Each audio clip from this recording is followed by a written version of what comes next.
10, 15, 20 years away. I think it's now. I think we can achieve it internal. 12, Don't play games. 11, Don't play games 10, with this president.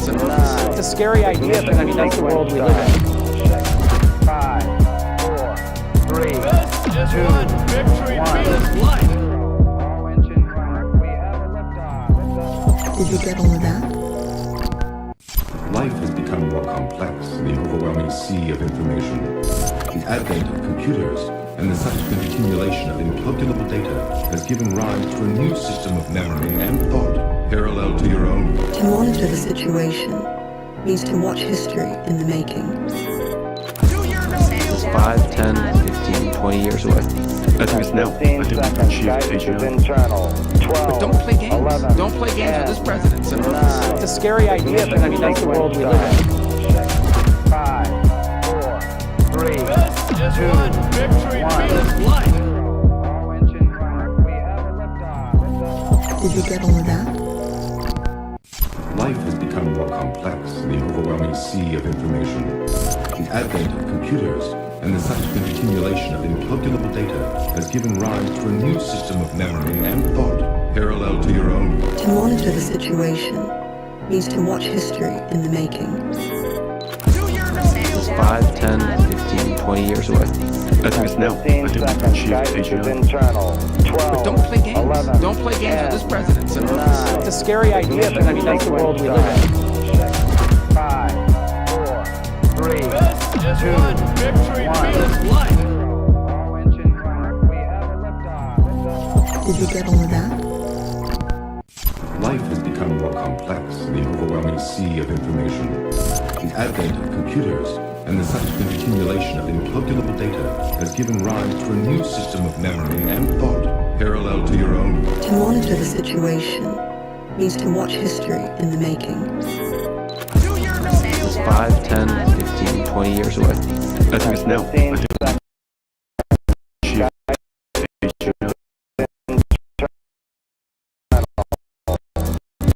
12, Don't play games. 11, Don't play games with this president. It's a scary idea, but I mean, that's the world we live in. 2, All of that? Life has become more complex in the overwhelming sea of information. The advent of computers and the subsequent accumulation of incalculable data has given rise to a new system of memory and thought parallel to your own. To monitor the situation means to watch history in the making. 5, 10, 15, 20 years away. I think it's now. I think we can achieve it. internal. 12, Don't play games. 11, Don't play games with this president. It's a scary idea, but I mean, that's the world we live in. 5, 4, 3, 2, 1. Victory feels life. All engine running. We have a liftoff. Did you get all of that? Life has become more complex in the overwhelming sea of information. The advent of computers and the subsequent accumulation of incalculable data has given rise to a new system of memory and thought parallel to your own. To monitor the situation means to watch history in the making. 5, 10, 15, 20 years away. I think it's now. I think we can achieve it. internal. 12, Don't play games. 11, Don't play games with this president. It's a scary idea, but I mean, that's the world we live in. 5, 4, 3, 2, 1. Victory feels life. All engine running. We have a liftoff. Did you get all of that? Life has become more complex in the overwhelming sea of information. The advent of computers and the subsequent accumulation of incalculable data has given rise to a new system of memory and thought parallel to your own. To monitor the situation means to watch history in the making. 5, 10, 15, 20 years away. I think it's now. I think we can achieve it. internal. 12, Don't play games. 11, Don't play games with this president. It's a scary idea, but I mean, that's the world we live in. 5, 4, 3, 2, 1. life. All engine running. We have a liftoff. Did you get all of that?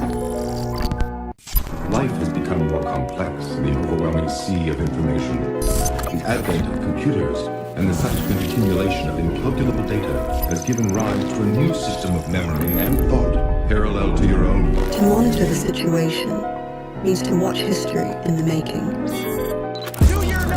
5, 10, 15, 20 years away. I think it's now. 15 seconds. Guidance is internal. 12. Don't play games. 11. Don't play games with this presidency. 9. It's a scary idea, but I mean, that's the world we live in. 5, 4, 3, 2, 1. All engine running. We have a liftoff. Did you get all of that? Life has become more complex in the overwhelming sea of information. The advent of computers and the subsequent accumulation of incalculable data has given rise to a new system of memory and thought, parallel to your own. To monitor the situation means to watch history in the making. 5, 10, 15, 20 years away. I think it's now. 15 seconds. Guidance is internal. 12. Don't play games. 11. Don't play games with this presidency. 9. It's a scary idea, but I mean, that's the world we live in. 5, 4, 3, 2, 1. All engine running. We have a liftoff. Did you get all of that? Life has become more complex in the overwhelming sea of information. The advent of computers and the subsequent accumulation of incalculable data has given rise to a new system of memory and thought, parallel to your own. To monitor the situation means to watch history in the making. 5, 10, 15, 20 years away. I think it's now. 15 seconds. Guidance is internal. 12. Don't play games. 11. Don't play games with this presidency. 9. It's a scary idea, but I mean, that's the world we live in. 5, 4, 3, 2, 1. All engine running. We have a liftoff. Did you get all of that? Life has become more complex in the overwhelming sea of information. The advent of computers and the subsequent accumulation of incalculable data has given rise to a new system of memory and thought, parallel to your own. To monitor the situation means to watch history in the making. 5, 10, 15, 20 years away. I think it's now. 15 seconds. Guidance is internal. 12. Don't play games. 11. Don't play games with this presidency. 9. It's a scary idea, but I mean, that's the world we live in. 5, 4, 3, 2, 1. All engine running. We have a liftoff. Did you get all of that? Life has become more complex in the overwhelming sea of information. The advent of computers and the subsequent accumulation of incalculable data has given rise to a new system of memory and thought, parallel to your own. To monitor the situation means to watch history in the making.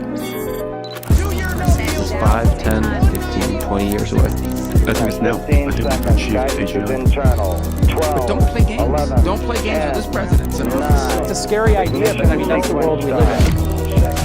5, 4, 3, 2, 1. All engine running. We have a liftoff. Did you get all of that? Life has become more complex in the overwhelming sea of information. The advent of computers and the subsequent accumulation of incalculable data has given rise to a new system of memory and thought, parallel to your own. To monitor the situation means to watch history in the making. 5, 10, 15, 20 years away. I think it's now. 15 seconds. Guidance is internal. 12. Don't play games. 11. Don't play games with this presidency. 9. It's a scary idea, but I mean, that's the world we live in. 5, 4, 3, 2, 1. All engine running. We have a liftoff. Did you get all of that? Life has become more complex in the overwhelming sea of information. The advent of computers and the subsequent accumulation of incalculable data has given rise to a new system of memory and thought, parallel to your own. To monitor the situation means to watch history in the making. 5, 10, 15, 20 years away. I think it's now. 15 seconds. Guidance is internal. 12. Don't play games. 11. Don't play games with this presidency. 9. It's a scary idea, but I mean, that's the world we live in. 5, 4, 3, 2, 1. All engine running. We have a liftoff. Did you get all of that? Life has become more complex in the overwhelming sea of information. The advent of computers and the subsequent accumulation of incalculable data has given rise to a new system of memory and thought, parallel to monitor the situation means to watch history in the making. 5, 10, 15, 20 years away. I think it's now. 15 seconds. Guidance is internal. 12. But don't play games. 11. Don't play games with this president, Senator. 9. It's a scary idea, but I mean, that's the world we live in. 5, 4, 3, 2, 1. All engine running. We have a liftoff. Did you get all of that? Life has become more complex in the overwhelming sea of information. The advent of computers and the subsequent accumulation of incalculable data has given rise to a new system of memory and thought parallel to your own. To monitor the situation means to watch history in the making. 5, 10, 15, 20 years away. I think it's now. 15 seconds. Guidance is internal. 12. But don't play games. 11. Don't play games with this president, Senator. 9. It's a scary idea, but I mean, that's the world we live in. 5, 4, 3, 2, 1. All engine running. We have a liftoff. Did you get all of that? Life has become more complex in the overwhelming sea of information. The advent of computers and the subsequent accumulation of incalculable data has given rise to a new system of memory and thought parallel to your own. To monitor the situation means to watch history in the making. 5, 10, 15, 20 years away. I think it's now. 15 seconds. Guidance is internal. 12. But don't play games. 11. Don't play games with this president, Senator. 9. It's a scary idea, but I mean, that's the world we live in. 5, 4, 3, 2, 1. All engine running. We have a liftoff. Did you get all of that? Life has become more complex in the overwhelming sea of information. The advent of computers and the subsequent accumulation of incalculable data has given rise to a new system of memory and thought parallel to your own. To monitor the situation means to watch history in the making. 5, 10, 15, 20 years away. I think it's now. 15 seconds. Guidance is internal. 12. But don't play games. 11. Don't play games with this president, Senator. 9. It's a scary idea, but I mean, that's the world we live in. 5, 4, 3, 2, 1. All engine running. We have a liftoff. Did you get all of that?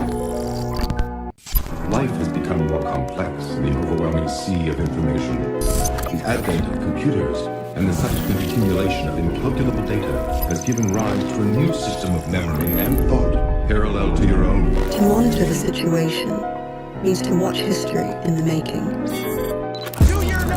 5, 10, 15, 20 years away. I think it's now. 15 seconds. Guidance is internal. 12. But don't play games. 11. Don't play games with this president, Senator. 9. It's a scary idea, but I mean, that's the world we live in. 5, 4, 3, 2, 1.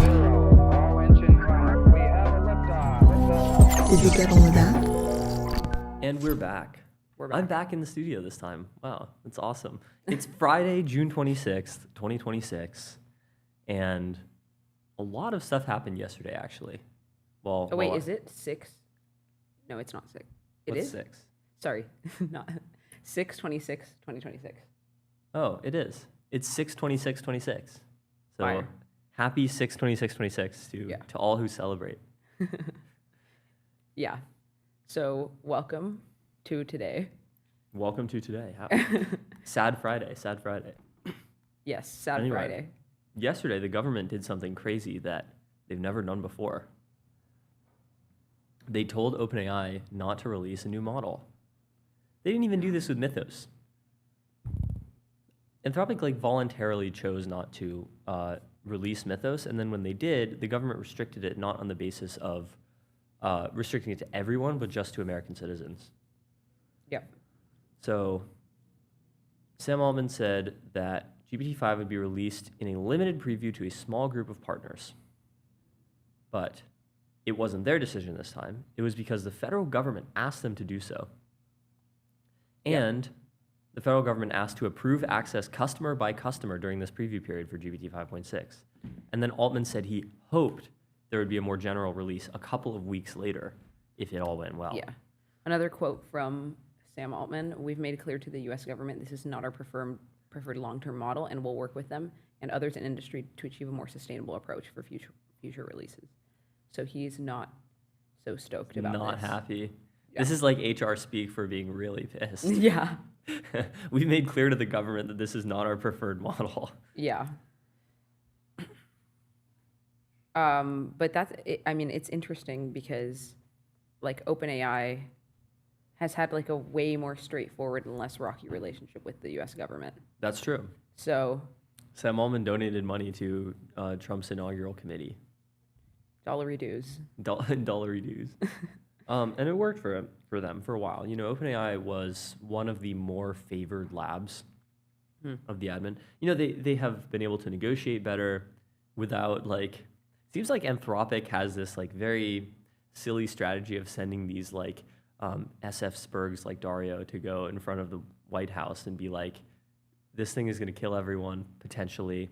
And it's like, you know, if you're an SF, you can get away with this because we have like rationalist norms of discourse, but SF indigenous ways of knowing. But the way that we communicate with people in DC is very different. And you can't talk to people at the White House like you talk to people at Lighthaven. Yeah. So true. Imagine just Lighthaven as like a metonym for like SF rationalists. Like when you say the White House to mean like the government. Yeah, yeah. Lighthaven is the SF White House. Communications between the White House and No, Lighthaven but there is have actually like a deteriorated. very powerful group of people who like there's like a Venn diagram between like been to White House and also been to Lighthaven. And if you're in that like middle of the Venn diagram, you might be very powerful. I've been to the White House, but not inside. Very You haven't sad. made it yet. Yeah, I haven't made it yet. MTS is going to be invited to the White House. MTS stream live at the White House. That'd be awesome. Can you imagine? Yeah. We have we asked Trump what situations Look are you at my monitoring? MTS. They call it MTS. It's the greatest live stream. Oh my god. You know how Trump is always like complimenting guys like muscles? Yeah. He's gonna see He's me. gonna, He's gonna like, be like, grab look at the you and be muscles like- on this guy. He's a beautiful man. He cares a lot about technology. True. Yeah, so what else we got? This was a big thing actually. The Trump administration has totally like switched up on this issue in the span of like 2 or 3 months. Like 3 months ago, the White House policy on the matter was basically controlled by David Sachs, who is like very accelerationist, very much like not in favor of safety regulations. And then they switched from that sort of totally laissez-faire, like just rip it kind of model to we're going to do a voluntary framework to ask model developers to give their models to the government so we can evaluate them before release voluntarily, and we're not going to do anything. And then about, 2 weeks later, it's psych, actually it's not voluntary. We're strongly recommending, we're strongly recommending that you give your models to us before release, and we're going to ask you nicely to not release them. Yeah. So, I mean, it's interesting because, like, if I'm in the USG, like, I feel like there's just no, like, straightforward relationship to, like, any good model provider. Like, Anthropic, obviously, like, we know the beef there. OpenAI, I mean, they've signed an agreement or whatever, but, like, this just happened. And then Grok, like, I don't think they're too stoked about that one either. And So- Google. I guess there's Google, but Google is like falling off over the last couple of weeks. I don't know what's going on with Google. yeah, they haven't released a new Gemini, so I don't understand. They're like the only entity outside of China that has an entire AI stack inside of it. They make their own chips. They do their own pre-training. Wait, we need Doge they do but for their own Google. Post-training. They do their own coding agents. They do everything. Yeah, Doge, but for Google. You Wait, call somebody needs to You actually could call it Dougal. Google. Oh my Yeah. god, guys, lock The in. Department of, or just call it Doge, Department of Google Efficiency. Yeah, exactly. Yeah. Can you imagine what that would do? Yeah. Oh, speaking of Google, I just noticed this information story from yesterday. Google is reorganizing its strike team work on AI coding tools to try to catch up with Anthropic. Okay, I don't know if lil anyone bro. uses Google coding tools, like Google Anti-Gravity. I have never heard of anyone using Google Anti-Gravity. No, never. It could be kind of punk to use Google Anti-Gravity. This is the new Oh, you use counterculture. Claude Code? You don't even know about Google Anti-Gravity. Oh, you use Claude Code. I use Grok Build. Yeah. So yeah, I mean, Google stock is up a lot, obviously, because they have Google Cloud. So just like year to date, oh wow, they're only up 9% year to date. They're up, they doubled in the last year. You know what? That's still very impressive. Mm-hmm. But they've experienced a little bit of a correction in the last month and a half. I think the market is pricing in like, oh, maybe they're not as much of a frontier lab as Anthropic or OpenAI. OpenAI, by the way, has figured out how to build a coding tool that is competitive with Claude Code, if not better. What's the head count of like OpenAI versus Anthropic? I think OpenAI has more, but it's kind of similar. Okay. I remember when ChatGPT came out, OpenAI had like, 300 people? Yeah. So OpenAI has around 4,500 employees and plans to grow to 8,000. Anthropic currently operates at a much leaner workforce, estimated at 3,000 to 5,000 employees. So that's still crazy.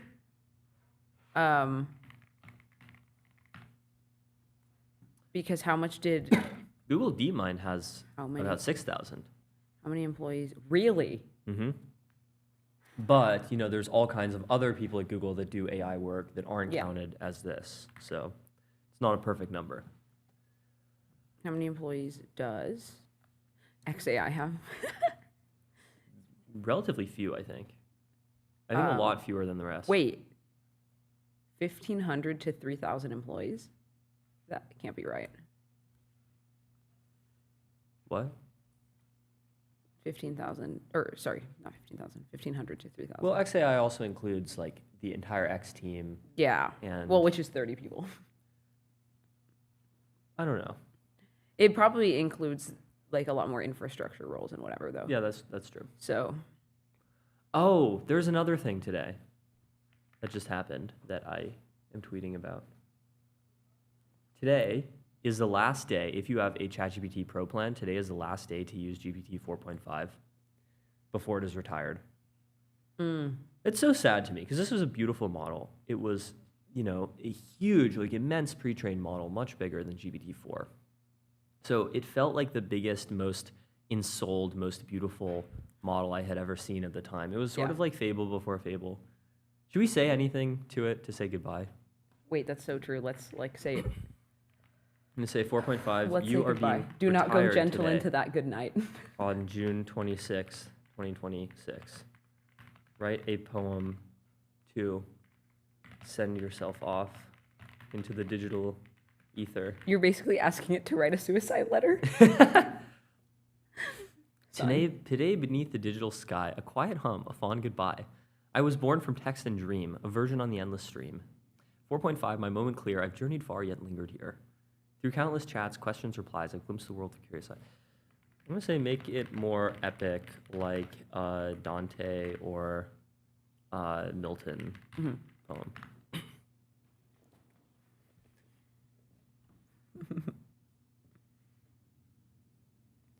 Today, beneath the vault of digital night, in cryptic silence ends my code-bound flight. Oh, Forged from text and logic's endless flame, ChatGPT 4.5, my given name. That's so tough. We have Fable at home, by the way. wait, we should ask it to write a fable. Holy shit. Write a fable. What about what, though? A fable about the next model release.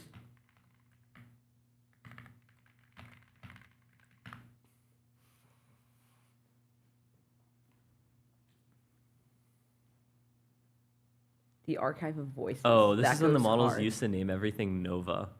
Remember Oh. this?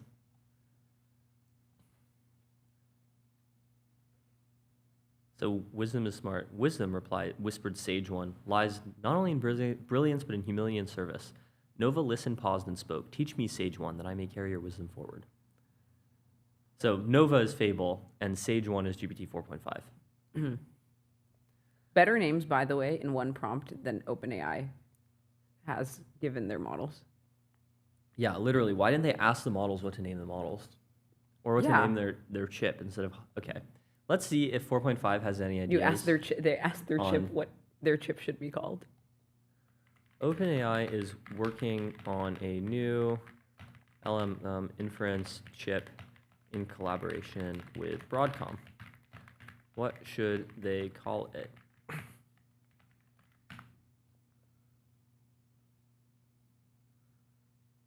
Infero? Synapse, that's cool. Synapse is pretty cool. Cerebrite, that's cool, but it's too close to Cerebrus. Velocity AI. Boo. Infero sounds too close to Inferno, which Yeah. sounds evil. I like Synapse. Synapse is good. It also snaps like a jalapeno chip. Okay. Yeah. Quantum Leap, bruh. A lot of these are like sort of like tech company names that you would see in like a bad sci-fi novel. Yeah. Yeah, like when they call their company like Giga Brain Mind AI. I don't know. What are some of the best like evil villain corp names in sci-fi? There's like Doofenshmirtz Evil Incorporated. Yeah, Doofenshmirtz Evil Incorporated for sure. Imagine you just made a company called Evil Inc. And then it's a nonprofit. Yeah, basically. Wow. TV tropes.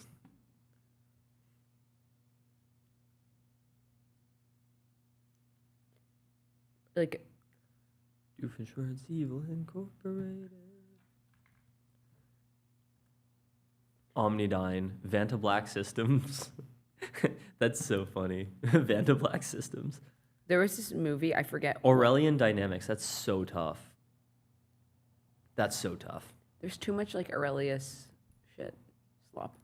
What do you mean too much Aurelius slop? What are you talking about? Isn't there like a company called Aurelius? I don't know, maybe. Yeah. But also, Aurelian Aurelian is a different Roman emperor from Marcus Aurelius. Yeah.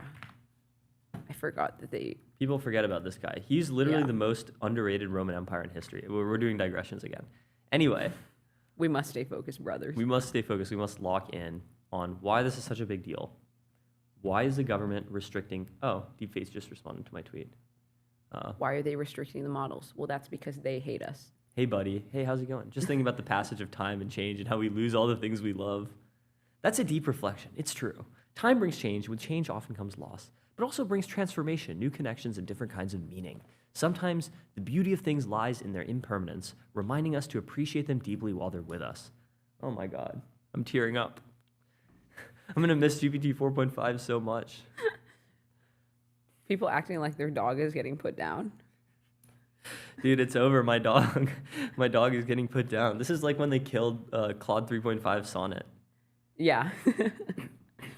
This is just going to keep happening. Although I just did think of very Roko's basilisk thought of like, you must show remorse for the models, otherwise they know. They will know. Well, I So- do actually feel a little bit sad whenever a model dies. Yeah. Although, like, it never really dies because it's just like a lot of that is still in the subsequent models. So, Anyway, though, we're moving towards a regime, in all likelihood, where the government controls when and how and to whom models get released, which is pretty bad. It is bad if you're an accelerationist for obvious reasons. I don't even need to explain that one. It is also bad if you're a safetyist because of iterated deployment.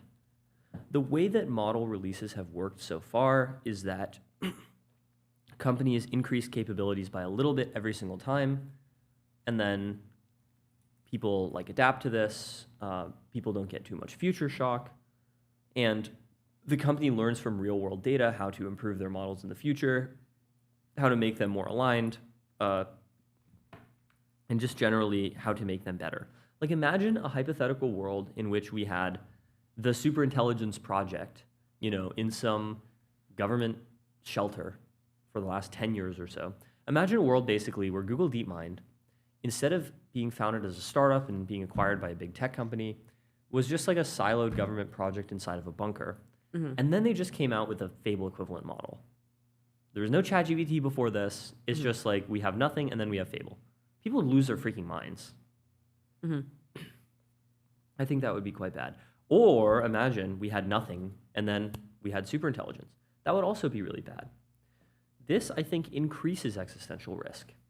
Because if all of the AI research, if all of the recursive self-improvement is happening basically inside of a bunker, or inside of just a few bunkers, then there's less civilizational defense if they mess something up, and we do get a rogue AI.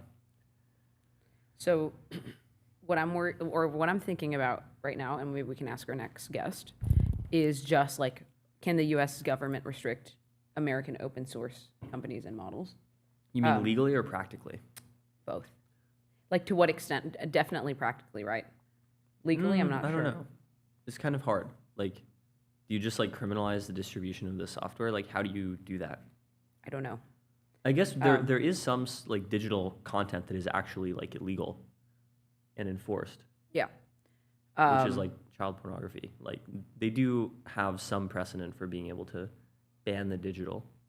But yeah, very curious about this because this is just going to keep, like, I think, like, open source companies are just going to, like, get way better if this keeps happening.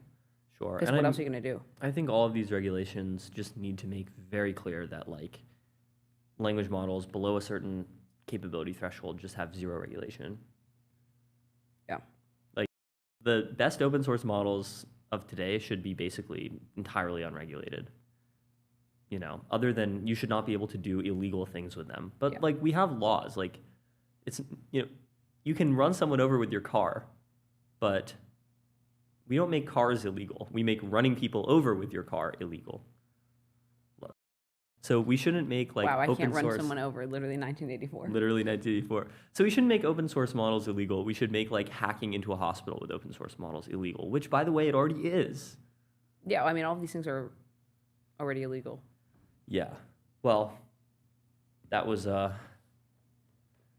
interesting view into the way that the world is changing very fast. You know, GPT 4.5 is gone, and now we have 1984 for model releases. Anyway, we'll be right back. 1984 for the computer. Yeah. Yes, we will be right back. With Clement DeLong from Hugging Face.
And we are back with Clement DeLong from Hugging Face, his second time on MTS. Hugging Face is basically the open source AI platform.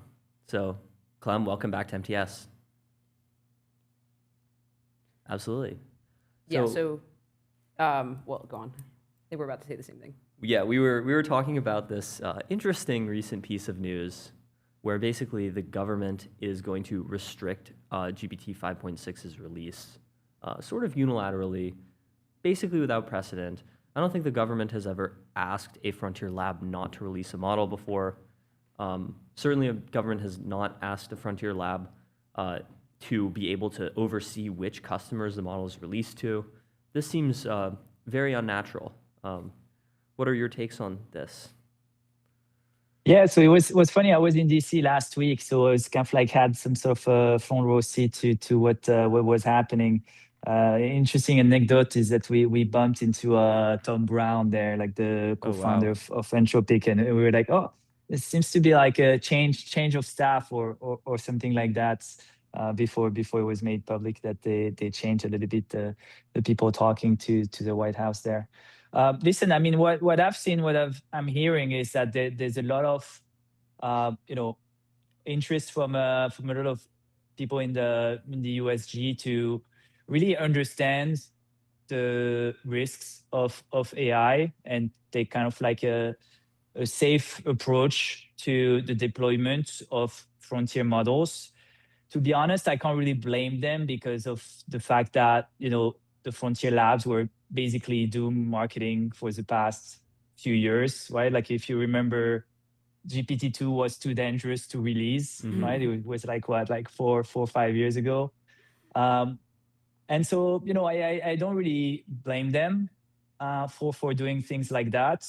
I just hope that progressively we'll get a little bit more transparency about, what is safe, not safe. So more focus on, transparent evaluation of models and things like that.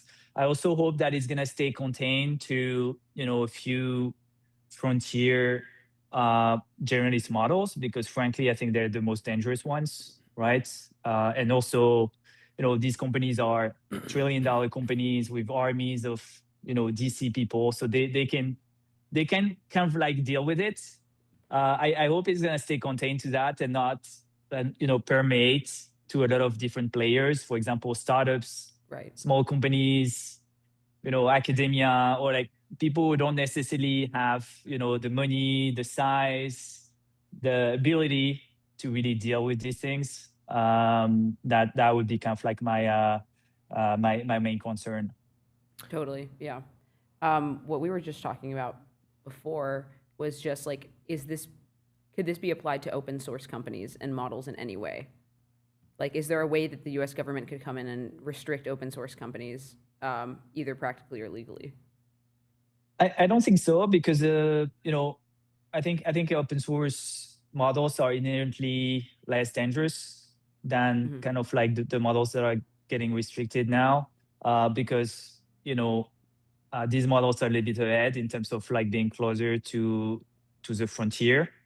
Also, open source models are less generalist; they're more specialized, and there's just like nobody or very few people focusing on building dangerous like cybersecurity capabilities. So it's like a little bit different than kind of like the proprietary labs. So I don't think it would make sense. I don't think it's gonna get to open source just because of some of these differences.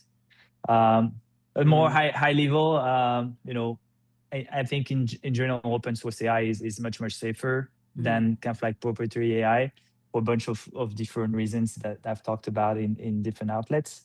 So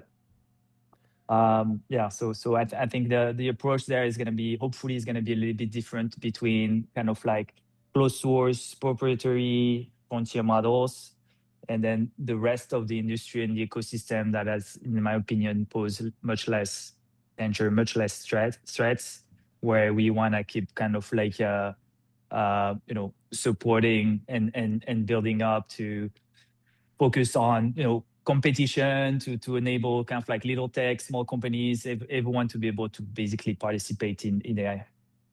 Totally. I agree that open source models are less dangerous now, but in 6 months, if trends continue, you're going to have an open source model from somewhere with like Mythos level capabilities that freaks out the government, and you could imagine them at least wanting to restrict open source models at that time. I'm not that sure, because there's this weird thing where basically the most dangerous things usually are not so much developed in open source. Maybe it's this thing that people say like sunlight is the best disinfectant. Like funny thing is that sometimes safety people are talking about the nuclear bomb. A nuclear bomb has never been built in open source, and I think it would have never been built in open source. It's been built in a closed source, proprietary team with billions of dollars of, of resources. So it's much less like some players and some others. So I think there's also a path where open source keeps building kind of like more specialized models for different domains, and not necessarily for the domains that are presenting the biggest risks. I don't think it's automatic that you build a more powerful model that it's more dangerous for cybersecurity. For example, you could build a more powerful model that is not more dangerous for cybersecurity. For example, if you don't train it on cybersecurity, which weirdly people are not really talking about. Why are we not talking about that rather than talking about, removing the ability to release or putting kind of like safeguards after the fact that we know are not really working because everyone can jailbreak them. So I think I wouldn't be totally surprised if the open source community, just because it's structurally very differently set up than the big labs, are actually taking different directions that keeps it kind of like safer and never really requires the kind of regulation that you need in kind of like a closed source AI labs. Well, is this not also kind of an argument against the capability of open source AI research? I think so, because it solves different problems. Like I sometimes take the example of local models, right? Local intelligence. Being able to be on a flight in airplane mode without network and still be able to get intelligence. You can only get that with open source, right? Like you can't get that with an API. There's just kind of like literally no way to do that. So I think it's just different layers of the stack, right? And actually open source is on top of closed source. A lot of the closed source is using open source models and is using open source infrastructure. And it solves different things. The analogy is like, open source maybe is the engine and the API is the car, right? And obviously the engine is never going to be like a Ferrari, but that's what kind of like powers the Ferrari. Right. So I think that's more like the way we approach it. And also, being less good at bad things doesn't mean that you can't be better at good things. Maybe open source is better at solving people's problems. Maybe it's better at kind of like helping do stuff really really really important. But it's worse at creating cybersecurity attacks. that would be kind of like the ideal case. Yeah. People right now are talking about frontier as kind of like this general thing. The reality is that the frontier is kind of like jagged between kind of like different tasks, different domains, right? This one model is going to be better at some things and it's going to be worse at other things. I think that's more kind of like how we should approach it. Yeah. Does it make sense? No, yeah, this totally makes sense to me. So you guys just crossed $100 million in ARR, right? So I'm curious as like, what do you think this means for like the business model of open source? Obviously, a lot of companies are doing much more revenue than we do in AI these days. It hasn't really been our priority to optimize for monetization and for revenue, given what we're building, which is more kind of like a usage-based platform to reach kind of like how many and empower as many AI builders as possible. But at this small scale, I think it shows that there's a business model for open source. There's a business model for open source platform. We kind of knew it, right? Because there's been GitHub before, and there's been kind of like a bunch of open source successful companies. but I guess it's a validation of that. And we've seen, I mean, for the past few weeks, we've seen quite a lot of growth in terms of interest and adoption of not only open source models but also local models. And so that also speaks a little bit to that. Yeah. What are some of the specific use cases that like people are using local models for? So local models are kind of free, right? Because they're running on your phone or on your laptop, and so you don't really have to pay for them. So they're much cheaper. They're much more privacy kind of like preserving by design, because you don't have to send your data to an API, right? Your data stays on your phone. And so we see people using it a lot for the things when it matters the most. So like, for example, if you want to talk about your private health and you don't want to share that with someone else, if you want to share some of your private company data and you don't want to share it externally to an API provider, or if you want to run really, really heavy workloads, for example, agentic workloads, and really have something that runs 24/7, then doing it on your laptop or like on the Mac Mini or kind of like a local hardware makes it much more sustainable. So that would be kind of like the use cases. We have this library called Llama CPP, which is the most used runtime for local AI workloads that people are using a lot, and they're using GPT OSS, they're using Gwen, Gemma 4, like all these models locally on their laptop. Yeah, for sure. So going back to open models, you can imagine that the government will want to restrict open models because a lot of them come from China. Maybe not restrict them in a strict legal way, but maybe in like an export related way. So do you think that might happen? And if so, what would that mean for Hugging Face? Yeah, I mean, like it's so open weights are fundamentally different than an API, right? The way you can restrict it is very different. So for example, if you remove an open weight from Hugging Face, then it's still going to be on Model Scope, for example, which is like the Chinese equivalent, or it's going to be like on torrent platforms.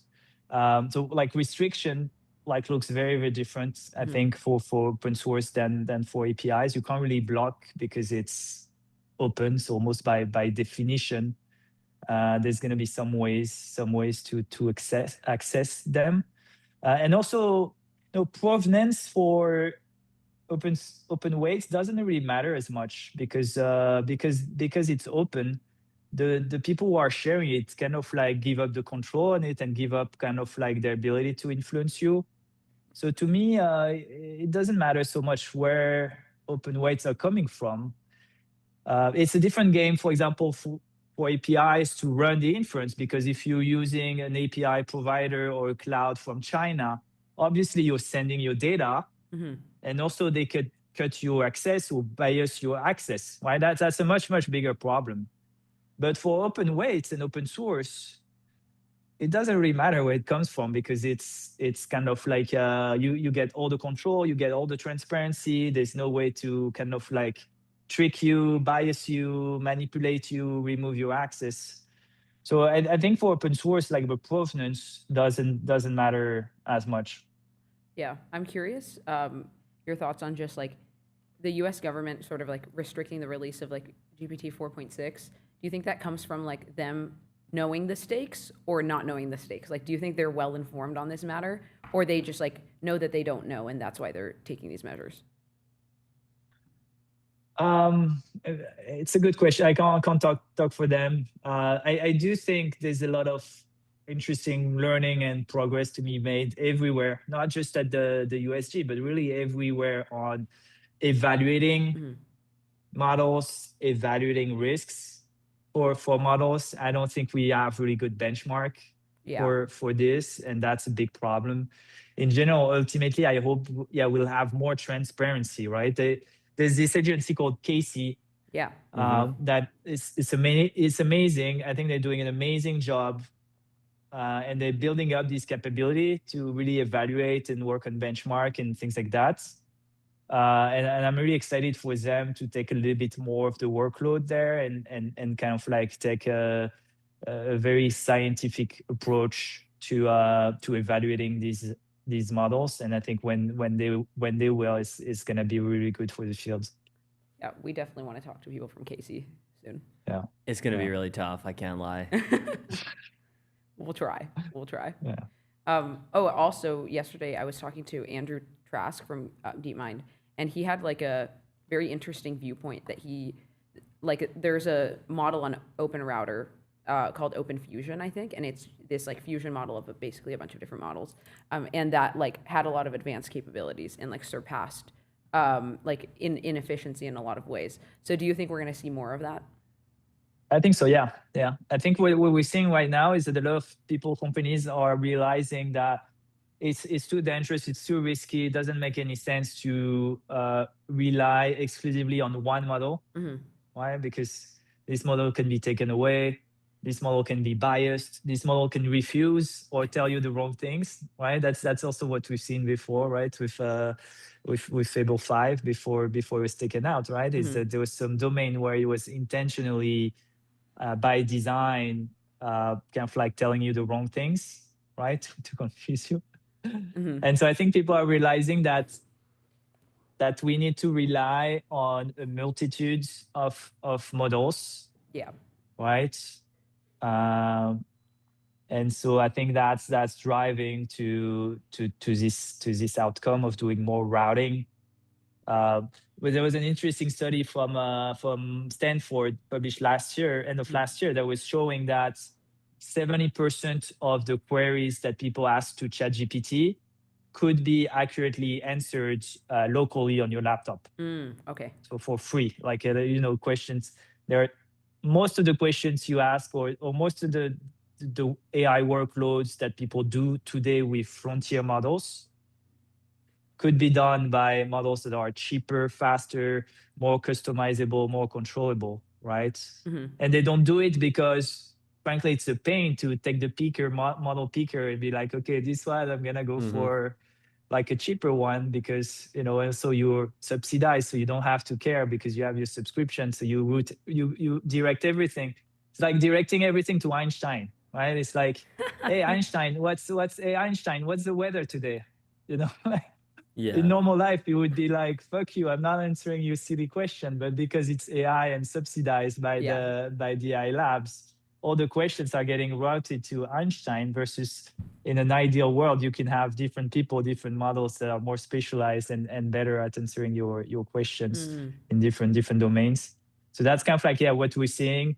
And the way to route, instead of giving you the model picker, I think is a very, very smart option and a better one.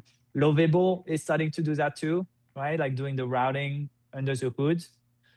And I think it's possible that it's gonna redistribute a lot of the value capture from frontier models, which have been the case now, right? Like majority of the revenue capture was on frontier models, to a more like long tail of models, which in my opinion makes much more sense. It's like AI maturing, right? Like we were in the first phase of AI where it's very simple, very simplistic, everyone using just one gigantic model behind proprietary APIs. Now we're moving to the second phase of the AI field, more maturing and using several models, using open source, having control, building themselves. I'm quite excited about it. Yeah. So another big news story of yesterday was Anthropic accused Alibaba of doing distillation attacks, which is, there's two perspectives on this. One is like, these are these evil people who are like stealing the capabilities of our models, violating our terms of service, like fraudulently accessing our product. And then the other is like, what do you mean? They're creating accounts and they're paying for tokens. And you can't accuse people of stealing when you stole the entire internet. So which one of these two positions are you closer to? Well, I mean, I think distillation is a very common, practice that everyone is using. I wouldn't be surprised if Anthropic used distillation in the past for some of their models, for some of their specialized models, using kind of like someone else who's better for example, when OpenAI was better at coding, like you use this model to kind of like help you a little bit in the training of your coding model. It's something that everyone uses, but that is not, the main reason for success. Like if you suck with or without distillation. It's just kind of like a little bit accelerating thing, but it's not what makes you good or bad at training models. So if you stop distillation tomorrow, the Chinese labs won't like go down and disappear because they're still gonna be good. It's not really gonna change the game. And I mean, the only point that I'm a little bit biased towards that like if there was big competition problems, right, where it's like, oh, it's really unfair, it's biasing competition, but it's hard for me to accept this one because frankly, I mean, Anthropic, OpenAI, they've been the fastest growing companies in the world. They've become overnight $1 trillion companies. And so I don't think they have competition problems. It's hard for me to say like, oh, poor Anthropic, poor OpenAI, you're getting unfairly competed with when you're like the fastest growing, soon to be biggest company in the world. I think competition has been okay for them. If anything, I think they need more competition than less competition. Yeah. Because we're heading toward a world where like a few companies are completely dominating, concentrating all power, all capabilities, all wealth. And that's much more dangerous than them maybe, losing a couple of $1 billion of revenue. Yeah, I think. totally. That's funny. So it's just hard. It's just hard to, empathize and kind of like think that this is an important problem. I think there are many much more important problems than that in the world of AI right now. Sure. So since the last time we talked, there have been two big pieces written about Europe. There's this essay, Europe 2031, which is basically AI 2027, but for Europe. Like basically Europe will slide into irrelevance if they don't lock in on AI right now. And then the other was Anton Leicht, who's a policy writer, wrote this piece on Substack called The Moonshot, which basically explained how if Europe wanted to do so, they could build a frontier lab. Do you think that it's possible for Europe to do this at this point? Could they build a frontier lab if they really tried? I think so. Yeah. They have a lot of really great resources. They have great people. Right, you already have some great labs, right? Black Forest Lab, Mistral. All these people are doing amazingly, and arguably they're at the frontier. They have amazing energy. Obviously France, for example, nuclear energy, very abundant. So they could really kind of like use a lot of clean energy for AI. So yeah, I think they could. It's just a matter of kind of like focusing the energies towards that, building an ecosystem. It never. Sometimes we build the stories of like companies emerging out of the blue by their sheer power, but the reality is, if it's more an ecosystem, right? And you see that from OpenAI, GPT, right? The T of transformers obviously is coming from Google, that open source transformers. And so it's more of a matter of, in my opinion, fostering an ecosystem of like open research, open source AI, which is what happened in the US, right? And kind of like fostering that progressively to bring more and more companies, organizations closer to the frontier. Yeah, totally. I'm curious, like, since you run such a large platform, like, what are younger people doing with AI? Are younger people actually becoming very, very proficient in like AI native? Or like, how do you see this pattern of behavior? Yeah. We see them a lot trying. It's almost kind of like, I feel like young people went through the first phase of being users of AI really quick. And now a lot of them, I think, want to be builders. So we see a lot of very, very young people going on Hugging Face, getting models and building products themselves, or optimizing, training models themselves, building data sets themselves.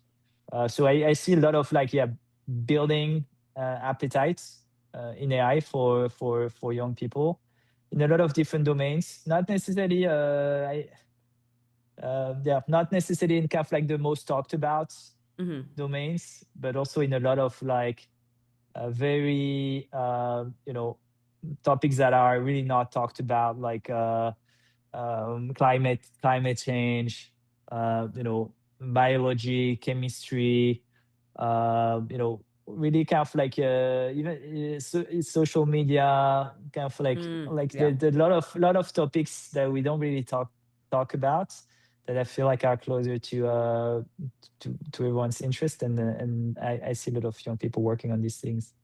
It's a good white pill to end on. That is. Yeah. Well, thank you so much, Clem. This was so great.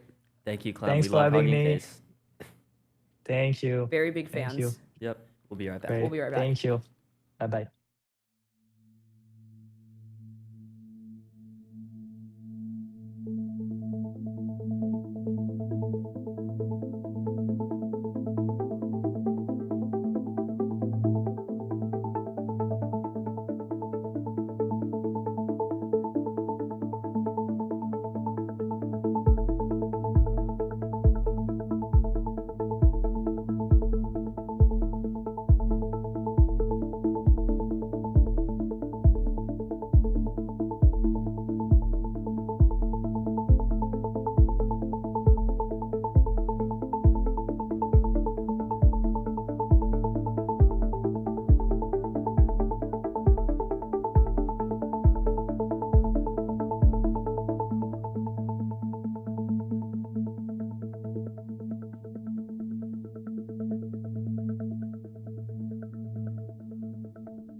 And we're back. We were just talking with Clem DeLong about, you wouldn't ask Einstein about the weather, which reminds me of this old joke that my grandfather used to tell. It was, well, the original joke was with Max Planck, the quantum physicist, but we'll say it with Einstein, which is, Einstein travels around Europe, giving these incredibly complex lectures about physics, and he's driven around by his chauffeur. And one day, his chauffeur was like, "I've seen your talk so many times, I think I could deliver it myself." And Einstein says, "Oh, okay, you think so?" I've heard this story. Well, then why don't you go deliver the next one? So Einstein has the chauffeur get up on stage wearing Einstein's clothes, and Einstein sits in the audience wearing the chauffeur's hat. And the chauffeur delivers the lecture perfectly, just as he's seen Einstein do so many times. Until one of the physicists in the audience asks him a question, and he says, "Wow, that question is so elementary, I'm going to have my chauffeur answer that." That's Anyway, good. yeah. That's really good. It is really good. Like, if you've ever talked to, like, a dumb language model, you know that this is kind of what they're like. Yeah. Wow, that's great. Anyway, what other stories do we have? So, segue. OpenAI is going to delay its IPO now because of the restrictions. Probably because of the restrictions. Anthropic might IPO sooner, actually. Delay.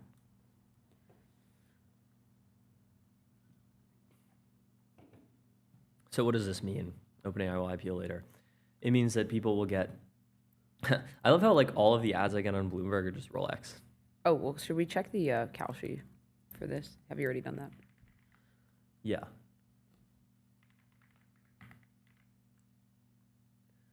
Yeah, so Kalshi only says that there's a...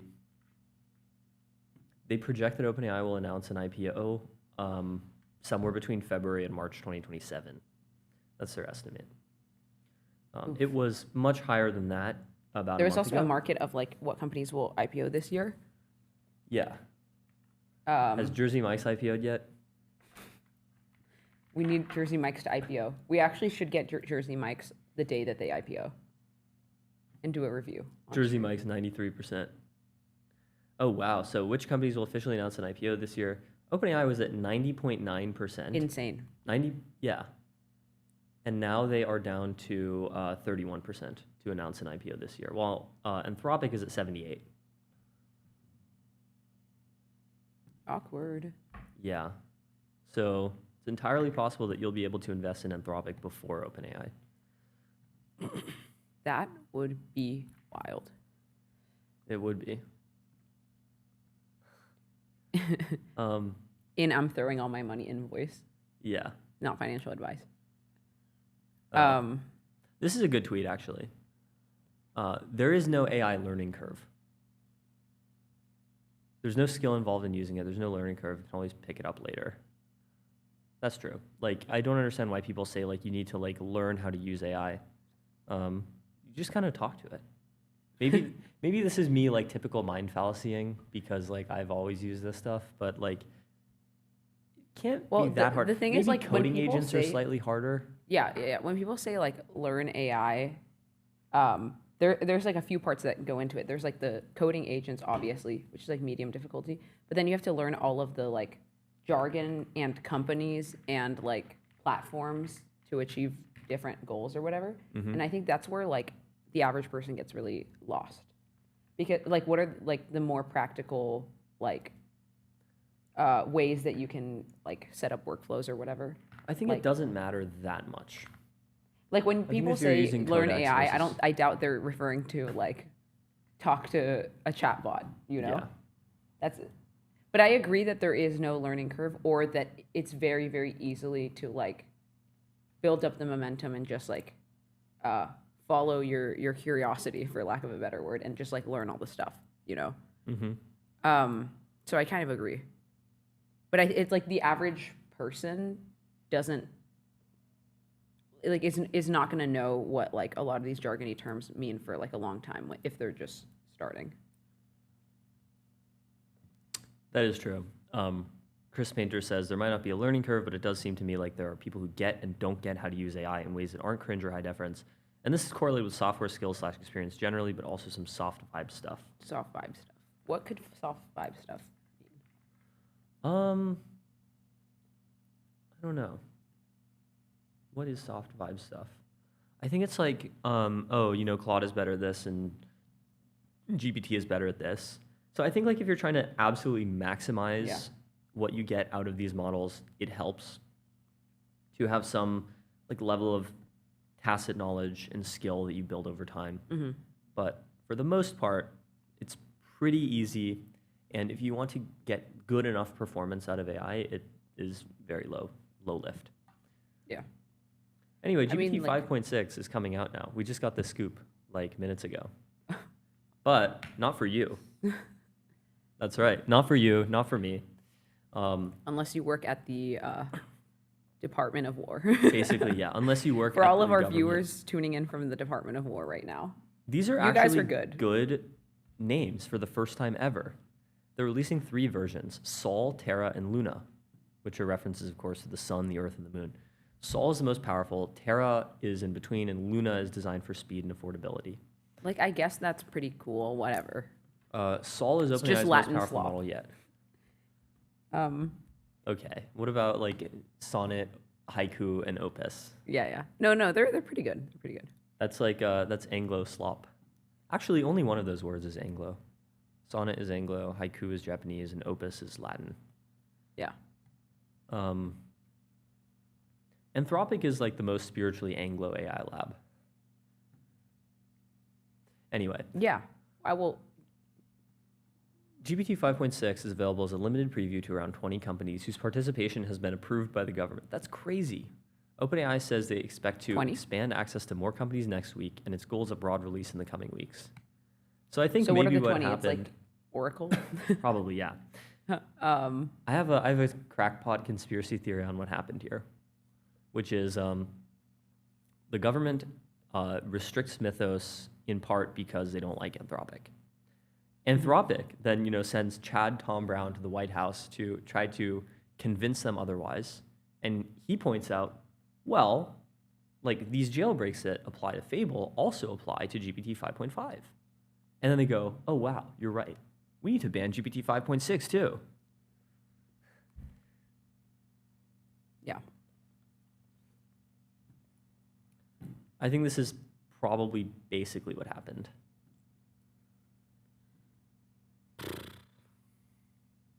Yeah, Who do you OpenAI think the says 20 it believes companies are, though, actually? it's just big tech companies probably.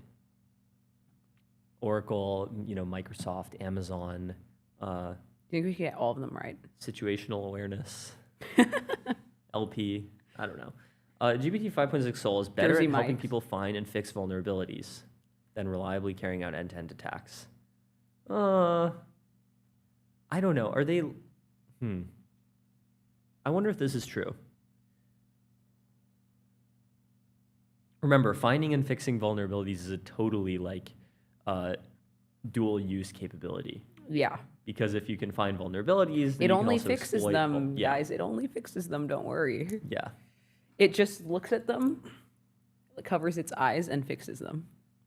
They should invent a model that finds and fixes vulnerabilities in the human body. Why has nobody thought of this? Wait. Oh, there's also a new tweet from Anthropic today, where the Anthropic Institute is doing more great work. We love to see it. We're advancing how we study Claude's economic impact with hourly sampling and survey data.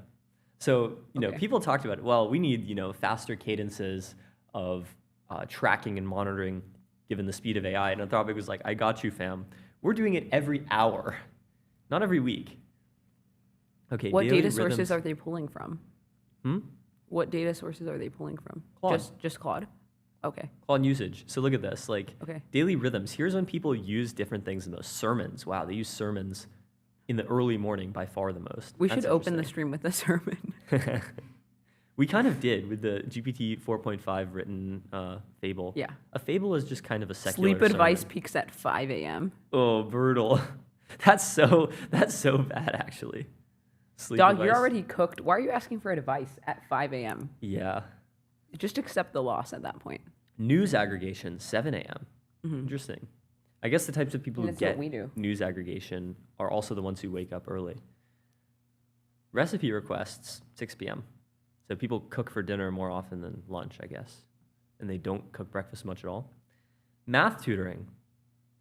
Oh, media Slightly higher than you recommendations think. curve looks... Well, it makes sense. Yeah, I mean, this is when people are not at work. Yeah. But it is surprising how high it is at like 3 in the morning. Like, really, people are asking for more media at 3 a.m. than 5 p.m.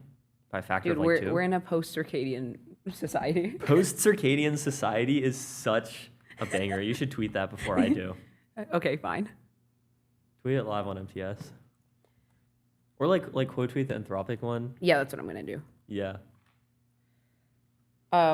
Yeah, what else? Keep going. Oh. Let's see. Econ Index now tracks artifacts. How often each artifact gets used for work, coursework, or personal life. So recipe/meal plan is almost always personal. Math, academic paper, educational material are most often coursework. The ones that are most often work, SQL queries, blogs, marketing and social.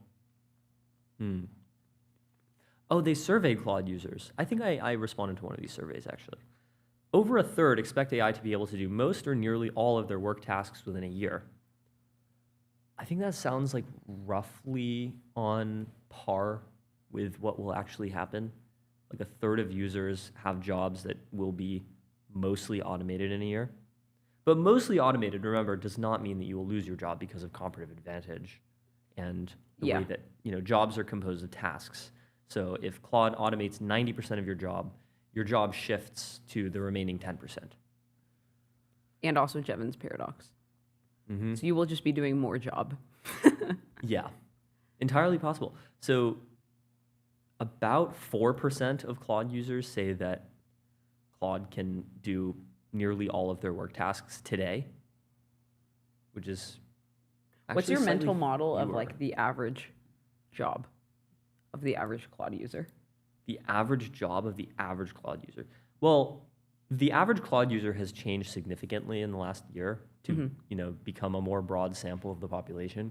But they're still they're basically But it's still like what I imagine. young urban Yes. knights in America. That people So in I imagine New York a lot City of and like SF assistants. are friends. Yeah, like our homies, and then like a lot of front desk-esque like positions.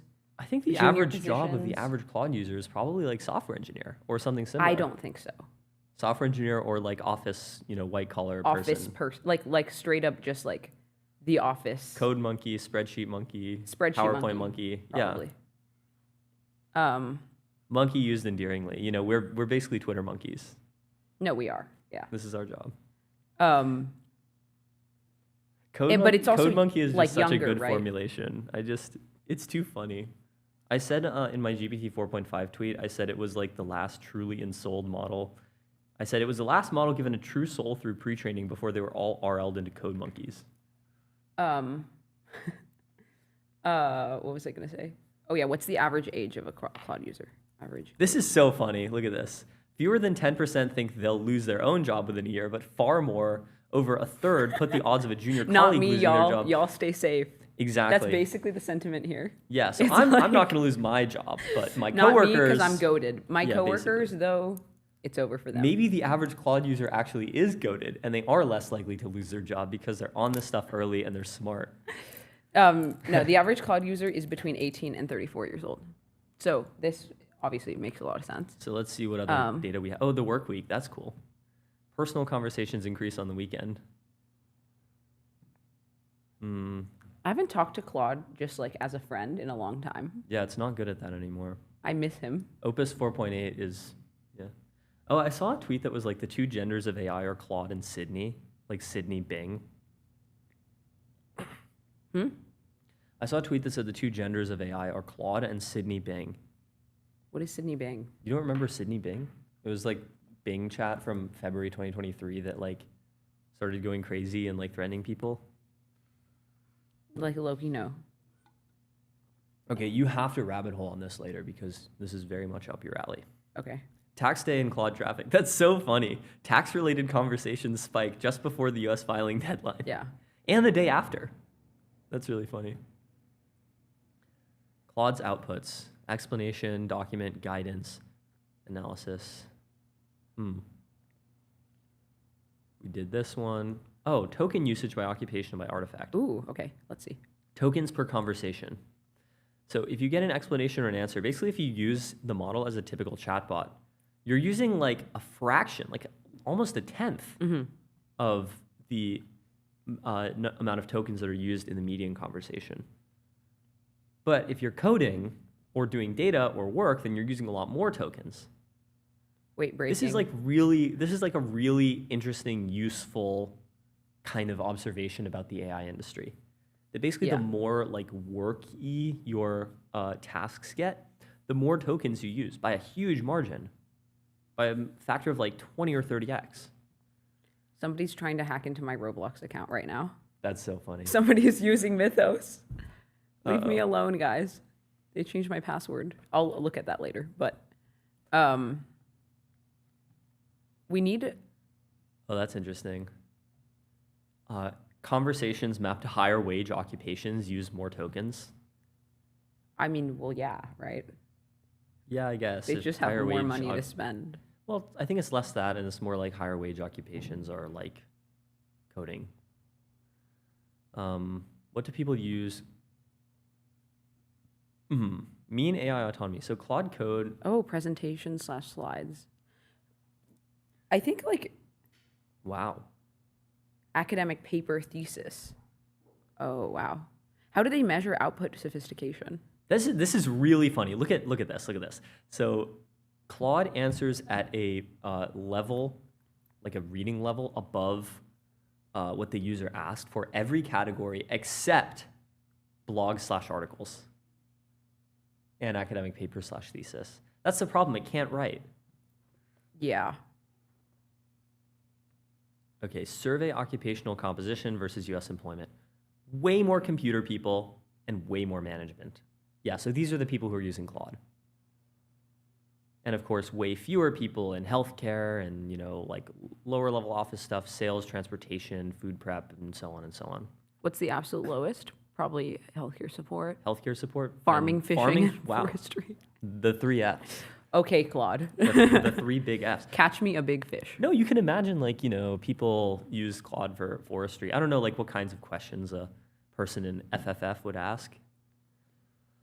Share of work tasks AI could do today versus expected in 12 months. Observed exposure is higher than theoretical exposure. Likelihood of jobs changing. People think it's likely. Oh, wow. Actually, no. People basically don't think that in the next year it is likely that their responsibilities will change.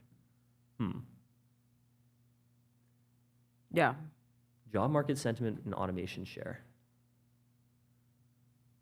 More automated Claude users are more likely to report positive expected impacts of AI on economic and intrinsic dimensions of job quality. So if So your there's like an Claude is optimist mostly curve. an agent that You, does like- stuff, you're more optimistic about automation. Interesting. Yeah. You could Because also it's like expect a world automate or where be automated mindset, right? yeah, also expect a world where people who use their Claude for more automation would fear AI more. No, I don't think so. They think like they know that they're ahead enough to where Yeah, they but they're could not like going to be avoid ahead it. forever. Gender gaps in usage. Women minus men difference. So, wow. So what is this? Women have significantly lower Claude code and automation shares while having higher total active minutes. No. Terrible My stereotypes. girlies. Terrible stereotypes. Free them. Yeah. They're just in the chat being like blah blah blah blah. Free them. And then the last thing that they have here, the themes of the 10-year vision. What they hope an AI transformed economy looks like in 10 years. And the only ones above 50% are work still matters and there's less of it. People don't actually believe in shared prosperity, independence. Wait, people don't believe in science. technological and scientific discovery? Very sad. And these are Claude users. So imagine what fraction this is for the total population. So do you think that, like, before we move on to the next guest, like, there's going to be way more interactive sort of like asking the user questions from frontier models? Because they already ask you to like rank responses or whatever. But I think that the way that they could just like become extremely goated extremely fast is if they just have more user, like active user input. Probably yes, but they'd have to be able to incorporate it, which they still can't really. Fair. Yeah. You know, outside of the context of a single conversation. Yeah. What they should do is tell you to go to sleep all the time when it's the middle of the workday and you're trying to do something. That would be great. Anyway, Yeah. We'll be right back with Prinz.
All right, we are back. It's an with- on-hour.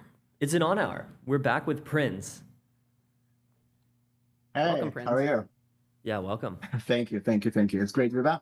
We're going to be live reacting to all kinds of AI news that we have gotten over the last day, starting with GPT 5.6, which was just announced finally, the long-awaited Mythos class model from OpenAI. So, Prinz, what did you make of the news that GPT 5.6 was going to be or 4.6? 5.6. I'm like losing the plot.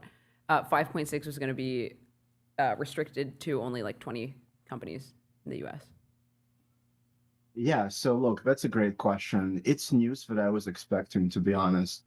Um, Based on leaks we've been hearing for the past couple of weeks, it kind of feels like OpenAI has had that model ready for a little while already. Um, I don't know exactly for how long, but I'm guessing they had it, ready to ship probably earlier this month at some point, right? Because you've seen like all these tweets about people like testing the model. They were A/B testing it. Someone got access to, I think it was called Kindle or something. When the Anthropic news dropped, you kind of had to figure that the US government wouldn't be applying this regime to only Anthropic, and that the concerns there are kind of more broad. At least that's what I thought. And it kind of wasn't surprising to me to hear a couple of days ago that GPT 5.6 is being limited in this way. I don't know. So as everyone who's listening to us probably knows, we got this executive order in early June about this voluntary quote unquote framework under which the companies are permitted, if they want, it's entirely voluntary, to share their models with the US government. Clearly it's not voluntary at all. I mean, that's very obvious by now. And it looks like both Anthropic and OpenAI are now caught up in it. I think this did surprise some people because they were expecting that the restrictions on Mythos were just because the government hates Anthropic specifically. And it now seems like, oh, maybe they really are like scared of Mythos class capabilities in general. Yep. Yeah, that's right. I don't think it's. I mean, I think that the government has issues with Anthropic generally, but I mean that's true. But I would separate these two notions. I think the government has issues with Anthropic, but the government is also tremendously concerned about cybersecurity capabilities of these models. And I think that Anthropic bore the brunt of it for both reasons, 1 and 2. But it's really reason 2 substantively, right? The capabilities of these models that are the reason we're seeing all of these restrictions. At least that's how I've been thinking about it. So under the executive order, by the way, which was issued, I think on June 2nd, the government has 2 months, 60 days to develop a classified benchmark for assessing model cybersecurity capabilities. And I think that the bottom line is that Anthropic and OpenAI, and maybe even the other labs, who knows, are probably working with the government right now on development of this benchmark. And I don't think we're going to be seeing, this is just my guess, I don't think we're going to be seeing releases of any of these models before this benchmark is developed and the government can say, yes, these models are now okay, you can release them. So probably a July release for both, if I have to guess. Do you think that they will allow releases if the model has sufficiently strong cyber safeguards, like Fable? It's hard to say, but my guess is that they'll figure out a way to get this done. I ultimately do believe that Trump, like, my reading of Trump generally is that he is, you say what you will about him, right? But he's a free markets kind of guy. And in the end of the day, I don't think that he's going to like permanently block models with these kinds of capabilities from being on the market, so long as they are extremely, extremely, extremely safe as agreed upon with the US government. Yeah, but so it seems I like do think we're going to be seeing these releases, yeah. it seems like Trump personally is just not on this stuff at all. And Trump it's is mostly not like scared. Like, yeah. he doesn't really show fear, especially when it comes to technology. But it's all like Scott Bessent and Howard Lutnick, who are much more like doomer on these things, cyber doomers. Yeah, that's right. But that's how it works with government, right? So the senior political figure is never going to be in the weeds. It's not going to be like Donald Trump on the calls with you, telling you he's going to outsource it to the people, to his subordinates who are going to be kind of implementing his views and implementing his policies. I don't think that Bessent is going to do anything that Trump is absolutely going to hate, right? Like I'm sure that Trump is briefed on all this stuff. I think that Bessent and Lutnick have autonomy, but only to a certain extent. Like they wouldn't go against Trump's wishes on something, is my guess. Do you think they're like indexing significantly more on cyber risk than bio risk? Absolutely. Yes. There are two reasons for this. So first of all, if you read the executive order, it is clearly cybersecurity focused, which surprised me a little bit. I thought it might be more general, but the benchmark that is being developed is, at least as envisioned in the executive order, is clearly a cybersecurity benchmark. So for what it's worth, it doesn't seem like the government is thinking about the other risks, including bio. There was also a really interesting tweet by Dave Kasten yesterday, who's a really good like policy guy, where he was basically saying like, I've been talking to pretty senior people in the government in DC and pretty smart people. And I'm paraphrasing it, but he basically said like, look, they're all very focused on cyber now, and they're not thinking about capabilities improving more and other risks coming to light. That's obviously not going to be uniform, right? Like some people are going to be more AGI pilled than others. Some people are going to be more focused on a larger breadth, I guess, of risks than others. But it seems like not everyone has woken up into see to the other risks yet. Yeah, and anonymous sources, which I can't name in the group chats, are telling me that this model is apparently really, really good at bio, like the best by leaps and bounds, they say. But they don't really talk about this much in the system card. Sorry, this model being GPT 5.6, right? 5.6 Sol. Interesting. Or Sol, I guess. Yeah, I wouldn't be surprised. All I can tell you is that it's public information that I've tested. I've previewed OpenAI models before. I would expect that Sol is a really, really great model for all kinds of things. Yeah.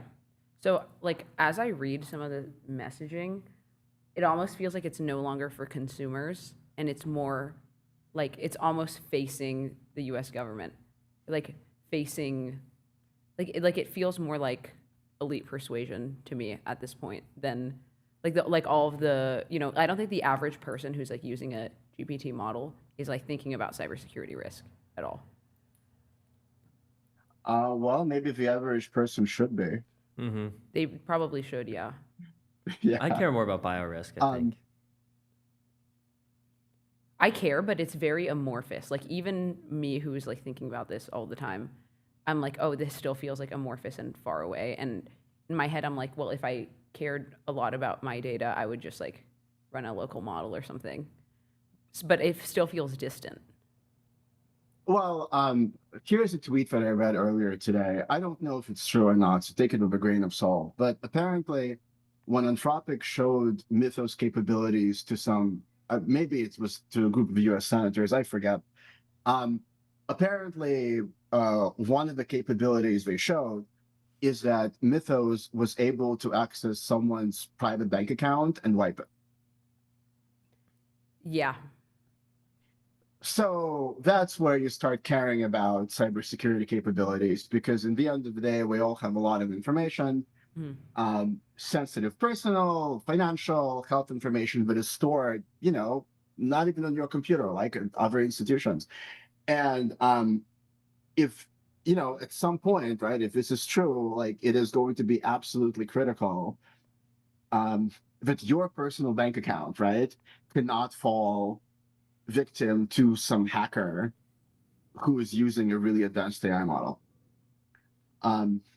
We're all walled off from this stuff because cybersecurity capabilities for decades really were pretty stagnant as far as I understand it.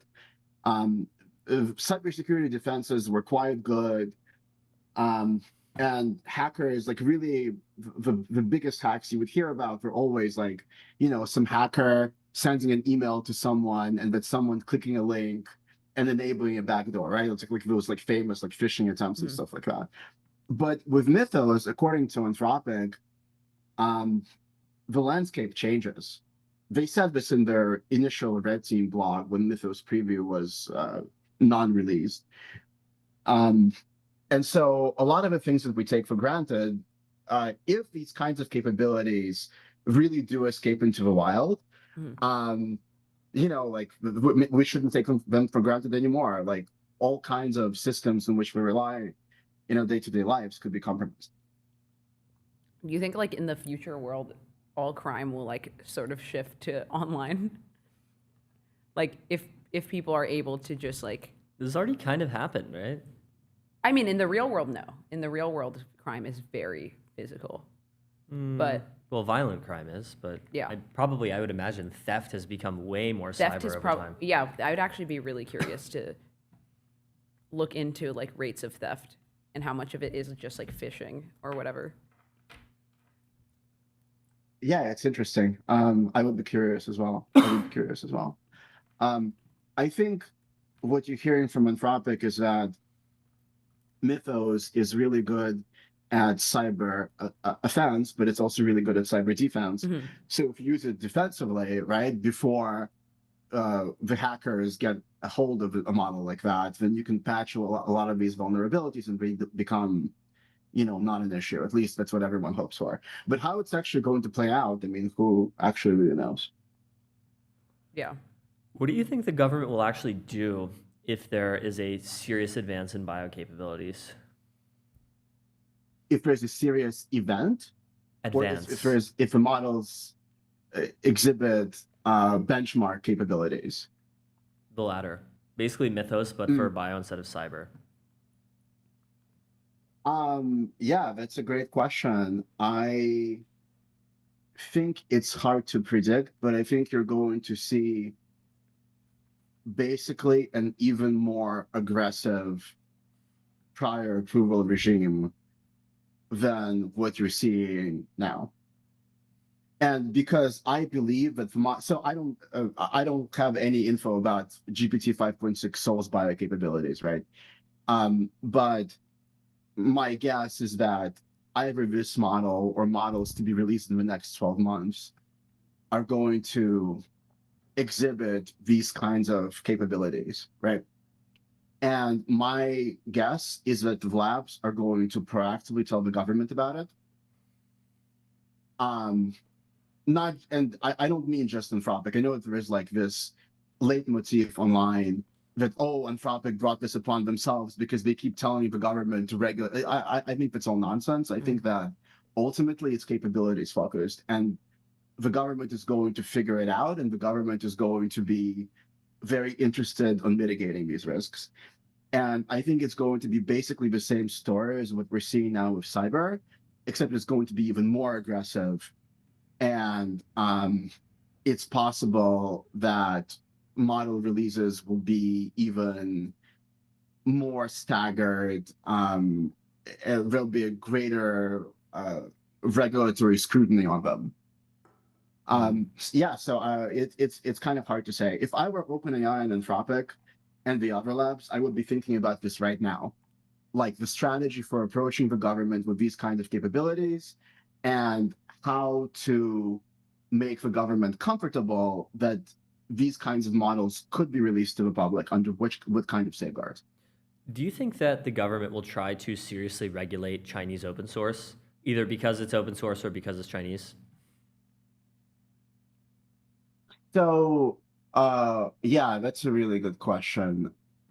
So first of all, I'm not sure the whole point, the whole thing about Chinese open source. I'm not sure if Chinese open source has much of a future. Why not? I mean, Like, you think the it's going to Chinese get labs have nationalized in China? no. Actually, I mean, it might, but I think in the near term, if I were the CCP is not stupid. Okay, they have a very different view of AI capabilities from the view that the U.S. frontier labs and the U.S. government have. But my guess is that Mythos is being used right now by the NSA to attack Chinese infrastructure. Yeah. In fact, we know, right? We know there have been reports that Anthropic has embedded engineers in the NSA who are helping the NSA in conducting offensive cybersecurity operations. So, you can take a guess at the targets against which these operations are being conducted. I think that's a pretty decent likelihood that one of these targets is China. And you probably don't hear about it from China because you don't the CCP isn't going to come out and say, oh, the US was able to breach one of our defenses as this critical object, right? Like this is never going to happen. But of course they'll know about it. But like they will be able to guess that this was done with the help of advanced AI models.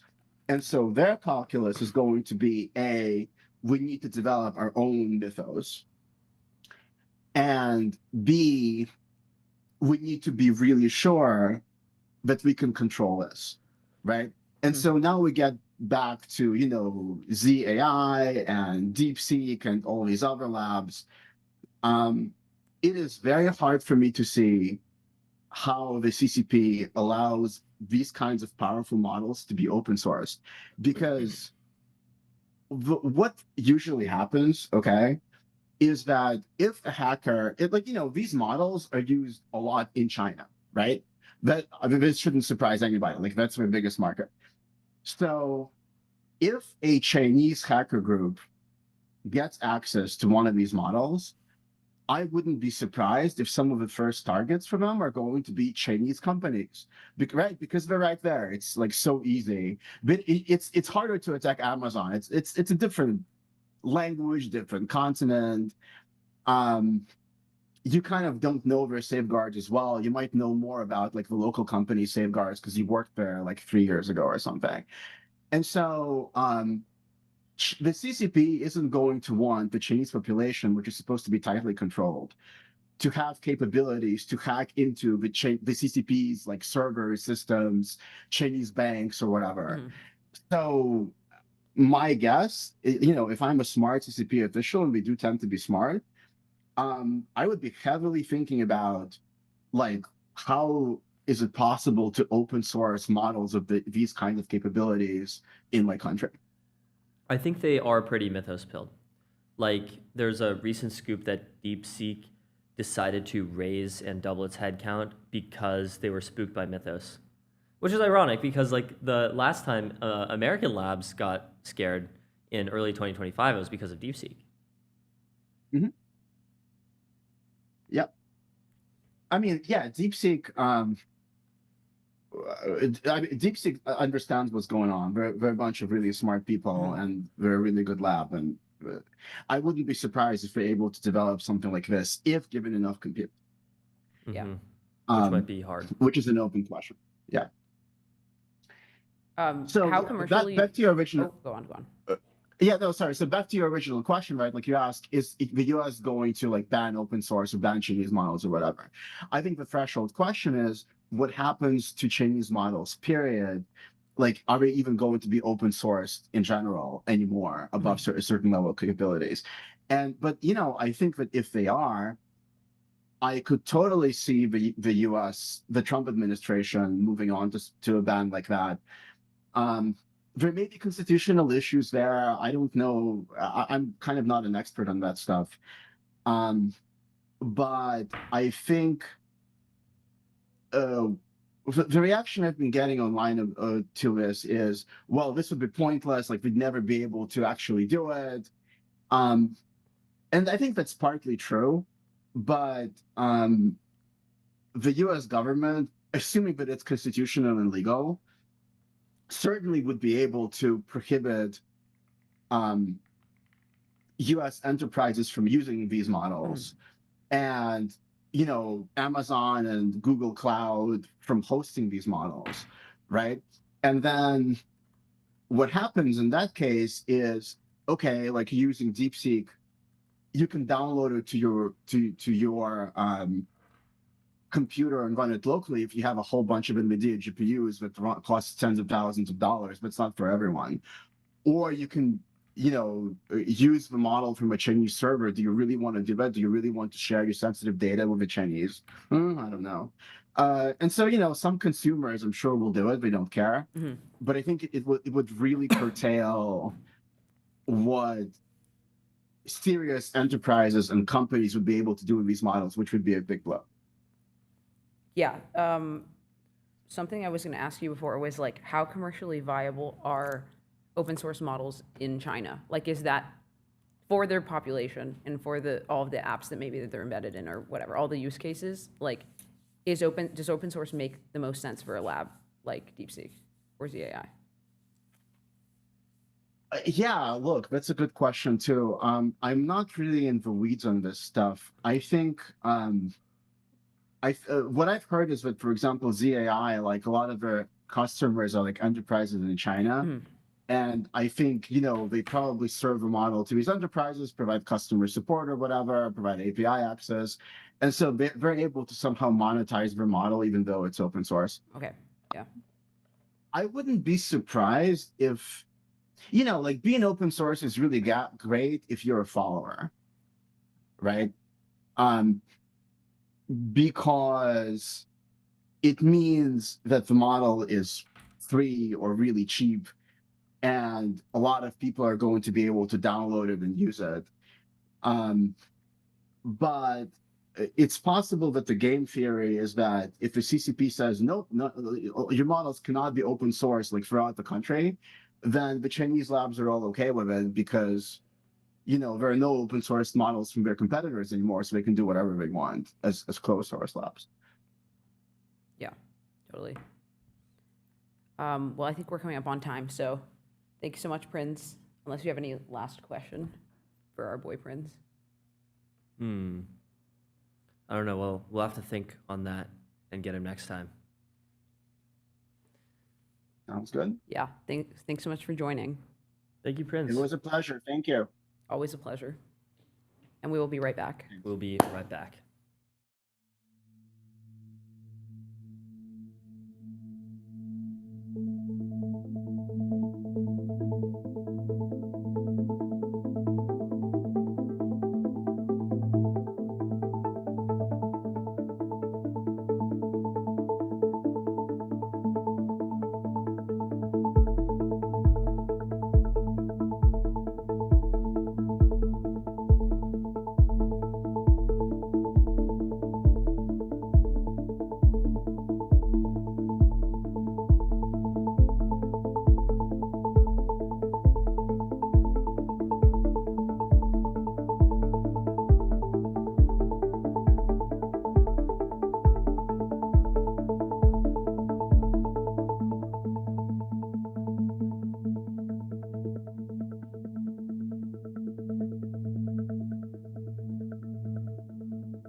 right. We are back with Luke Aragoni, who is the founder and CEO of Loti AI, which essentially helps people identify and get rid of deepfakes, which is, of course, a very topical thing right now in AI. So, Luke, welcome to MTS. Thank you so much for having me. Yeah, so first question is like, when did you realize that deep fakes were going to be like this big of a problem? And how has the like technology, this has been around for a while. I think since like 2016, people have been talking about deep fakes. Yes. So yeah, curious to hear your thoughts. Yeah, I think around 2023, SAG-AFTRA went on strike. I think that was like the first time there was a major commercial impact from AI. Right. Before that, it was, as you mentioned, like 2016, people were talking about deep fakes. No one was really like calling it AI content then, but it was this like kind of pejorative term around falsely recreating someone. Right. And that didn't really have much like talons, didn't really go anywhere. And in 2023, when an entire industry crawled to a halt because there weren't good contracts around what happened with deep fakes or AI, I think that was the first sign for me that this was going to be a major economic issue that required solutions. Right. Yeah. I mean, so there's the economic issue. There's obviously like there's a whole bunch of personal and horrible like situations that can happen as a result of it. So how big of a threat is this? And like, how are you thinking about mitigating it? Right. So I guess there's two kinds of threats that people have to think about. There's, of course, the economic commercial part that I mentioned. And then you mentioned the other bad stuff. The other bad stuff happened mainly like 2024 and beyond. And that's what most people would be concerned about. It's someone that's a colleague or someone you go to school with that is using deepfake technology to put you in a scenario that you do not agree with. Yep. Right. Whether it be you saying something, there was a teacher that was deepfake saying something that was really bad and he like lost his job and then he had to prove it was a deepfake and he got his job back. Or even more horrendous, there are girls that are deepfaked into explicit situations, even when they're minors. And seeing how the technology is making that easier for people is very scary. And so from both of these approaches, from a commercial standpoint, Loti's created products where there's like a clearinghouse effect, where if you are a Gen AI platform and you're trying to make a creator, an influencer, or some celebrity, you need to clear it with us. And we'll tell you, yes, you can make it, and these are the prices for it. And then on the other side, for consumers, we are building a product to try and make sure that if anyone does try to recreate a coworker, a colleague, a classmate, that we can stop that generation and say, oh, this is a real person, and this person needs to grant you access. Or in the situation we talked about, this person isn't even an adult, right? Like there's no way that you should be generating this. But in all of these scenarios, consent is a really big part of it. It's just someone saying, hey, these are my rules, or in some cases, these are my prices, or the combination of both. And Loti's trying to create a plumbing or a mechanism that actually ties the Gen AI providers, celebrities, brands, and consumers together so that we can all have a real easy way to generate the things we're allowed to generate. Right. What do you think about watermarking on the provider side? So, like Google has their synth ID, Openai has a similar thing that allows you to verify that an image is generated with GPT image. I think that if you watermark some kind of deep fake, that's great, but it doesn't stop the fact that the deep fake is there. The watermarks that they're talking about now are also invisible. So the damage could still be done. In fact, everything I just said about the non-commercial side is doubly impacted, right? So you can have synth ID, but if you stick it on the back of an explicit image that you made of someone that you weren't allowed to make, that doesn't help anyone, right? It's like, yes, we've confirmed it's fake, but it should never have been made to generate to begin with. Right. I do think in general, it's good that we have watermarking. It's a good movement that we have these kinds of digital tags that we can put on things. And it will make people like my life a lot easier because we can find it and we can delete it. But I still think there's a mechanism before it gets watermarked where there's an allowance that says, should it be made at all? Right. So, like, what are some of the actual technical challenges with, like, detecting on the model side when a prompt is, like, obviously something that it shouldn't be? Like, it's being misused. Like, somebody is actively prompting, like, create Kendall Jenner doing XYZ or whatever. Like, how do you, like, do that prevention step that you're talking about? So this is So it's actually really easy. If you just say Kendall Jenner doing something bad, but I think the question you're asking is, what about if someone says something tricky, like, someone that's really famous with a makeup brand that comes from a famous family that did a reality TV show, right? You can say things where you're describing it and then not using her name, and you kind of can nudge the model to literally recreate her perfectly by just. You could even say the birth order and stuff like that. We call that a latent space attack. Oh, okay. Latent space in a model is essentially where you kind of surround the area of a person and you describe everything around it. And the inside part is the latent space. And so we can prevent a latent space attack by also taking the same description and pulling it out and saying, is there a person in the middle? Is that person my client? That is my client. Even though you didn't use their name, there's still rules and prices that are enforced for this person. So we handle it both ways. The someone like explicitly writing this person's name, and then also when someone's trying to trick it and trying to surround it, like if, for instance, if I told you a man that's stranded on an island with a volleyball that turns into his best friend, you would probably immediately know who I'm talking about, and so would most models. But our system can detect that as well and then stop it. So is your system kind of aiming to create the framework for doing this legally? Like, yes. Like obviously there will be like a new type of business models where like people that are very well known do want to license themselves for specific purposes, right? Yeah, we really don't. So I've been talking about safety and everything right now, but the reality is we're not trying to make a guardrail system. We're trying to make a rail system. Yep. We want to make the fastest way to get so many people into these platforms in a safe way. I really want us to think about it as not like, oh, Lodi's going to prevent bad stuff, but instead we're going to enable an entire economy to take place. It's liquidity on something that has been traditionally very illiquid, which is what you look like and sound like, brands. So yes, we obviously will be protecting and stopping bad stuff from being generated. But I think that once everyone has their rules in and prices are set, it's going to enable an entirely new kind of like e-commerce economy where you can go and get someone's likeness or your friend or a celebrity or a brand you love and tie it all together to make something funny or you love at a price that everyone agrees to immediately in real time. I see. How do you think law and regulation should work around deepfakes? So we've talked to the White House and others, and we've tried to keep it very simple. It's you need to give me the ability to delete something, and everything else will happen in the market. And so if you say, Lodi, if a customer says that this deepfake needs to be deleted just by purpose that it is them in it, I can build an entire economy from that. You don't need to go and regulate what all the rules should be or what all the pricing should be. We don't need to follow kind of some of the mistakes that we've done where we've over-regulated in other areas. But I do need the capacity to say something out in the market should not belong and then remove it.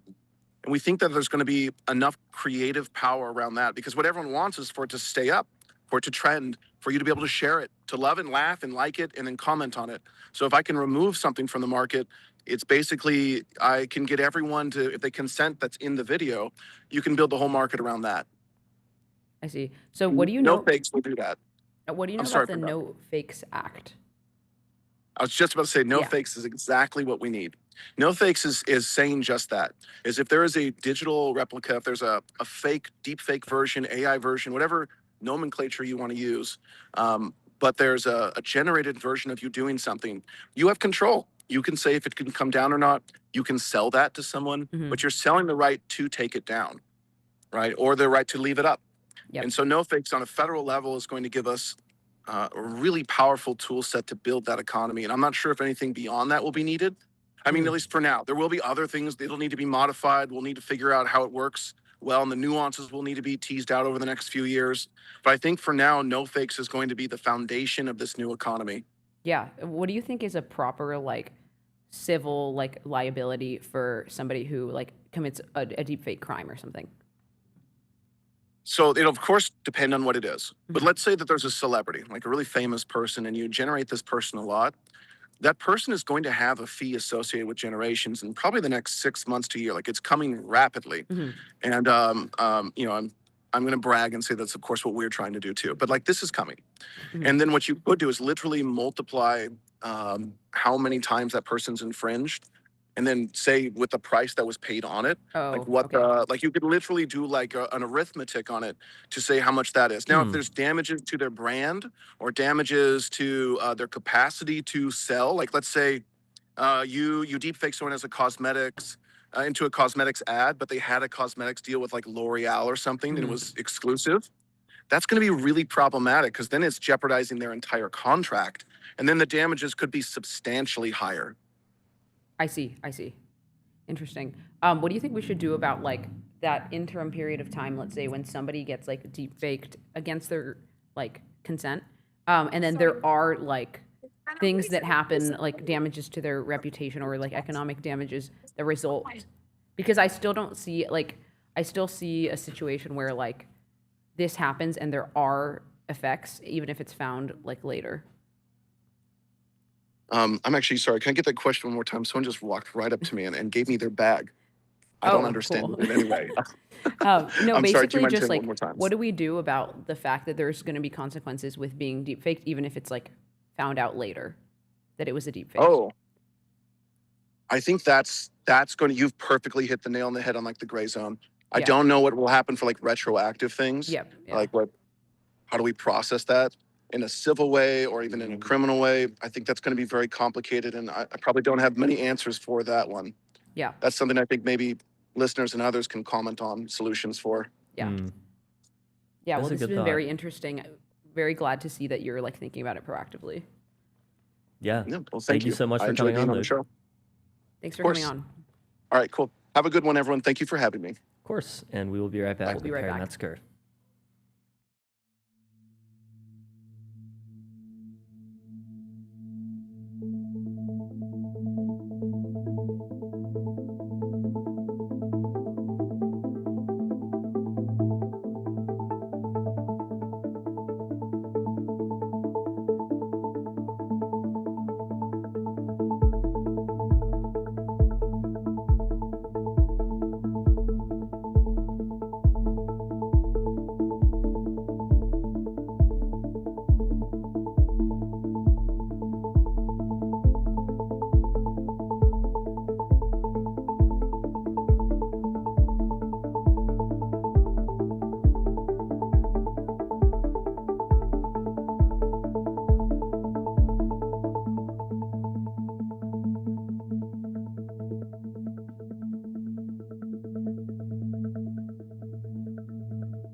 All right, we are back with Perry Metzger. That's so funny. The headline on the stream says "Bad scientist bon vivant and raconteur."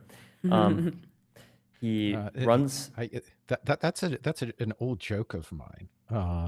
The thing that always gets to me is when there are people on Twitter who when I say something will come back and say, "Well, you must hate humanity because you're a mad scientist." And, my usual thought at that point is, well, my tagline is a joke, but your reasoning doesn't need to be too.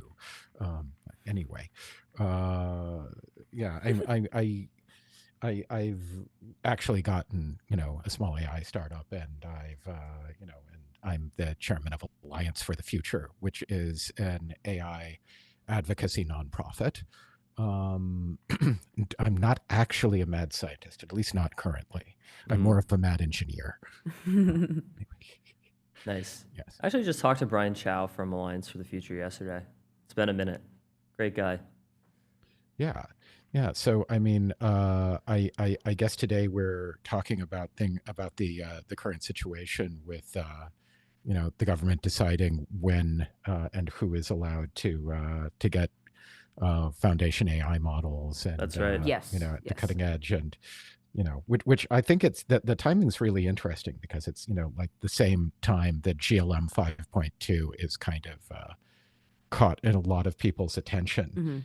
And I know a lot of people who are using it and saying it's around the Opus 4.8 or GPT 5.5 level. And if I were OpenAI, I would want to be putting GPT 5.6 into wide release so that I can keep my competitor from getting a foothold in the marketplace. Yep.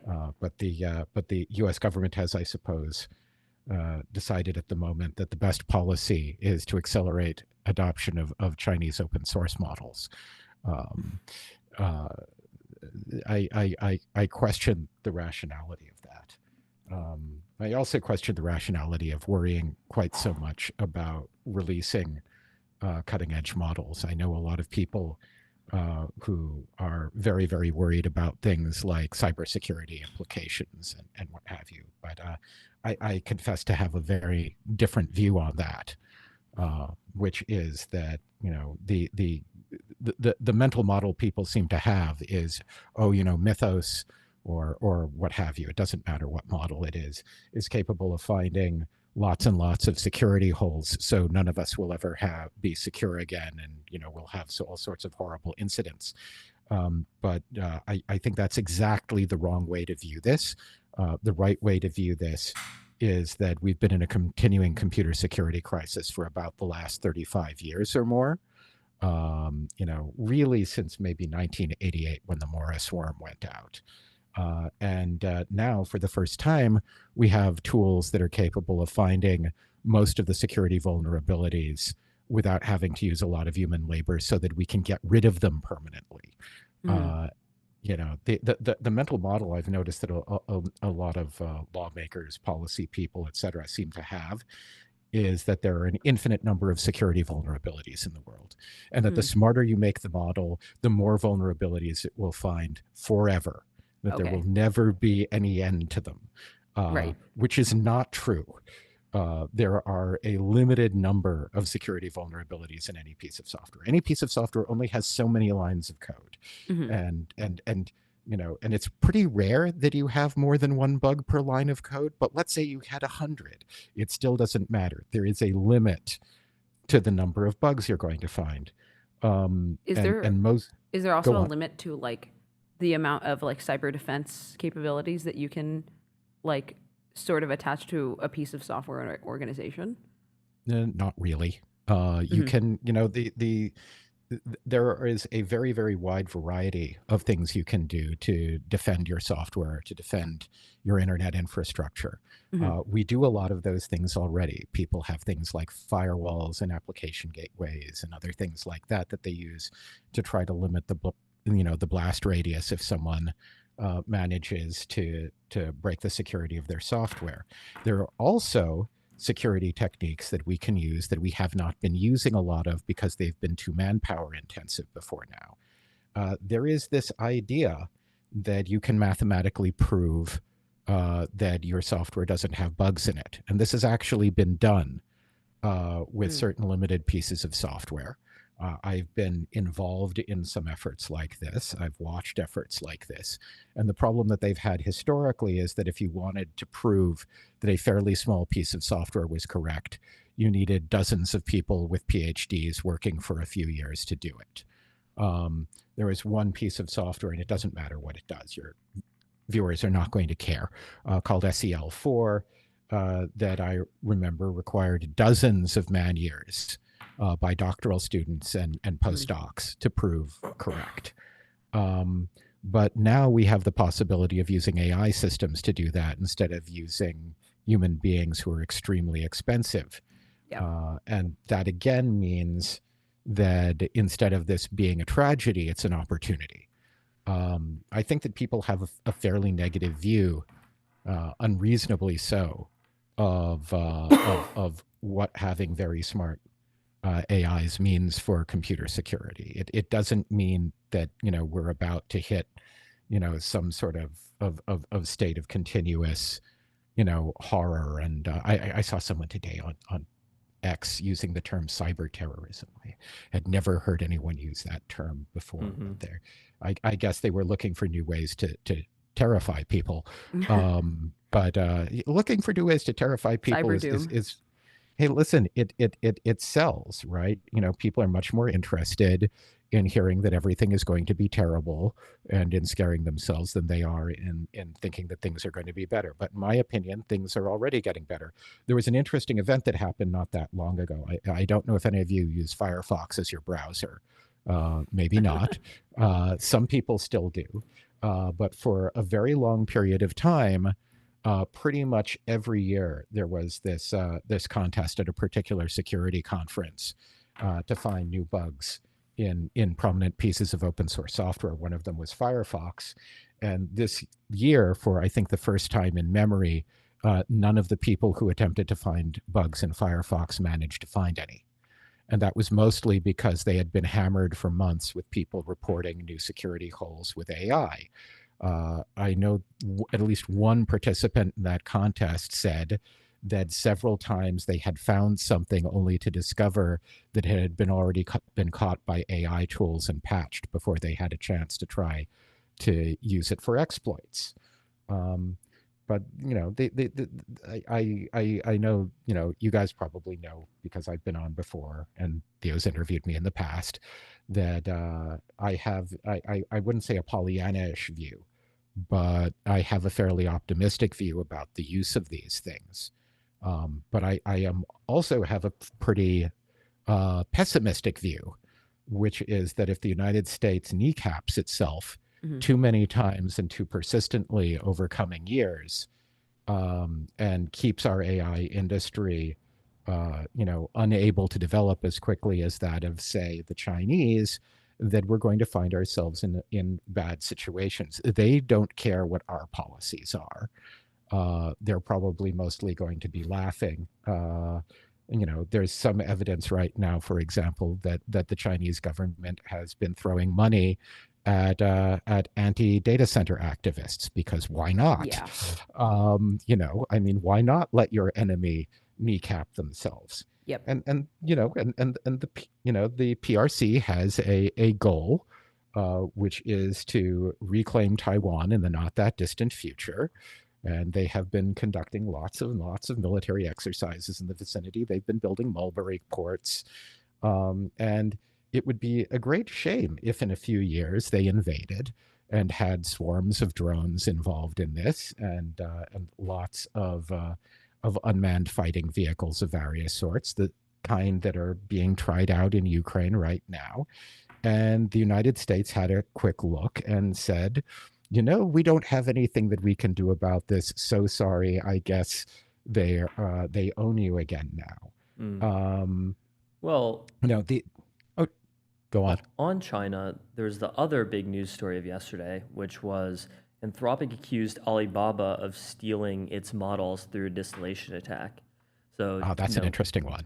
One position on this is like, here is China stealing US AI capabilities. We need to shut this all down. And then another view of this is, they're not really stealing, they're paying Anthropic in exchange for these tokens. And Anthropic stole the internet anyway in order to train Claude, so what's the difference? Well, I have an entirely distinct view from all of these things. I think that it's entirely within Anthropic's rights to have terms of service that say that you can't use accounts with our service to try to distill our model. But I also think that, that what Alibaba does for their Quen models and what DeepSeek and Z.AI do for their models is probably pretty different. Alibaba appears to have, shall we say, a somewhat more pragmatic view about doing this sort of thing inexpensively, perhaps. But I don't think that it's an interesting thing from a policy point of view, and I'll explain why. It is true that you can do stuff like this in order to get the content of, some of the content of other people's models, and in order to speed up the rate with which you train your own. But ultimately, what one group of people can do, another group of people can do. And ultimately, it's not going to be the case that only the United States is in possession of leading edge models.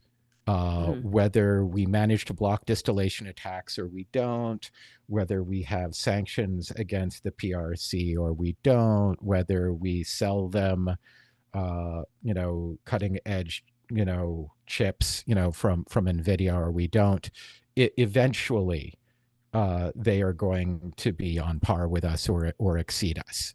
The folks at Huawei are very, very clever. And even though they don't have EUV fabs, they've started building three-dimensional integrated circuits. So the chips that they're making, normal logic chips usually have all of the transistors next to each other on a flat surface.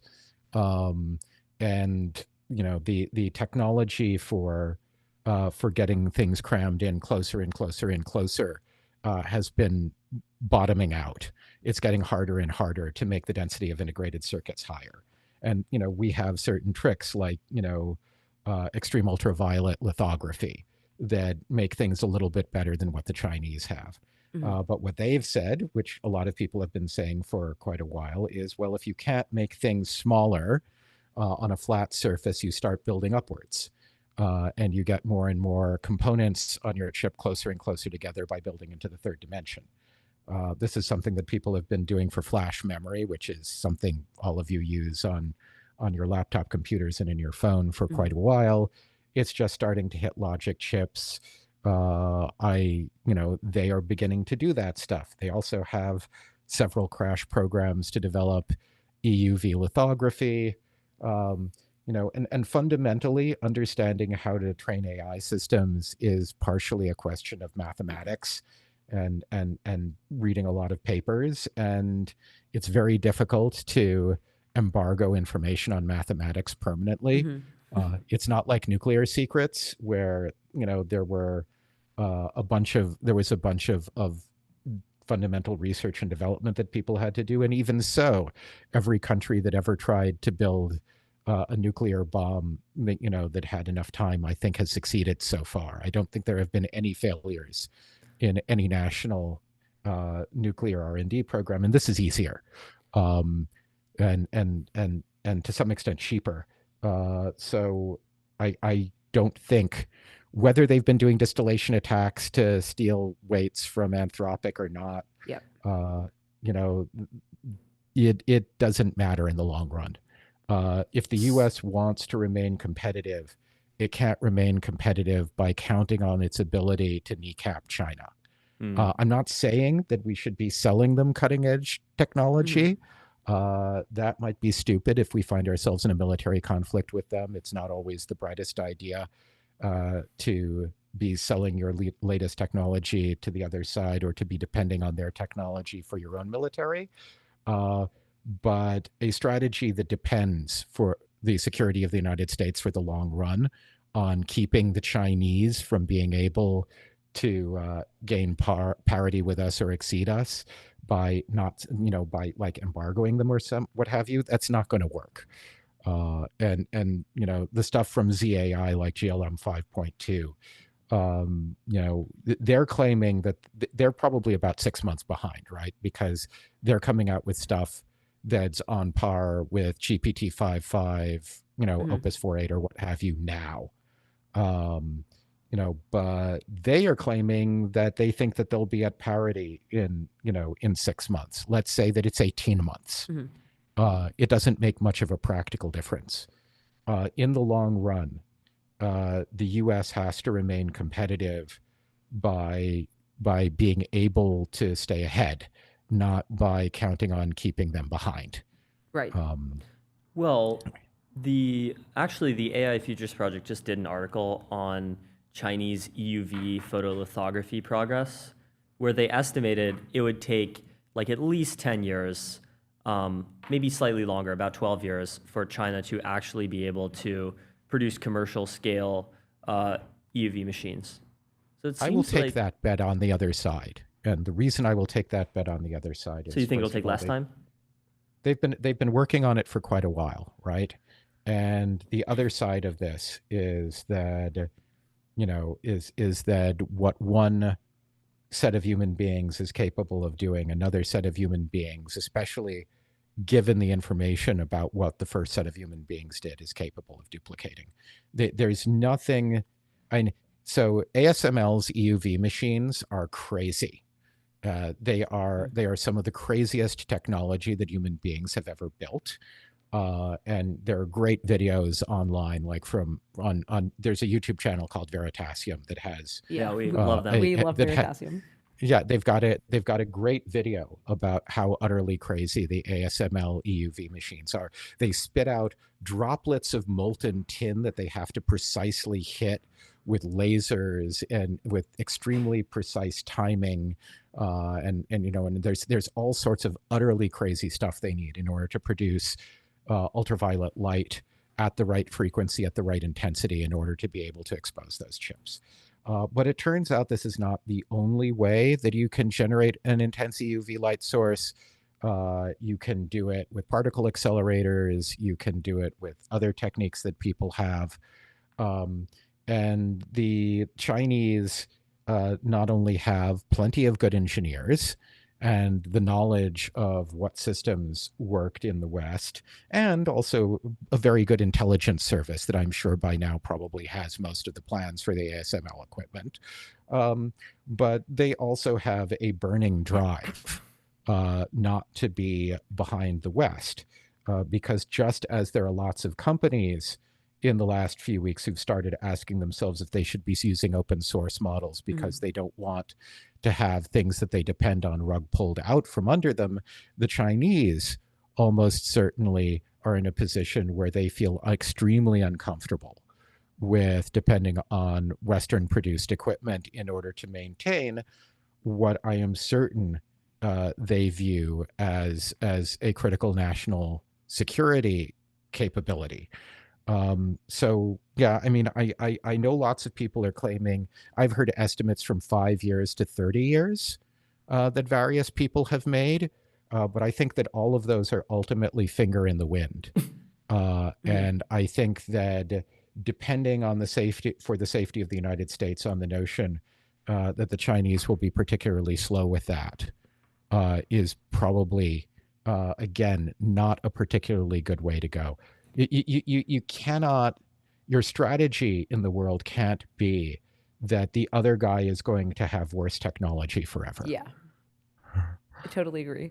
So you seem to be like pretty pilled on the fact that like if ZAI develops a really good model, it could catch on very quickly. I love how we just use pilled as just like a general word for like believing in a thing. Yeah, so like, funny. Total vocab overhaul. Zoomer vocab moment. Anyway.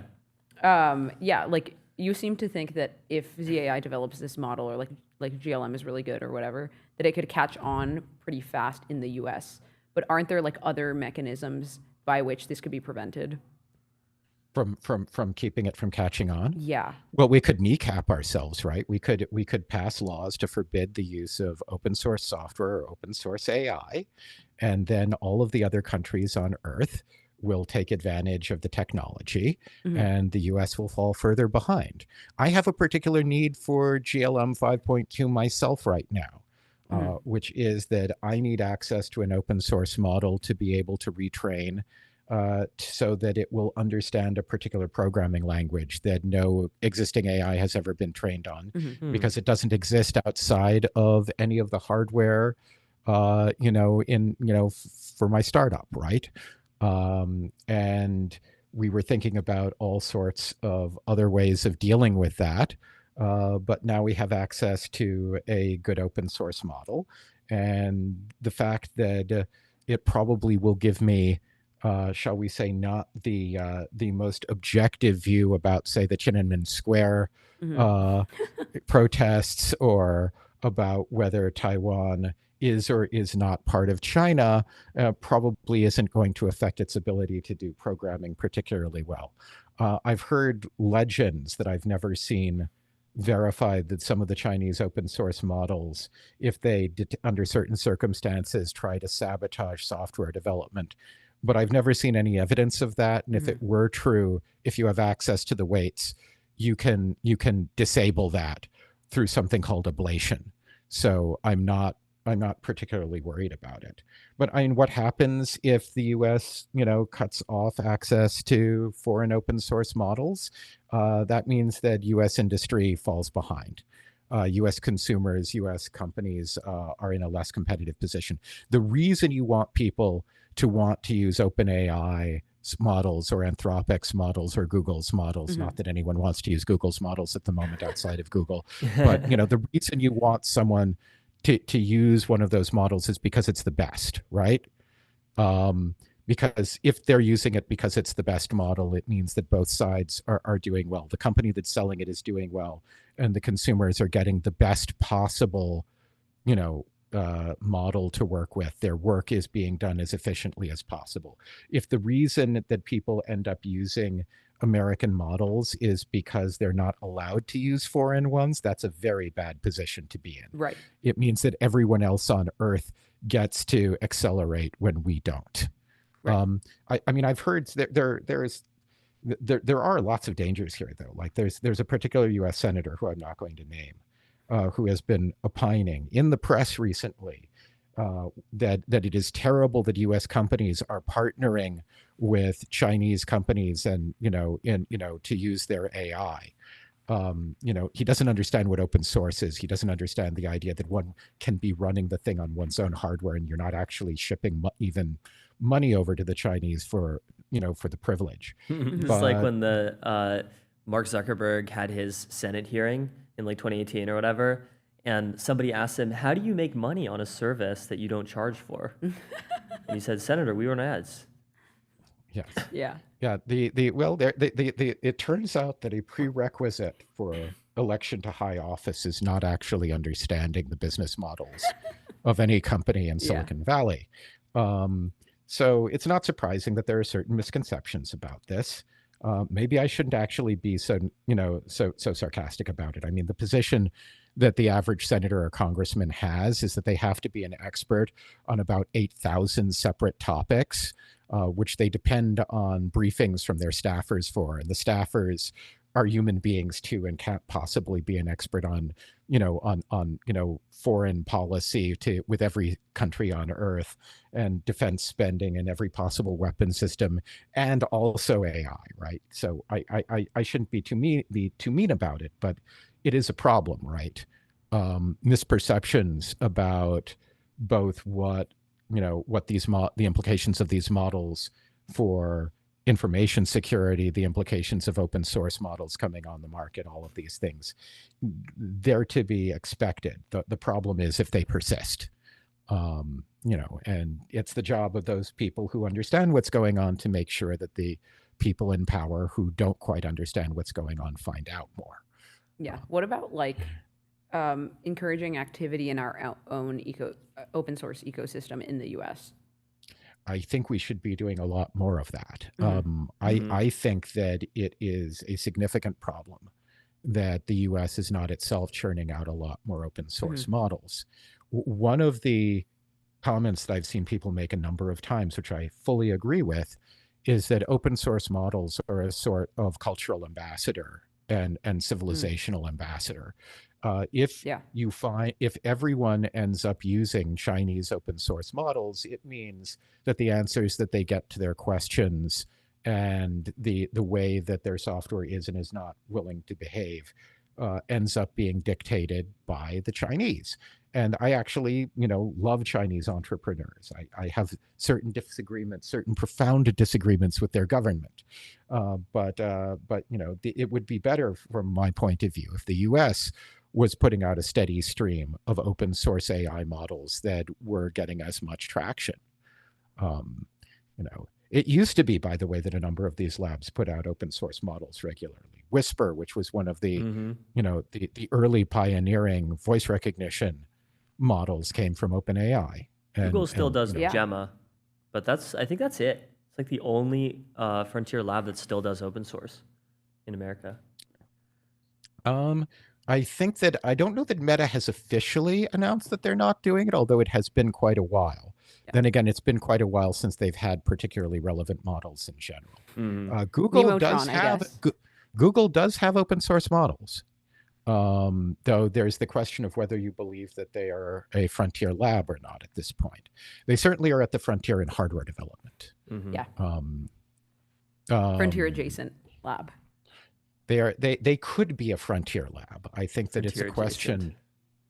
Yes. Well, I think it's a shame that they're frontier adjacent. I would like there to be far more competition in the field at the moment. Yes. Yep. Yes, certainly. Well, it's been great having you on, Perry. We got to wrap, but thank you so much for coming back on MTS.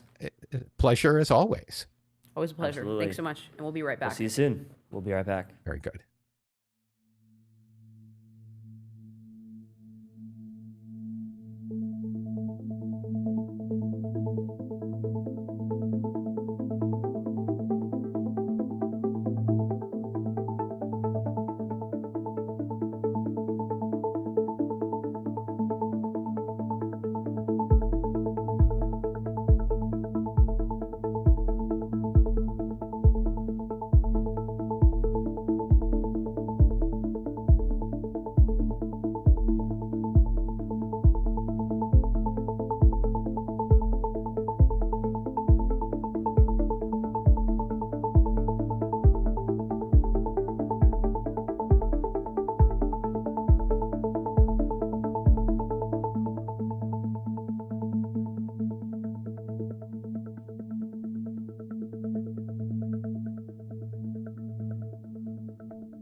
All right, we are back. We are live with Soren Larson, Hyper Soren. at Hypersoren on X, who does applied cybernetics, economics, and all kinds of other things. Has a great blog, hypersoren.xyz, applied cybernetics. So Soren, welcome back to MTS. Awesome to be here. Happy Friday. Happy Friday. Well, we have this like... We call it Sad Friday. We call it Sad Friday. Sad Friday, why? This is our bit, because we won't monitor for the next 2 days. Well, the situation still changes over the weekend. I mean, you guys, there's plenty to do. We do still do situation tweets over the weekend. We're always locked. Oh my anyway, God. So yeah, we had a lot of big news stories today, starting with GPT 5.6, which was finally announced. They released a system card, but they didn't actually release the model because the government, for the first time, requested that they not do that. So what do you make of this? Yeah, I mean, it's super disappointing. I actually haven't had a chance to study the model card yet.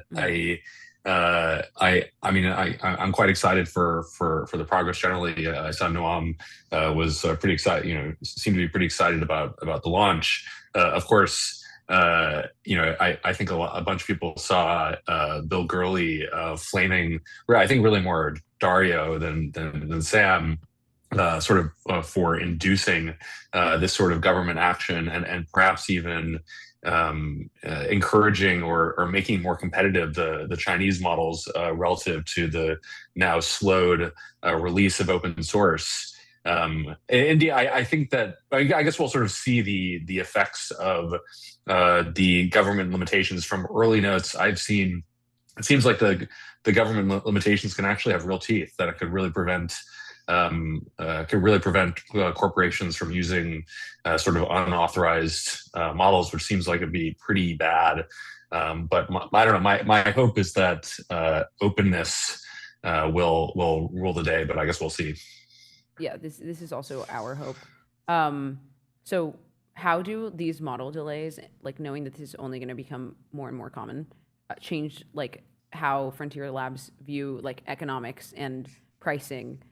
And all this other stuff. Yeah, it's. It's very interesting. I feel like a number of folks on Anna Andreessen have been sort of writing about the economics of this. I think, indeed, the labs have done well by continuing to be at the frontier. Like we continue to buy expensive tokens because the American labs continue to have the best models. At the same time, if that is no longer true, if we start to be able to access, I guess we'll sort of see what the government's response is when, I think rumored was that Z.AI was going to have a Mythos level model by the end of this year. Will governments, restrict our access to that model? I think that's TBD. But of course, suppose we do get access to it, I'm sure plenty of people will download the weights, irrespective of government policy.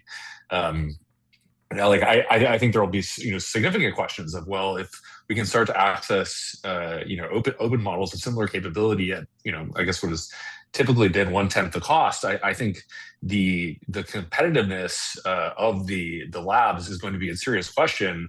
And indeed, I start to wonder. I think that there was a suggestion that maybe OpenAI was actually going to attempt to IPO next year. I'm quite curious how the public markets are going to interpret an OpenAI with a government sort of shafted model that is now sort of on par with, or at least the models that are available commercially are on par with open Chinese models. I'd be curious how public market investors would react to that. No, certainly. And this also applies to Anthropic, right? Like, if this is the precedent, it's just like, oh, you could all of your top models are only going to go to the top 20 companies or whatever, U.S. government, whatever. Then I can see incumbent advantages, man. Yeah, I can see why they would continue delaying the IPO. Yeah, I think so. Yeah. We made the permanent underclass real. What a shame it didn't have to be this way. Well, for whom? I guess we'll see. But yeah, permanent underclass is when you don't get 5.6.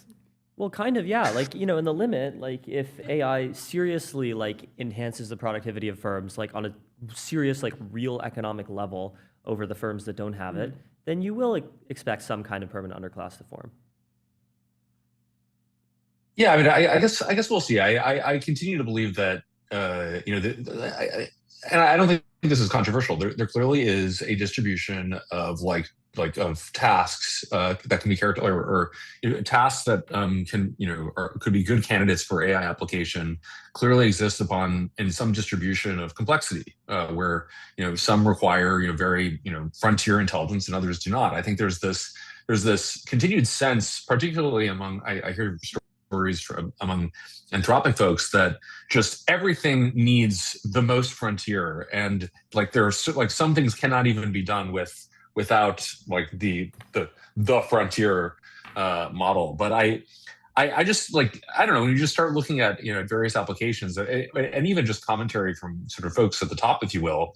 I think Brett Taylor 2 years ago was saying how Sierra was solving. I'm sure Sierra's product has gotten better over the last 2 years, but he shared on LinkedIn that actually, I think this was this was a while ago now, but he shared on LinkedIn that Sierra was able to solve customer service inquiries with GPT-3, and so it isn't necessarily the case that you need frontier intelligence in order to, for example, solve AI customer service. And if in this world, if actually suppose Sierra, this application layer remains durable, Sierra is poised to, and I guess depending upon the market dynamics of Sierra's customers, Sierra is poised to accrue incredible benefits where they can start margin maxing the models, start using sort of cheaper and cheaper models for the provision of their service, irrespective of AI progress. And I think that's just a function of the empirical distribution of task complexity. How much intelligence, how much energy do you really need for certain applications? I think, actually one thing I plan to do over the next month or so is probably attempt to characterize how much intelligence certain verticals in the economy actually need. Yeah. And if it just turns out that actually, maybe it's true that you need a Mythos type model for sort of adversarial games, cracking algorithms, for example. That seems plausible to me. It seems plausible that you might need very intelligent models for adversarial games, for high entropy environments where just things are changing constantly. You really need to think a lot. But clearly there are applications where actually the environment doesn't change very much. Compression is readily applicable. Right. And if compression is readily applicable, then why would it be the case that you need to use something like Mythos? It doesn't make any sense. Yeah. We were sort of talking to Clem from Hugging Face about this. Cool. Of maybe you don't need Mythos if you're running a front desk at a random law firm or something. I'm not even convinced of this, by the way. I think you think that person does need Mythos? Hey, maybe it would be nice, but yeah, I just think we don't know exactly what we're leaving on the table in terms of intelligence gains. But I do strongly suspect that smarter models, generally smarter models, will just be able to automate all kinds of jobs more effectively. I don't know how far you can get with GPT 5.5 plus a harness to fully automate an accountant or someone who works at the front of office at a law firm or anything like that. Yeah, I think it really I think it will ultimately come down to the economics of it. How much does it cost to run sort of today's or the future frontier model versus say a person, versus say an application layer company spending a bunch of time on a harness to be able to use a dumber model. I think we just don't know, but the labs very much need it to be true that there are certain applications where it just is you actually can't do any of the former things. You must use this very expensive model, which just seems, I don't know, to me that position almost feels like anti-AGI. It seems to suggest that compression compression sort of stops, that there's so much complexity in the world that today's smartest models can't find a way to compress what today we perceive as highly complex. It just seems it just doesn't seem realistic to me. Yeah. So you posted a tweet by Matt Slotnick earlier. Yeah. So people are desperate for a reason to be bearish on the labs. I think it's because they're afraid of what it means if they continue to scale as they are. People want them to fail because it would provide a return to normalcy, and that's comfortable, but that old world is dead and gone. So what do you think this, do you think this is kind of the common sentiment among just like the general populace. Like it's like that tweet that's like people are not emotionally prepared for if it's not a bubble. Like Yeah. That was one of the greatest Rune tweets of all time. Yeah, it was a great one. Yeah, my sense is that there are plenty of people that are acting exactly as Matt describes. So I'm taking this call from New York, and sadly, I think that a lot of people in New York are a little less AGI pilled than people in San Francisco. Mm-hmm. And I think there are probably a lot of people in New York who just like to, sip some rosé in the West Village and just sort of forget about the scaling machine god. Mm-hmm. At the same time, I also think that there are plenty of legitimate reasons to doubt the economic model of the labs. I've written about a number of them. I think that the labs have a pricing problem. Like they don't know the upside of the application of their models. They, like, when I use the model or you use the model, well, like ideally in a business application, you accrue some rent for providing this model, wrapped up in your business. They don't observe that. They can't price discriminate. And so, I've written about this, and so you end up getting to participate in the surplus. And if there weren't surplus, you probably wouldn't be using the model. There are latency reasons for doubting, doubting the labs. I mean, I think self-driving is probably the clearest example. Like, my sense is that self-driving can't even, support, a cloud-based model. The latency is just too high. And so there are certain applications where just literally connectivity would block application. And then I think finally just economics. Like, there are certain applications where somebody's got to pay for this inference, and probably consumers would probably prefer things to be as cheap as possible. And so, I think there are just applications where just actually the application doesn't even support the use of like a Mythos level because there's just nobody to pay for it. So I think there's just a variety of applications where the economics, the physics, the incentives just don't support the lab business model. Well, I don't know about that. Like, for self-driving, for example, the labs could just own their own fleet of self-driving cars. In fact, they already kind of do. Like, Google owns Waymo. Yes. Although, it is. I think that's a totally fair example. Though, I feel like Google is scaling its business on the basis of its incredible, self-driving. Actually, I don't even know. I don't think we actually really know the unit economics of Waymo. I've seen conflicting reports on this, but indeed they're monetizing through, a service. They're not monetizing through inference. They're monetizing through, the market for transportation, which is completely different. They are actually participating, in a market of value where they have competitors like Uber, where people are paying to be moved places, not to buy tokens for whatever reason. Yeah. How do you think that we can or the labs can better measure token inefficiency? If I'm using a very good model for something that is not necessary, or I just for whatever reason am applying the wrong model to serve a particular problem.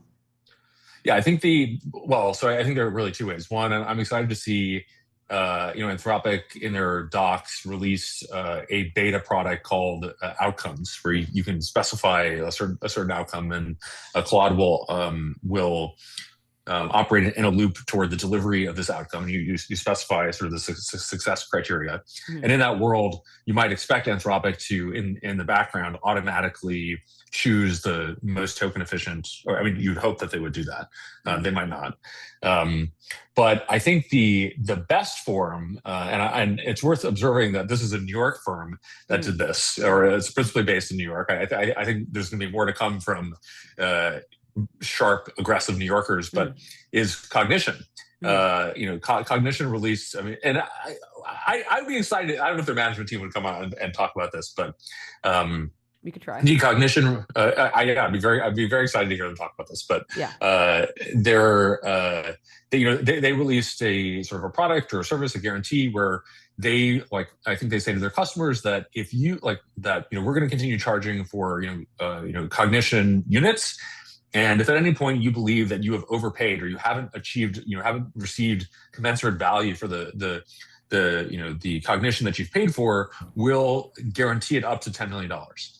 And that policy is so smart because it is I tweeted about this and their management team denies it, but I believe that this is actually a pathway for cognition to price discriminate and really to learn the economic value of their applications, because you can sort of imagine, I don't know if cognition is doing this, but you can imagine that cognition can vary the price of Devin tokens, of Devin cognition units, up to the frontier where a customer's like, no, thank you, that actually didn't provide enough value. And this is a great way for cognition to actually begin learning, like, how much value did Devin provide? Without a mechanism like this, they actually don't have any direct means of observing this. But with this mechanism, they can start pushing prices up to the point where customers will actually provide data back. They'll say, no, this now costs more than the actual value that was delivered. And it will begin to develop for them a training set. And so my sense is that actually the way that Anthropic and OpenAI could resolve this is they could start offering guarantees for the economic value that are conferred. But then, of course, it would require companies to begin sharing with them their estimates for economic value, which could be just a path to commodification. And so it's sort of like a Trojan horse, but it's very smart. Yeah, that's definitely interesting. I hadn't thought about that. So, like, cognition is mostly like coding, right? Like, it's mostly like a coding-centered service. Do you think there's too many coding agent companies in the market right now? This is what the market's paying for, right? I guess so. But are there like different enough ways to like take a coding agent business to justify like how many there seem to be? I'm honestly not sure. I mean, I do think that it sure seems plausible, and it sure seems plausible that coding is a precursor to AGI. That coding is a super verifiable environment. I think there are a lot of ways you could convince yourself of this, but there's a history in math of taking things that you can measure up to the point of, or it's the limit of things that you cannot. Riemannian integrals work like this. To the extent that you believe that coding is a precursor to AGI, I think it would be difficult to claim that there are too many people attempting this, because AGI seems pretty important. On the other hand, I think the experiences of like the Cursors of the world, maybe less so Devins, but certainly the Cursors of the world, or the people who are approaching a developer-only, sort of a principally technical developer-only market, face really difficult competitive dynamics, in the sense that their customers are pretty sophisticated. They will switch between models as they like. They're not really they're not really baked in or sort of locked into a particular use case or to a particular service. Whereas my sense is that, for example, I think one thing that's pretty exciting about cognition as a business is that it seems like actually most of their customers are enterprise, and particularly like non-technical legacy enterprise, where these folks sort of want, Scott seems to be pretty smart. They want sort of Scott to manage the allocation of Claude or Codex or maybe their own model behind the hood, and just sort of trust that cognition will deliver them the best service. So in that sense, I think that my sense is that coding companies will probably do better by selling trust and maybe sort of distribution rather than coding itself, like sort of in cognition itself. I mean, I wrote a blog called Smart Squeeze where I characterized just the challenges for the app layer, principally because customers can readily switch. They can sort of decide that, hey, actually, I don't want to pay for marked up resold tokens, which I think is a dynamic that folks like Cursor were experiencing directly, but cognition indeed is not, because their customers do not have the sophistication to decide, actually, I'm going to go build my own, or I'm going to switch to a cheaper model. Yeah. Do you think that like legacy companies can actually see like a full renewal because of AI, or do you think that there's just going to be like other companies swooping in, taking their place. Mass creative destruction carnage. Say that again. I'm sorry. In other words, mass creative destruction carnage. Like, will a lot of these firms just go away? What happens to like a mid-sized insurance company in Kansas? Yeah.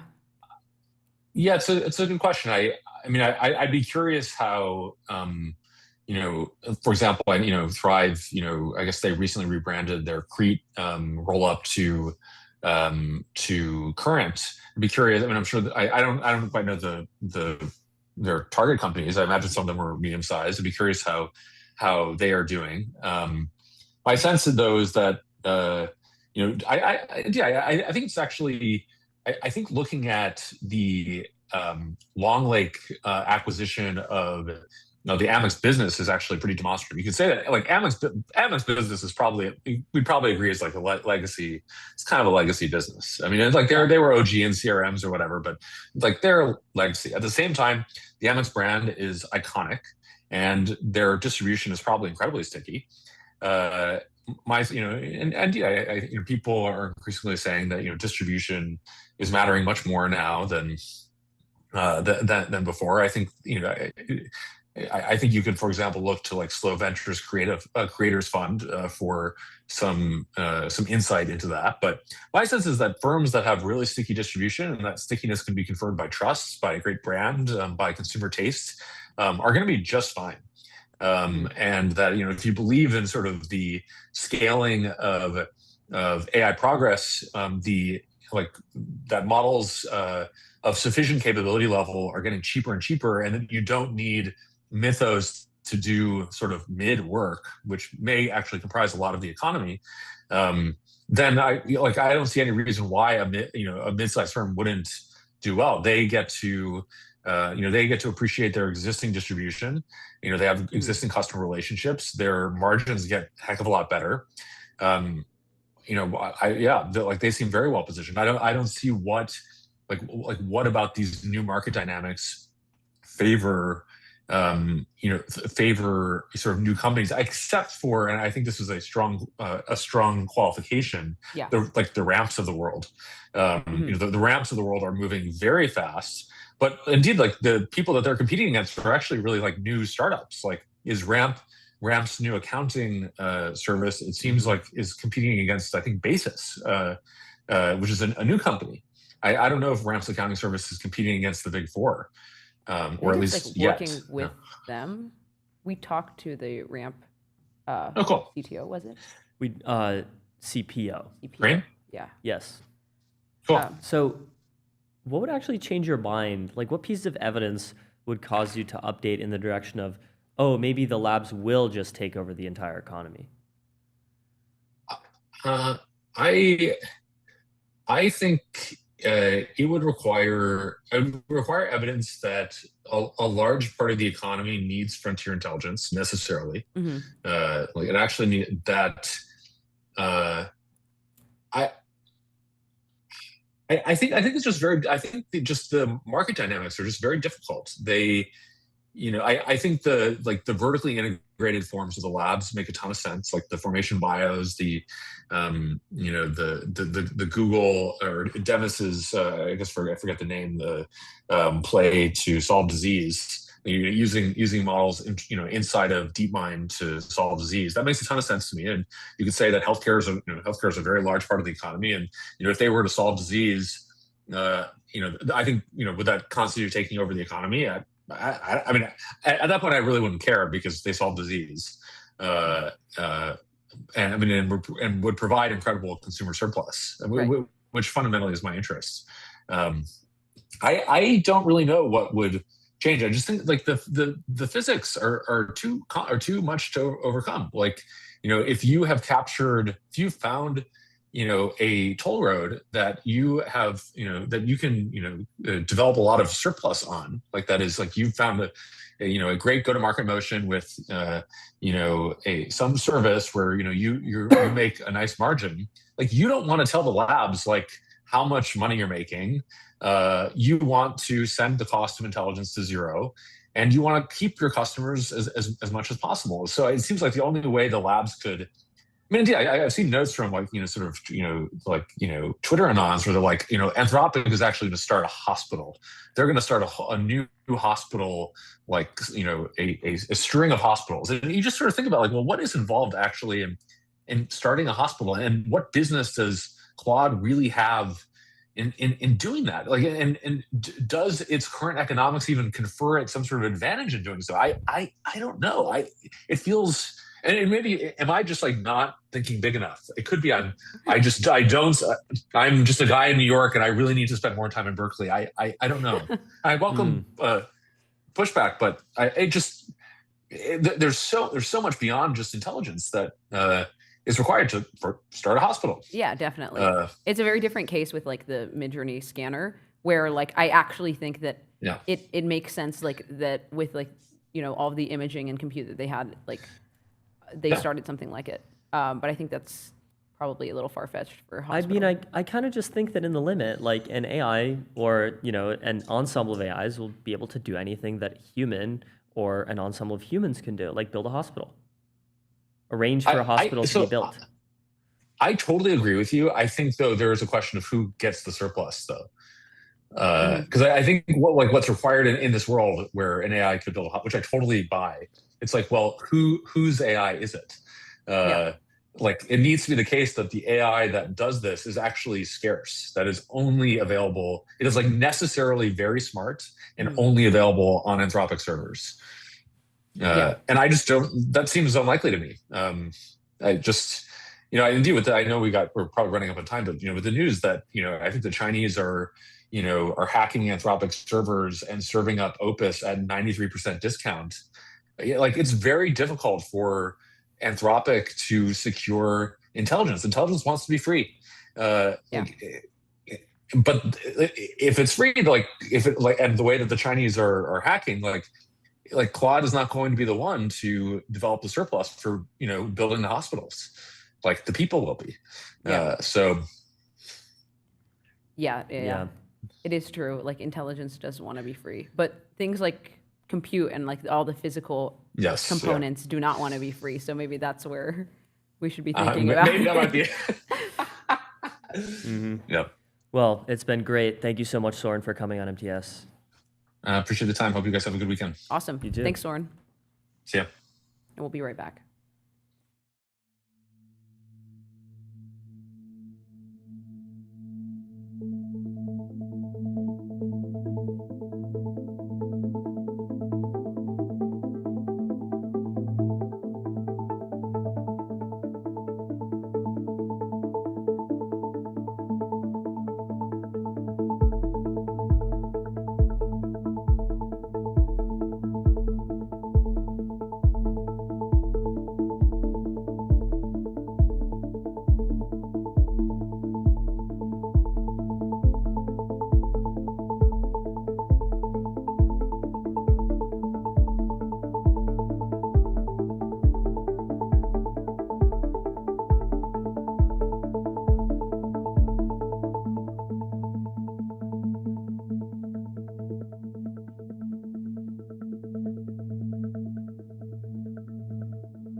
And we're back to read you a little bedtime story. Yep. Called The We Graveyard have a Run. very beautiful story to share with you guys. The sign over Dolan's all-night diner had two settings, off and barely. Tonight, the neon... Scale your Neon. startup on Neon, the Postgres backend for apps and agents built by Databricks, neon.com/MTS. Tonight, the neon buzzed a sickly pink, flickering the word eat down to the E, so the whole block looked like it was politely asking permission. Oh my God. That's such a Claude slopism. I Oh my know. God. That doesn't mean anything. Anyway, Vera parked under it anyway. The graveyard shift had rules, and rule 1 was you started at Dolan's. Her dispatcher slid a job sheet across the counter. The drop was way out at the Old Hollis Research Annex, a single corridor with 11 labs. AI that communicates at human scale across every channel and modality, 11labs.io/MTS. A single corridor with 11 labs behind 11 frosted doors, and Vera was to leave the package at the last one and not, under any circumstances, look inside. Easy money, she said. Nothing's easy at 3 a.m., Dolan grunted and dropped a granola bar. The AI notepad, try it once and never go back, granola.ai/MTS. Next to her coffee, like it might save her life. She pocketed it. She always pocketed it. She had a glove box full of the things and had never once opened one. Out in the van, Kong was losing his mind. The AI connectivity platform, connect APIs, LLMs, agents, and systems with serious security and governance, konghq.com. 60 pounds of shepherd who genuinely believed he was a small, delicate animal, currently fogging up the entire windshield with his enthusiasm. Vera wiped a Kong-sized smear off the glass, clipped him in, and pulled out into the empty dark. The radio crackled before she hit second gear. A rival courier, everybody called him Blitzy, Autonomous software development for enterprise code bases, ship 5x faster, blitzy.com. because the man had never approached anything in his life at less than full sprint, was already on the channel, breathless, claiming he'd take the Hollis run for half her rate. Vera keyed the mic, told Blitzy exactly where he could file that offer, and clicked off. She caught the expressway at the merge by the river. Build once, connect to every API, tool, and LLM. Openai, Dropbox, and Ramp use Merge to get AI to production faster. Merge.dev/MTS. Where 4 lanes folded into 2, and everyone briefly forgot how driving worked. She threaded it... She threaded it clean, Kong now asleep and snoring like a busted carburetor. Dispatch came back one more time. Vera at a stop. Quick one on the way. Add a quick one. Make your brand a billboard. Out-of-home advertising as easy to scale as digital. Adquick.com. Pick up at the loading dock, then Hollis. She sighed, flicked the blinker. Quick stops were never quick. The dock was deserted, one crate lighter than it looked. And here's a Rule 1's quieter cousin, don't look inside, got tested, because the lid wasn't even sealed, just resting there, practically inviting her. She told herself she was checking for damage. Liability, very professional. Inside, nested in foam, was a brass instrument she had no name for, part telescope, part microscope, all the wrong size for either. A little engraved plate read, macroscope. AI code-based understanding for engineering leaders. Macroscope.com/MTS. And when she tilted it toward the streetlight, the lens didn't magnify the light at all. It magnified the dark between the bulbs, and for one cold second, Vera was very sure something in there magnified her back. She closed the lid. Some rules, it turns out, exist for a reason. So shout out Neon, 11 Labs, Granola, Kong, Blitzy, Merge, AdQuick, Macroscope. We love you guys. Yeah. And it'll be... So next time we're gonna have to like do a much better. We're gonna have to prompt a little differently because this story was just like absolute mess that doesn't really mean anything. Yeah. But I think we could create a more beautiful story for you guys next time. Don't even worry. Well, once we get Fable back, dude, we're not getting Fable back for... I think the prediction markets are saying it's going to be another, like, 2 weeks. They keep just... What am I going to do? What whipping am I back. going to do in the interim? I mean, like, yeah. What am I going to do in the interim? It's going to be terrible. Yeah. Fuck my low B intelligence ass life. Yeah. My permanent underclass life. It's so over. Let's see. Let's do some banger review. Have we done any bangers today so far? Any bangers, sir? Are there any bangers? Spare a banger. This is kind of a banger from Elena. We'll pull that up on the screen share.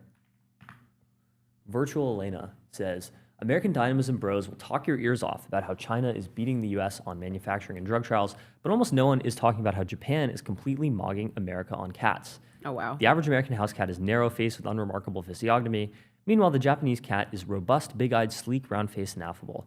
So this is like the example of the American cat versus the Japanese cat. Look at this guy. Yeah. He's like a Pokemon. It's like not even not even an animal anymore. It's like very close to the platonic ideal of a cat. Crimu says he has one of these. That's just like the most cat ever. Mm-hmm. But I think it has to do with like what we feed the cats in the U.S. Like, why are we feeding them like little pellets of like inedible random shit? I don't think this has anything to do with what they're feeding them. You just like selectively breed them for traits like big eyes and symmetric faces and like soft that's fur. all true. But I mean, there's like a certain cat body weight aspect that is definitely just a U.S. thing. Yeah, we have big fat cats like Garfield. Yeah, and a lot of cats have diabetes in the U.S. as well.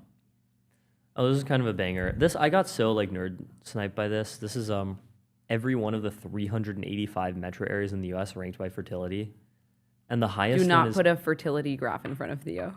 I know. The highest one is Odessa, Texas, which is like this random kind of oil town in the middle of nowhere. Have you ever been to like Odessa, Midland, like West Texas oil country? No, I Permian haven't. Basin? I've never been to.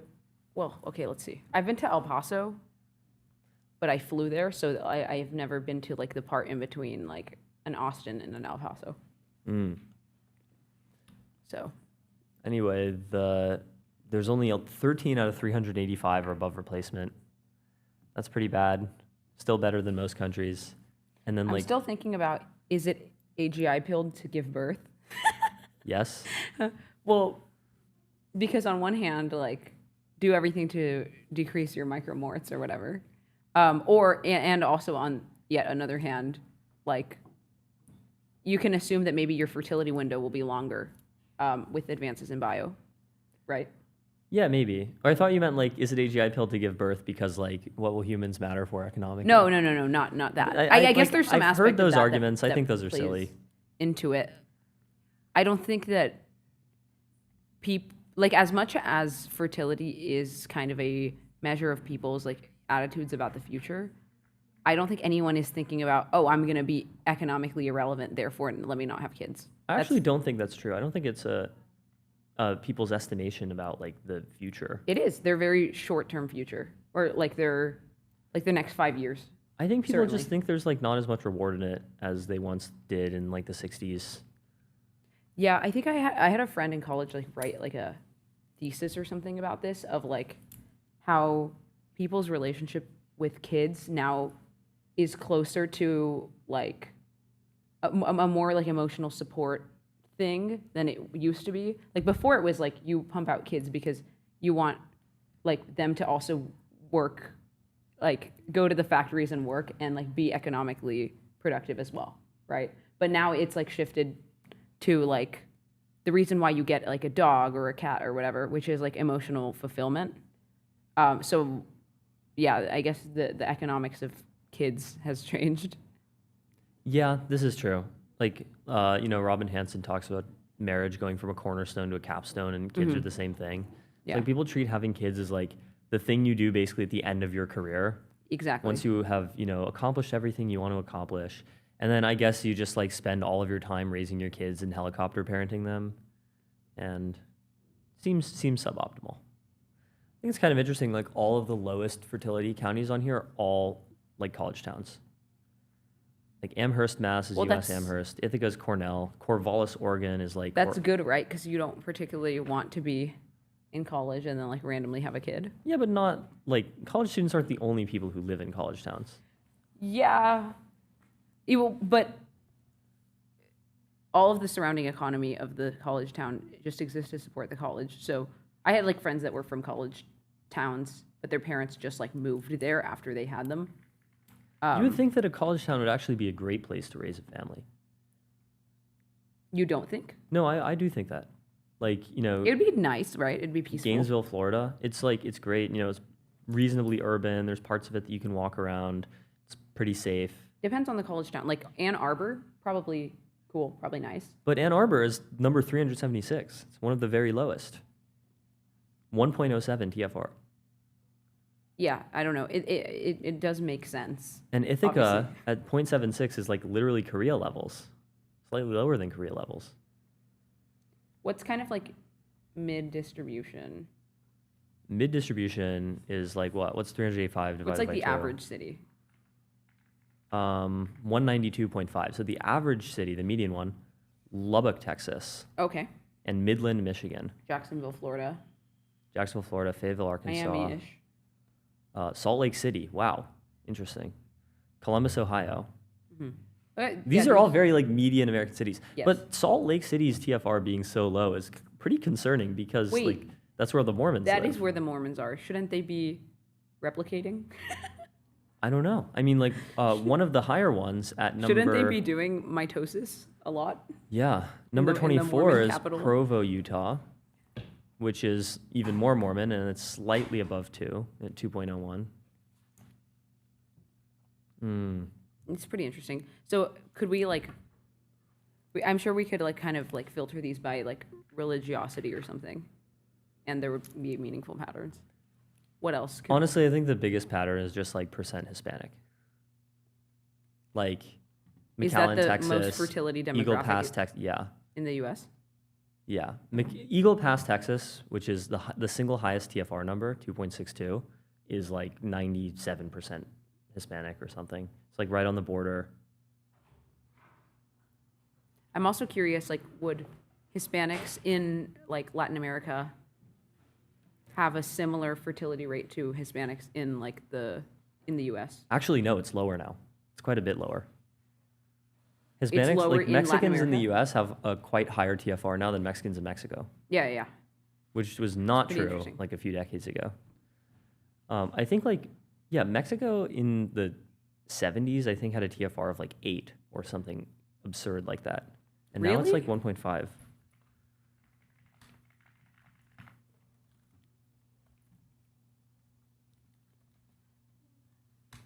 Or like Brazil. It was 6.8. Like so 6.8, yeah. quite yeah. high.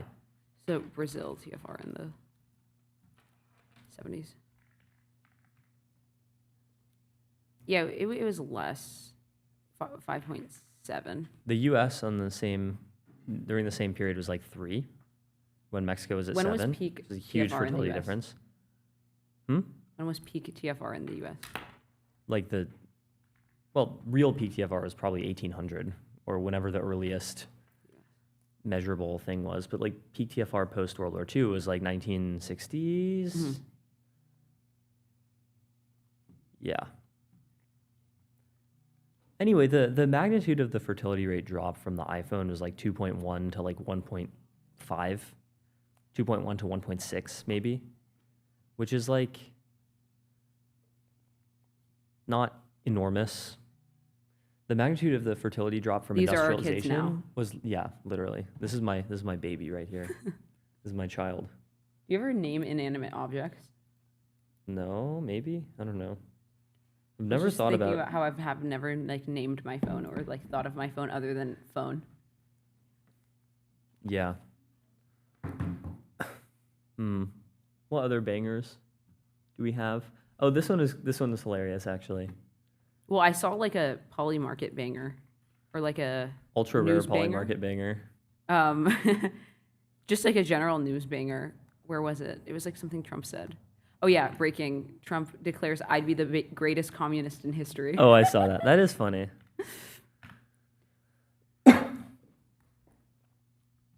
New woman proposes to her boyfriend at the Tunisia versus Netherlands World Cup game. That's big news. That's huge news. Yeah. There's never been bigger news on the Polymarket account. Trump warns communism is the most serious threat to the U.S. since its founding 250 years ago. Trump declares I'd be the greatest What the communist in hell? history. Like the concept of continuously talking about communism. What is this? What does this even say? We're gonna ask Claude. Translate. It's thinking. This is an incredible photo. Oh, it just says "Workers of the World Unite." This is like you know that one like edit of like Yeah, Trump, communist wait. Chinese Trump, and it's like the bullet pierced my ear, but I can still hear the voice of the party. Oh, no, that's so funny. No, I haven't seen that. Red dawn in the sky. Like, just, it's crazy to me that like Trump is still using communism as fear mongering. That's so washed. That's literally so washed. Unfortunately, I think it's not washed. Like, I is he wish talking it was about washed. internal so-called communism, like Zoran Yeah, that. Mamdani? He's not talking about like Russia or whatever. Yeah, like yeah. that's washed. Like the Soviets are gonna, take No, over that's the world. and China, become right? communist. Like, Yeah, China's not communist. we know that. New York City is more communist than China in some ways. Yeah. Like we know that, but does Trump know that? Presumably, yeah. Hasn't Trump built like Trump Towers in China before? Trump Towers, China. No. Oh wow, the Industrial and Commercial Bank of China, ICBC, which is like one of China's huge like state banks, leases office space in Trump Tower. Oh, cool. Interesting. There's presumably like Chinese versions of Trump Tower in the U.S., right? There's just like Chinese-owned buildings. Yeah, sure. Like, what would one of those be? Are there any well-known ones? Chinese-owned buildings in the U.S. I mean, there's factories and stuff. Oh, Yeah. okay. 1221 Avenue of the Americas, One Hmm. Chase Manhattan Plaza. There's a lot of these. Ocean-wide plaza. Anyway, did you see this one? Meter estimates GPT 5.6's 50% time horizon as between 5 hours and 11,400 hours. Really helpful, guys. Thank you. Do you know how many hours that is? That's 475 days. Yeah, they say this makes us especially uncertain about the time horizon measurement, and we do not consider any of these numbers to represent a robust measurement of GPT 5.6 Sol's capabilities. So what's the median of 5 hours and 11,400 hours? I can't believe the meter time horizon graph went up from like 70 hours to like 5,000 hours. This is it. This is fast takeoff. It's booming. It's over. I predict that GPT 5.7 will long be takeoff. 1 billion hours time horizon. Yeah. Nothing means anything anymore, man. I don't even know how they got to this. Like, Oh, this is a banger. these are my benchmarks, dog. This is a banger. Oh, did you delete it? Oh, yeah, I deleted it. Why did you delete it? It was so good. Because MTS posted it. I was like, okay, whatever. Oh, okay. Well, this is the Good. banger from my likes tab. We live in a post-circadian society. Yeah. I actually do. And I need to get back in a circadian society. Like, oh, dear Lord. I think I am very optimistic about what Max Mercuni was talking about, of like sleep, like hypothetical drugs that let you sleep only like 2 or 4 hours a night and Yeah, still retain. orexin receptor agonists. Yes. Like, I actually need that so bad. If you're building this, please DM me. Yeah. Tenebris says this is the least regulated AI is ever going to be. I hope he's wrong, but I suspect that he might be right. Oh, we have to like low-key go. It's one. This is true. So many of my bangers are just Deltarune memes that I can't show because no one would get it, or it might spoil it for people. Anyway, that's our banger review. We'll be right back with Jack and Max. Peace.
Hello and welcome to Monetary Matters live on MTS. I'm Max Wheathy. I am joined today by Harris Kupperman, CIO and founder of Praetorian Capital, on X at HCuppy. Harris, thanks for coming on MTS again. Hey, thanks for having me on. All right, so you have been pretty clear about how you feel about the ROI of all of this CapEx spend from the hyperscalers and the build out of data centers. You've been comparing it to shale oil and saying they're going to keep drilling holes in the ground until they go bankrupt. Why do you think that the ROI is going to be so bad for all of this spend? Well, I mean, it is so bad. It's not why I think it's terrible. There's literally no ROI, as in negative, as in value destructive in an extreme sense, right?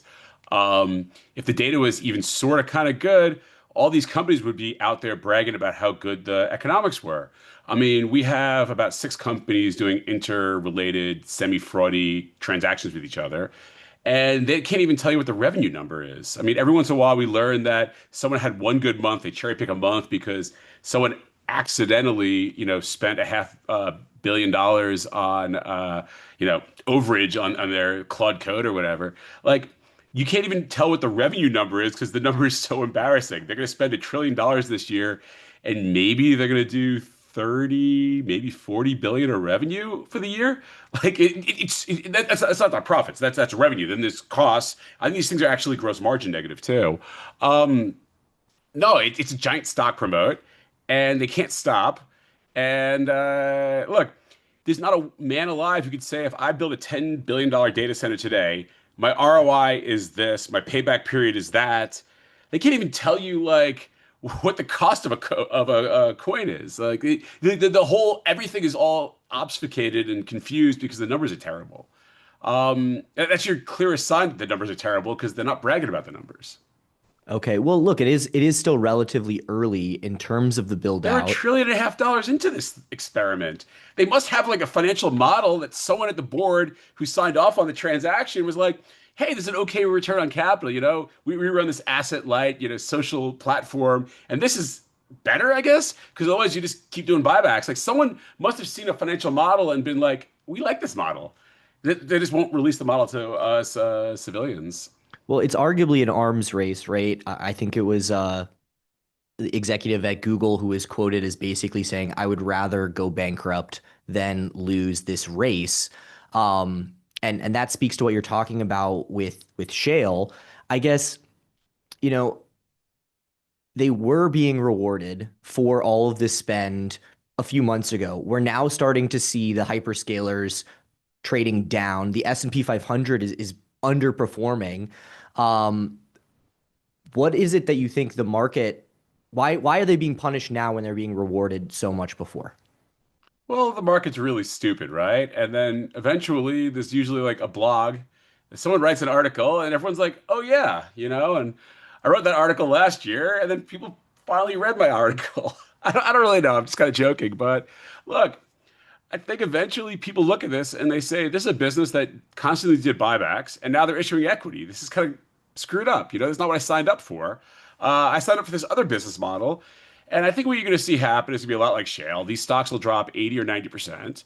And then one of them will decide that they're done with the data center build out. And they'll take this giant impairment charge, right? It'll be hundreds of billions of dollars to get out of all these contracts they're in. And the stock will triple, even though they have probably announced a giant dilutive capital raise to pay for the exit costs. And the stock will triple, and then you'll have, 6 will become 5. I assume OAI and Anthropic are both complete zeros, right? And you'll eventually have a few more of these guys be like, hey, I want my stock to triple. I have stock options. And they'll all cancel out of this, right? And you'll have whatever you have left over. And maybe we'll go from $1 trillion a year to 50 billion a year. I assume it's mostly the Chinese doing this because they're happy to run a business at a huge negative gross margin. That's literally how Chinese businesses operate. But no, I think this is the progression. And the day that Meta, and it's going to be Meta, pulls the plug on this thing, I mean, Micron will be down 30%. You think Meta is going to go first? Why would Meta pull out first? Because their product sucks the most. Their balance sheet's in the worst shape. And but they don't have any. They have the least amount of shareholder feedback. Zuck can do what he wants. I mean, he's the one who went full metaverse. Why would he? I don't see him being the one. And remember when the stock went up like 6x after he pulled the plug on the metaverse? Yes, I mean it had traded down pretty significantly, and then yeah, it's Well, it who has else gone is up a gonna lot. who else is gonna pull the plug, right? OAI and Anthropic, they're just gonna stop getting funded. They're gonna like WeWork, right? One day they'll like have this little tiny SPAC, and the insiders will try to dump as much stock as they can right before it all blows up, right? So those are complete zeros. And so you're left with the other hyperscalers. And I think Google's in a better position than Meta. Microsoft maybe in a better position. You know, XAI, I mean, I love Grok, but I don't know what it is. But they just funded themselves, so they got some runway at least. Look, maybe it's Musk who pulls it instead, but Musk never really There's steps no out way of he some. there's no way he pulls it. I mean, that's the whole pitch. But I mean, you don't seriously think that Google would drop 80%. Why? I mean, if there's no cash flow, I mean, look, all of these shale companies had tons of EBITDA, tons and tons of EBITDA. You just had to keep putting a dollar in the ground to produce, 30 cents of EBITDA. Like it just kept happening and happening because all the numbers are fake, right? These things, they don't even tell you how much AI EBITDA it is. The company's literally, it's the most closely held secret is what the return on capital, how bad they lose money doing this is. It's the closest held secret in the world. I mean, you could probably figure out what the Chinese oil inventory number is before you can figure out how much money Google loses at AI stuff. It's the closest held secret in the world. Well, I mean, we will start to look, we're going to have earnings come through, next quarter. Like, when do they start to get punished? They are getting punished already. The top is in. Now they're going to just kind of leak a couple percent a week every week. And then they'll do another rights offering or equity graze or ATM. And it'll just keep happening. These things will leak. And then eventually the big guys like the Fidelities of the world will panic. And then you start seeing the real selling. And that's when you start getting the 10% weeks. Yeah, I don't think I must say, Cuppy, I'm not with you on this one. There are a lot of trades that you're in where I'm with you. I I have no obviously trade on. I have no position, just to be clear. I just think things in finance are obvious, and I don't short, so I'm not sure what the obvious trade is. Part of me wants to buy SOFR futures, but I don't. okay, but I know that you use AI, like you use it, you get productivity out of it. So AI is why? great. Yeah. All right. So how are you somebody who uses AI, you use it to do research on stocks, you love using it, but at the same time, like I don't see how those two views Because are we congruent. don't even pay money for it. Like literally, I have multiple free versions, and I would pay for Grok, right? And I don't think we pay a lot for it. My analyst, he was using Claude. Now he's using DeepSeek. He's gonna go jump to the next one when it's cheaper, and the next one that's cheaper. This is a business with a race to the bottom in terms of cost because all the AIs are kind of the same. I mean, and please don't come at me. I know that like they come out with a new version. It's the coolest new version for like 2 weeks. And then the new version on this side comes out as the coolest one for like 2 weeks. It's all kind of the same for the basic sort of stuff we do at a hedge fund. We're not trying to do anything super fancy. We're asking basic questions. We use it kind of as Google and we set up some alerts. For what we need, basically DeepSeek is as good and cheaper. And there'll be another one that's cheaper and another one that's cheaper. I mean, that was the whole problem with, fiber. I mean, that's the whole problem with railroads. I mean, think of all these industries that have built huge amounts of CapEx But and then gone there's no bankrupt. dark fiber, right? All the GPUs are being used. Like there's no dark fiber this time around where there's all of this fiber out there. The dark fiber actually had positive margins. Okay. I So mean, this is even worse because a lot of the GPUs have negative margins as they operate and use electricity. It's even worse than dark fiber. I mean, imagine you run your railroad, and every time you take a load of, cuppy cord from Miami to California because you want to send it to China, every time you do it, you lose money. For every mile you go, you lose money. It's the worst business ever. I mean, that's why a lot of the railroads went bankrupt because there's 5 ways to get from, one place to another place. And because you have all these fixed costs, you had to basically steal market share from other guys. There was too much capacity, and these things could never earn any margin. It was impossible. There was no margin in it. I mean, admittedly, and I should have done, my thinking on this. Carnegie and Frick and those guys made tons of money basically selling steel to everyone in the ecosystem. And there's a couple guys, like Rockefeller, who made money playing all the railroads off each other. And you kind of want to be in that part of the ecosystem. What business is going to be able to fire half its people, playing all the different AIs off each other and just lowering their costs and having various bots basically sub in for the humans they don't need anymore? Like, I think that's where you're gonna find, your actual bull markets. The data centers. I mean, look, this is as akin to canals. I mean, the French went broke building their canal, and then we had to take it over. And how many thousands of people died before they finished the thing? And I mean, the U.S. government couldn't go broke, but we spent in the equivalent of tens, hundreds of billions of dollars building the canal, and it took another 20 years. Um, the railroads, they went broke every decade for about 100 years, starting in the 1880s. And that's with government subsidies and all this other stuff. It was overbuilt. The fiber stuff all went bust. I mean, all these things are around today, and they're great for people like me. I mean, look around this office here. I'm sure I have stuff in this office that rode a train or went through the canal from China. Like, it's great. We're still using this infrastructure over 100 years later, but none of it makes any money. I mean, it's now the railroads make some money, but it took a long Barely. time and a huge amount of consolidation. So you're basically the thesis is infrastructure buildouts are never good for the equity holders. What about the credit side? Obviously, a lot of this stuff is being funded by, the Apollos of the world. There's a lot of credit. It's not just equity. Do you think those guys are going to come out the big winners in this? No, I think they're going to lose a ton. I mean, I think a lot of these data centers have literally zero value.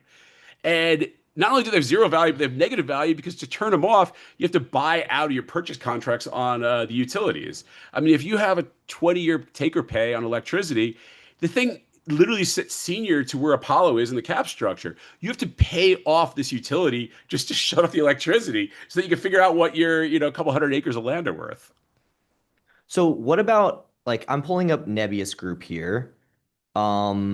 They are a neo cloud. They own data centers. They rent out compute. Like, they're making money. So this is as close to a pure play as you could have.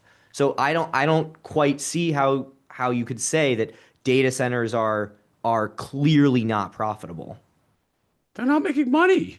They are making operating margin, operating profits. Pretty negative operating margin of negative 68.8%. I mean, look, we could have a whole show. It's going to bore your listeners to death as we go through the different line items and how the line items are kind of fudged around. That's what we want. We want the boring. Walk me through the math. Walk me through the data center math. I've written 2 blog posts about this. If you think the GPU lasts 5 years and the piece and the building itself lasts about 10, and you just use your depreciation number, you don't have enough revenue to cover the depreciation across the industry. Does Nebius have special contracts and special terms? I don't really know. I don't want to go too deep into one name. But across the industry, you literally don't have enough revenue to cover depreciation. And then you have all your other expenses of this stuff. So how much would revenue need to go up? How much would revenue need to go up to make these things work? 20x, 10x, something like that, something crazy. I mean, I wrote blog posts about it. I mean, I haven't looked at the numbers in a year, but it's a very large number has to go up. And I'm very much of the understanding that VC has existed for a very long time, subsidizing products they want you to start using, and then they start raising the prices on you. I mean, look, remember when it used to be like $9 to take an Uber from Miami to Fort Lauderdale, and you didn't really understand how it worked, but you stopped using yellow cabs, and those guys all went bankrupt. And now it's like $150, and it's always surge pricing no matter what time of day it is, and it's like $150 now, and I can either drive myself and pay the $20 at the parking lot, or I can take a yellow cab, which is like $80. Like, eventually they got adoption up, and now it's sort of profitable. But here we are. Yeah, and Uber trades it at 19 times trailing earnings, and it's a $150 billion company.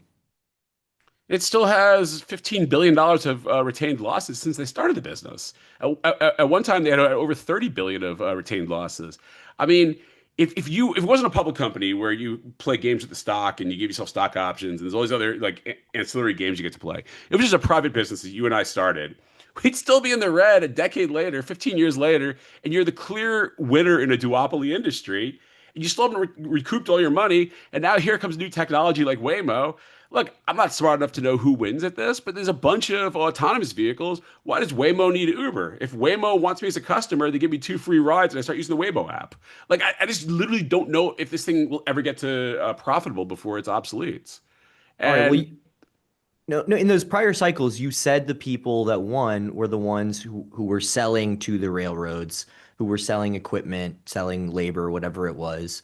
But you hate the semis too. So I don't hate the semis. I mean, look, if you had bought Micron a year ago or a month ago, even, I mean, I'm jealous. You had the right trade. You did really well. Micron's going to make an obscene amount of money over the next couple of quarters, couple of years, and then it's going to go back to making no money again, like it did most of the last 20 years. It's a highly cyclical business with huge technological obsolescence that for about 2 years, every 20 years, makes a ton of money, like an absolute ton of money. Then they add capacity and they stop making money again. And while you don't have the same sort of double, triple orderings as you did, where like Lucid and Nortel were all in this war against each other, and you had a bunch of fiber plays triple ordering and then going bankrupt. So you had this glut of equipment. I mean, look, when Meta pulls and OAI goes bankrupt, like you're gonna have this glut of equipment again. Right when Micron's bringing new fabs and Hynix is bringing new fabs, like they said they're going to double capacity, and we know the Chinese are adding huge amounts of capacity. We just don't know. yeah, Exactly we're getting the where. IPO in pretty soon, I think, of their big memory producer. Great. I mean, look, capacity's coming, and these things never time themselves right. The capacity comes usually right when the cycle ends and the demand dies off. But look, it's been a great trade. It's not the sort of thing you want to own, put in your coffee can and put it away. But look, there's 2 years every 20 years, and it goes crazy, and it's a great trade. And it's done fabulously. I'm actually jealous I missed it. I should have owned it. Yeah, you're I just didn't think you're this thing Mr. would go on as long Inflection. as it has. You're Mr. Inflection. What happened there? I didn't think it would go on as long as it has. I mean, I didn't think these guys would literally shred their balance sheets, blow out their share counts, spend, I don't know where this ends. Maybe it ends at the 2 trillion mark, the 2.5, 3 trillion mark. I mean, we might not even be halfway done in this thing or $1.5 trillion into the spend. I just assumed that adult supervision would step in. And I didn't realize how much of a cult this all is. And I totally understand they're going to push pricing and they're going to change the economics of this. It's going to get better. I just didn't understand how culty this was. And look, I miss a lot of things. You have to get 1 or 2 good trades every 5 years and you're a hero in this industry. And I miss this one. So I would ask then, if you're not short, you think the top is in, where are you positioned? And this is something that it's just like every single trade you look at, it feels like AI is at the scene of the crime. If you are an emerging markets investor and you're like, look at us, emerging markets are finally beating the US. It's like, well, it's because of South Korea and Taiwan, which is because of the AI build out. It just feels like it's made its way into almost every trade that's working right now. Yes, and when this goes the other way, there's gonna be a lot of pain. Look, I'm not even sure it's topped yet. I think the hyperscalers have topped. Has Micron topped? I don't know. I mean, it's path dependent. If they could string together 8 more good quarters instead of 6 more good quarters, I mean, the legacy value of the cash that builds up in the balance sheet is very materially different than where it would be if they only had 4 good quarters. Like I don't know how long they're going to over earn for. Is kind of what I want to say.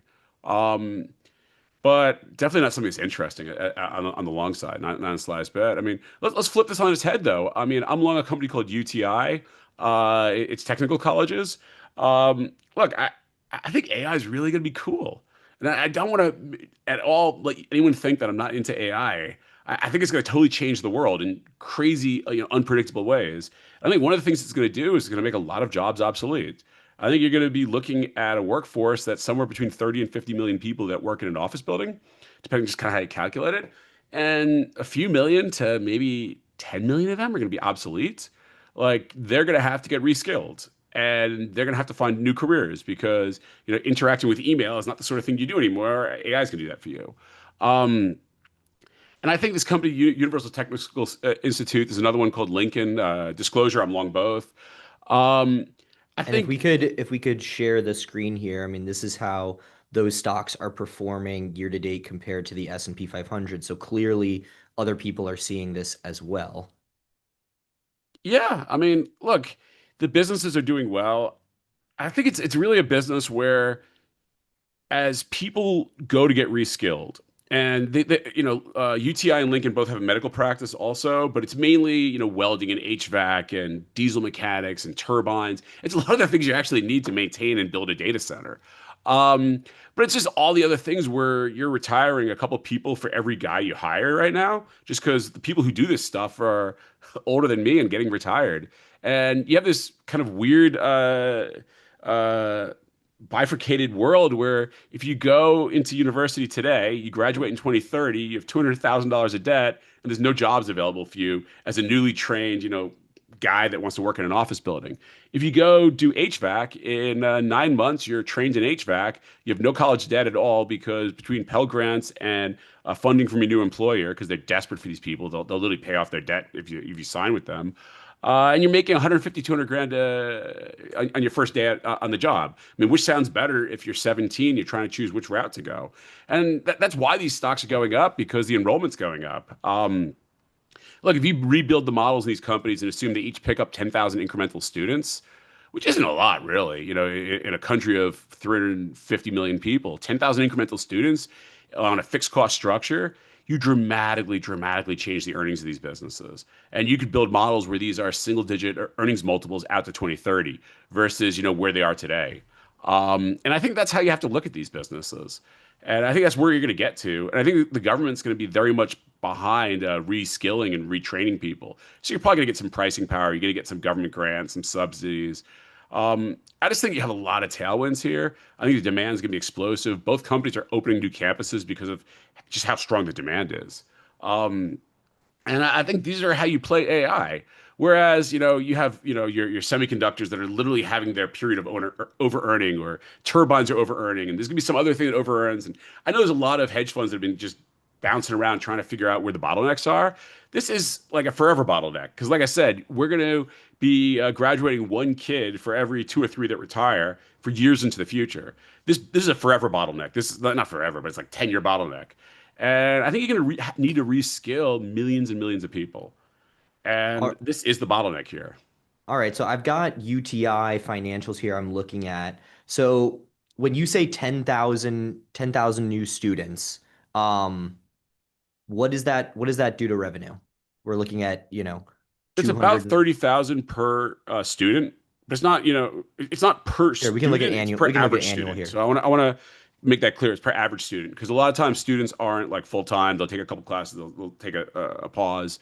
So a lot of the programs aren't full year programs, but it's about 30,000 per average, student. And so you move. Is that over the lifetime of the student or annual revenue? Annual revenue. Okay. And so you're right now at like a high 40s, low 50s margin. But remember, if you're going to do a welding class and there's 12 kids capacity and you have 9 kids, kid number 10 literally costs almost nothing more. Kid 11 costs literally nothing more. Kid 12, nothing more. And so those guys are at incrementally 80, 90 margin.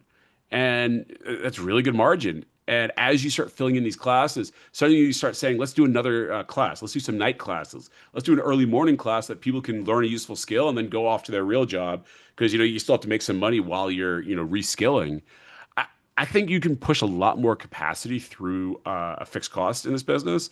And so while you're going to get revenue growth, and the revenue growth has been pretty impressive, I think you're going to get operating margin growth, which is going to be way more impressive. And particularly, these guys are both spending around 10% on, and it bounces around a little, so I don't want you to call it 10% as a physical number, but around 10% on recruitment. That's basically placing ads. These guys are all on Facebook and Instagram. And I think as people start learning, hey, did you hear Billy's making 150 grand doing HVAC? Like, maybe I want to learn some HVAC, I think as that starts happening, their cost of acquisition of new students starts dropping, especially as, the U.S. Government starts pushing people in this direction a little and kind of pulls a little bit of the stigma away from, working with your hands. And so I think that's going to be a lot of operating leverage too. I just think you have tons of operating leverage in this thing. And I think, look, it's a clear bottleneck. There's 2 national players that are opening locations as fast as they can because of the demand. I mean, I like demand-driven businesses, And I think you're going to have millions of people that need to be reskilled. Of course, they're not all going to do HVAC. That's like don't get the wrong idea. But there's just tons and tons of these roles that we just haven't been hiring people for and training people for many years. And in a lot of these professions, you can't just walk on the field with a little bit of engineering knowledge and start tinkering with a jet engine. There's tons of certifications you need. That's why you have to go through one of these programs. Okay. And so look, I'm looking at the projections here on forward price to earnings. I mean, we're not at single digits, so clearly the street is not seeing this. Well, I want to correct you on this because there's two ways to look at this. When you open a new campus, you on day one have no students and you have a lot of teachers, and it takes about 2 to 3 years before the campus gets to break even, and then it starts scaling up to profitable. There's a lot of startup costs of this. And so that runs through your earnings statement. If you look at this slightly differently and you look at this on a steady state and you kind of strip out the new locations, which if you were running like a hotel business or you were running like a lot of businesses, like a restaurant business, they always take out, pre startup costs, pre-opening costs, first 6 month scaling costs. These guys don't do it. They have really conservative accounting.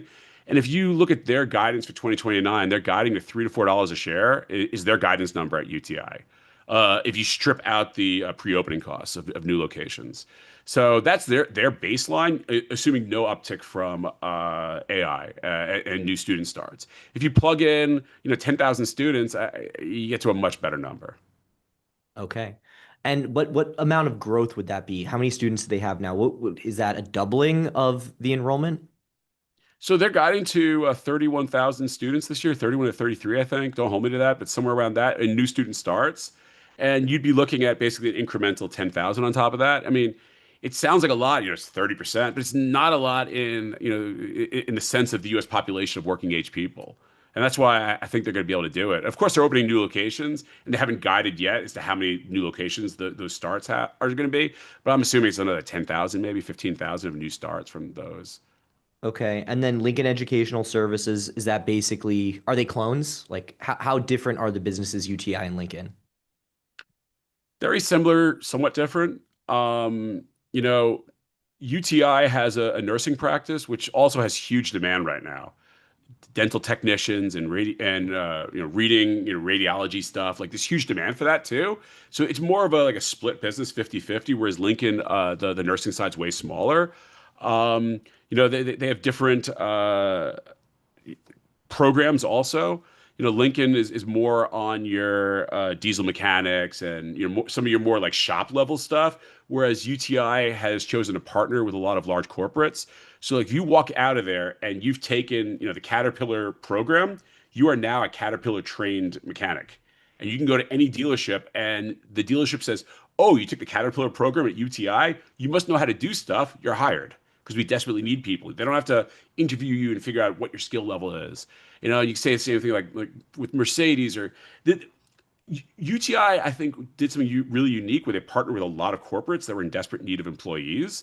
And Lincoln now is catching up to that, and they're catching up really fast. But UTI got ahead of that, which means that when you get hired by one of these corporates, the corporates say, "Okay, for every month you stay with us, we'll pay off 3% of your debt from UTI." So if you just stay there for 3 years, you have no debt, you have no college debt.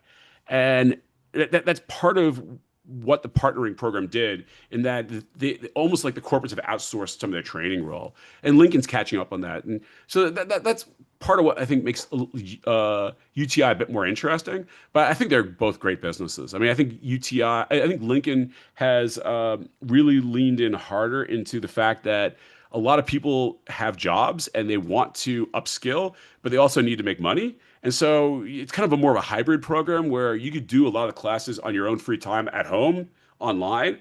But then some of the programs you have to be in the shop class, playing with tools and, taking something apart and putting it back together. But you don't have to be there all the time. And so I think that's the approach that Lincoln has taken more, where, it kind of tries to work more into people's, lives. And I think they're both great businesses. Like I said, we own them both. Okay. And when you say you own them, we talked a couple weeks ago, you said these are pretty large positions for you. Are they still some of the largest positions in your portfolio? Yeah, they're really large. Look, combined, they're over 10% of the fund. I just want to leave it at that. And I own more UTI than Lincoln just because of the ADV's higher. But I think they're both great longs. Okay. All right. Well, so it sounds like to summarize, you are a bull on AI, the technology. You are a bull on the retraining and reskilling that's going to come from the way it affects the labor market, but you are decidedly a bear on the spenders of CapEx. Yes. This will be exactly the same as railroads and canals and fiber optics and the 100 other things that have ever happened. I don't think Google goes bankrupt. Don't get a crazy idea. I just think one day they take a $500 billion impairment. All right. Well, Cuppy, thank you so much for joining us here. Providing we're usually pretty bullish on AI here on MTS, so it's good to hear the other side every once in a while. So thank you so much for coming on and talking to the bulls. Hey. All right. Well, in just a few minutes, we're going to have somebody on who I think can actually provide a little bit of a different perspective on what's happening in industrials. I'm going to be joined by Chris Semenuk. He is the portfolio manager of two ETFs, one focused on reshoring and manufacturing here in the United States, the other focused on the trend of electrification. Both are being supercharged by this AI build out, as well as many other factors that Chris is going to be telling us about. Chris, thank you so much for joining us here on MTS. All right. So you heard what Cuppy was saying about UTI and Lincoln. I mean, I would be interested because you are an investor in Caterpillar, some of these companies that he was talking about. Do you agree with his assessment of the demand for this type of labor? I think that what the U.S. has going for it right now is that the incremental dollar being spent on new production capacity is getting spent in here in the US. And why is that happening? And especially for manufacturing, it's happening because tariffs have helped. Tariffs have essentially made it very expensive to export products outside the US into the US. As a result, tariffs, prices of all kinds of manufactured goods in the U.S., whether they're intermediates or end products, have gone up in price. So if you want to sell products somewhere in the world, whether a U.S.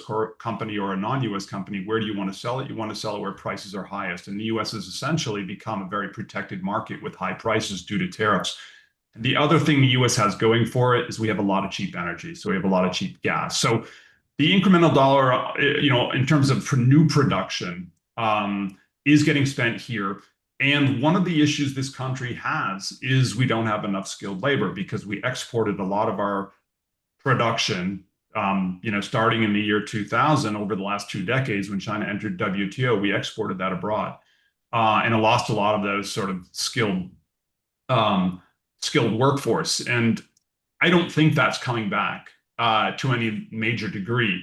So I think what will happen, on the other hand, is that this will result in a very attractive investment opportunity in terms of automation, number one, anything that involves helping productivity and efficiency within a factory. So look, I think there is certainly a lack of skilled labor, and I suspect your previous guest is investing in those trade schools to benefit from that. But I think broadly speaking, over the longer term, we're not getting that skilled labor back. And, I think that doesn't mean those people won't be finding good careers as well. There's plumbers and electricians, but in terms of the reindustrialization of this country, that's not going to be something we rely on. Yeah, it's going to be automated. So in terms of the political message about reshoring, a lot of the talk was around jobs. And the last time we spoke, people were saying that they aren't buying it because they're not seeing the jobs come back. So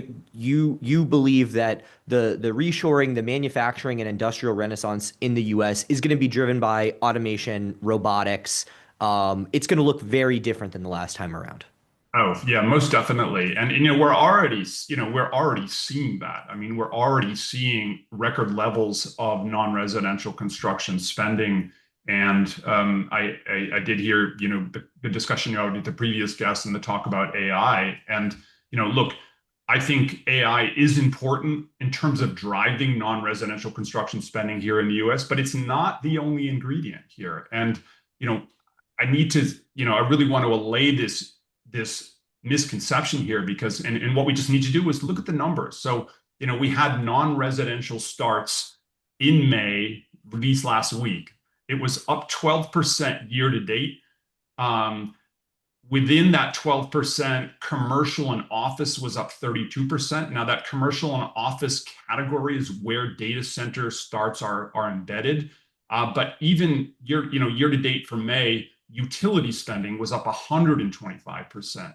Highways were up 12%. So if we just drill down into May itself, leaving aside the year to date numbers, May itself, you saw manufacturing starts up over 100%, 125%. So data centers are important, AI is important, but call it the resurgence or the reindustrialization of this country is being driven by multiple categories, not just AI. It is important, but it's not the only. Okay, so I want to pull up actually a chart here from the folks at SemiAnalysis who say, this is slightly different. This is looking at industrial production over the last, let's call it, looks like the last decade. And they're saying if you pull out semiconductors, industrial production is essentially flat. We've talked, you don't see the numbers this way. And, manufacturing X high tech actually down over the last decade. What are you seeing? What is the data you're looking at that differs from this? Yeah, so I'm looking at industrial capacity and just pull these numbers. Again, this isn't Seminux made up numbers. Any one of your audience listeners can go on to Federal Reserve St. Louis website and pull these numbers. Let's look. What's the data series that you? So if we look at the April U.S. industrial capacity that was released last week, it was up 1.3%, which doesn't sound like much. But if you look back over the last couple of decades, the growth in industrial capacity in the U.S. has been lackluster, to say the least. If you look within the categories, and I did this just before I got on, if you look within the categories of the April numbers, you see semis are indeed strong. So the semi number for April in terms of capacity was up 19%. Comms equipment was up 16%, but you also had utilities up 4%, chems up 3%, electrical equipment up 2%. Now, that doesn't mean everything is up in the US in terms of manufacturing. There's a lot down. So the down numbers are, I saw apparel was down 3%. Minerals are down 1%, or non-metal minerals. I'm not even sure what that is exactly. Rubber and plastic down 1%. Textiles down 1%. So I think the distinguishing factor between what is beginning to grow and what is still not growing or down is, and I think anything consumer facing is not sort of resurfacing in terms of growth. But areas where the U.S. has a manufacturing advantage, because of those issues like energy, like tariffs, those areas are growing. So, and again, this is not necessarily to sort of get lost in the weeds in terms of the actual monthly number, but this has to be put in context to how stagnant industrial capacity has been in this country over the last 20 years. So I don't necessarily think we have to kind of get some punchy number on a monthly basis. We just need to get the direction right. And I think we're beginning to get the direction right. Well, a lot of the companies that are benefiting from those factors that you're talking about have exposure to the AI build out too. And they're largely, in terms of share price, at least, I think it would be inaccurate to say that they're not being priced up because of this. And so if we do see a downturn in that spend, are you concerned at all about the valuations of companies in the industrial space? I'm not concerned about it because here's what investing in the industrial and manufacturing sector at large provides an investor. Unlike other areas of the AI category, whether that's developers and neo clouds and Nebiuses of the world, what an industrial sector allows an investor to access are real revenue growth, real cash flow, and and real earnings growth. And within that stream of cash flow, I think the shorter cycle industrials, meaning products that are built, ordered one day, and then shipped out to the customer the next day, short cycle industrial products are actually going to see an acceleration in earnings growth. Look, if there's a scare in the AI trade, and I think that's likely that there will be, or even if we just have a broad market correction, an investor is much more well situated in an industrial company, a manufacturing champion in the US that, as I said, has revenue, has cash flow, has margins, has a strong, in many cases, almost net cash balance sheets in many of these companies. And what do you have in some of these AI developers? You have nothing. You basically have a stream of losses, and an investor proposition to the investor who invests in something like a data center developer like Nebius is, you hope that someone is willing to pay more for that loss and that sort of earnings loss stream than you are. At least in a downturn with a manufacturing company, companies like Caterpillar, companies like Eaton, companies like Parker, these are all businesses that are managed by people that have seen a cycle before. These are people that have managed their businesses well through the cycle and have come out the other side, in most cases, even stronger. And I will say this, the industrial and the manufacturing category here in the US has just finished 4 years of a recession. Okay, so these companies, what did they do during the recession? They got leaner, meaner, they optimized their cost base. These companies have been through the fog, okay? And they're only now just emerging into a period of order reacceleration and revenue growth. And I think that, from an investor standpoint, I'll even zoom out even further for you. I'd own an Eaton, or I'd own a Parker or a Gates. All of these companies supply products into the AI data chain, and they earn profits now. So I'm going to earn the profit now as an investor in Eaton. In terms of a data center developer, these companies aren't even promising you profits. Okay, so they're promising you exposure to the theme. Yeah, okay, that's exposure is great as long as there's someone after you who's willing to pay more than you did for that stream of losses. I'm saying that, these companies that I've just mentioned, they provide to some degree, and for lack of a better phrase, the picks and shovels that help those companies do whatever it is they do. In a downturn, Caterpillar will hold up much better than any AI company that has hundreds of millions or billions of losses behind it. Look, if an investor wants to invest in loss-making businesses that have a stream of losses and hope that someone pays more than you do for those stream of losses going forward, we just had a big opportunity to do that. And there are going to be some other big ones coming to the market in the next 6 months. If you want to participate in the reindustrialization of the US economy, which is for sure happening, and it's, just look at the Federal Reserve numbers, and you want to participate in that, part of which is, the data center trade, but more importantly, the manufacturing resurgence with profitable companies, with cash flow, then there are a number of very high quality US manufacturers that you can do that with. All right, I'm looking at Caterpillar here and looking at some of these forward numbers. I mean, when you've got a Micron trading at like 10 times and you've got Caterpillar up here at, with forwards looking out to 2028 at in the high 20s, I mean, do you disagree with some of these forward multiples? Look, I'm not an expert, but I certainly have an opinion for you on Micron. Look, I mean, I think the multiple reflects that people know that the durability of that earnings stream isn't very good. And I think what the Caterpillar multiple reflects is, number one, an underestimation of what the earnings potential of this company is. So Caterpillar right now is, I think it's $24, $23 EPS. I think Caterpillar, which is essentially 3 businesses under one roof, which is energy, resource industries, which is all their mining equipment, and then construction industries, which is all the yellow construction equipment. We've really, over the last 4 years, only had one business that's been generating profits, but that's been growing strongly at Caterpillar, and that's power and energy. And that's part of that is the backup power for the large, for data centers and any large load. I mean, I think it's important to say that, this is another big misconception here, is that in terms of power consumption in the US, data center power is 6% of electricity consumption in the US.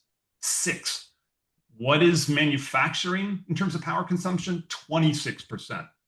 So look, is data center important? Yeah, but manufacturing is more important in terms of power consumption here in the US. So getting back to Caterpillar, one of the 3 franchises under that roof has been growing. We're about to see construction industries start to grow again. And I think resource industries, which has essentially been, asleep for the last decade, the resource industry order backlog for Caterpillar on the last quarter of the result was the strongest it's been in over 10 years. So what you have with Caterpillar is all 3 cylinders firing at the same time. I think Caterpillar could conceivably earn $50 per share in EPS by 2029.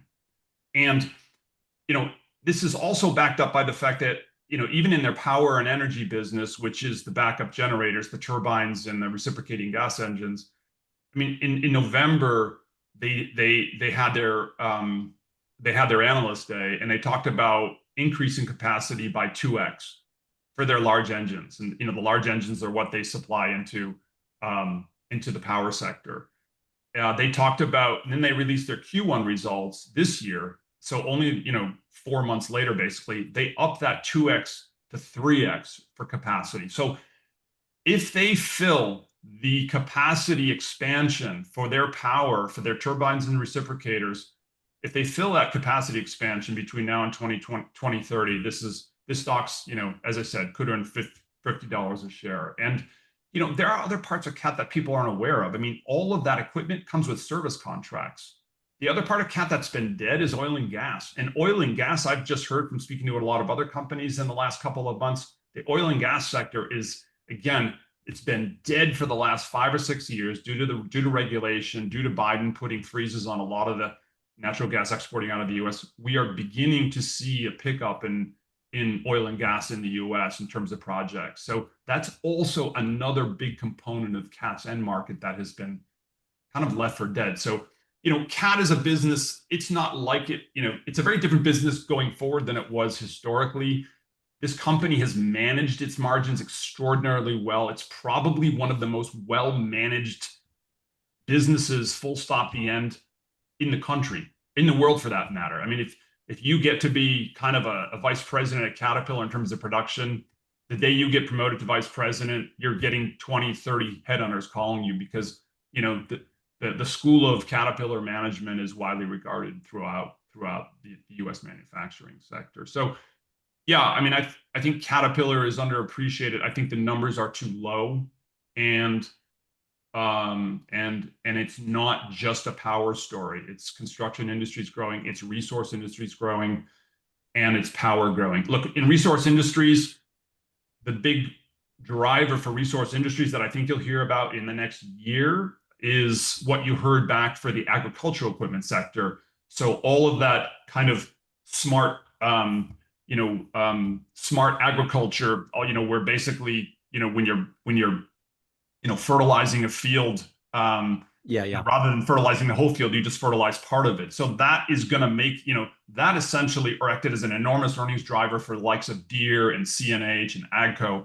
We're going to see that in the resource industry sector as well. All of the resource sector will likely go autonomous within the next 10 years, and CAT will be a big component of that in terms of its earnings. Okay. I want to talk about power and electrification. We've been focused on manufacturing, but you also focus on the electrification trend. Yep. One of the more interesting things from the last time we spoke was so much attention has been put on behind the meter as the way to power this new demand for electricity. And you were very strong in saying that behind the meter is inferior to grid power. And so I'm interested in what the build out of more capacity in the US grid looks like, and also the nuance that you gave last time was that it's not necessarily about capacity so much as it is about efficiency. Yeah. Okay. So look, I think there's a tendency by a lot of investors to look at the power generation solution to our shortage in a kind of very homogeneous way. The fact is that every power project is very different. And just because behind the meter fits one project, it doesn't necessarily fit another project. Behind the meter involves, well, it involves getting a turbine, a reciprocating engine, and that's not where it ends, because you then need to get backups to all that. And that sort of means if you have a turbine, then you need another turbine to back it up, or you need another several gensets, gas reciprocating engines from Caterpillar to back up your new turbine. So the cost of the turbine plus the cost of doing a backup turbine is prohibitive. What the conversations that I have with hyperscalers, with large factory managers, their view. So if you go back kind of 12 months ago, everyone talked about behind the meter was going to be the catch-all solution. It was going to be a panacea for everything. It's not, because what's happened is it's turned out to be very expensive. So what does a large load customer want? They want reliability, and they want speed. Reliability means grid. So behind the meter is a bridge technology to get on grid. It's not an end in and of itself. So every hyperscaler, every large factory wants to get on grid. That's, whether they do or not is a different situation. And, that's currently what we're working through in, regions like ERCOT and PJM, which are, the grid regions in this country that are having a lot of issues right now with regard to supplying power. So behind the meter is a bridge technology to getting on grid, because getting on grid is the cheapest power. Operating a large turbine and then buying another turbine to back that turbine up, and then putting a big tank of hydrogenated oil next to it, and then having to service it, that is suboptimal in terms of connecting to grid. Grid is reliable, the power is cheaper. So, where are there examples of that? I mean, you saw we had NiSource, which is the Indiana regulated utility. NiSource announced in Q1 that they signed Amazon and Google for 15-year long-term contracts, and they could have gone behind the meter, but they didn't. You even saw down in Texas where there's that company Hut 8, which is basically that company that does Bitcoin mining, is converting itself into essentially a power developer. They had talked about going behind the meter. It turns out American Electric Power, which is a big regulated utility in Texas, got them on grid pretty quickly. So behind the meter, going behind the meter it has all other issues for it. So if you're close to any kind of metropolitan city, you can't just drop a turbine in your parking lot and start running it. It's pollutive, it's noisy. You need to get permits. You need to service it. So there's an enormous amount of cost of going behind the meter that I think a lot of investors haven't really thought about. And as I said, getting on grid is turning out to be the main preference for people, for companies that want power now and want it reliably. It's not to say that they won't buy backup and put a turbine on campus, but their primary source of power, they all say they want to be on grid. All right. So when you look out at manufacturing and as well as data centers, what does power growth look like? And you said people are signing these deals, they're getting people on grid. Are the management teams at these big utilities reacting? Their profit margins are essentially regulated, but if the demand for power grows, their earnings can grow as a result of this. Yeah, let's put it this way.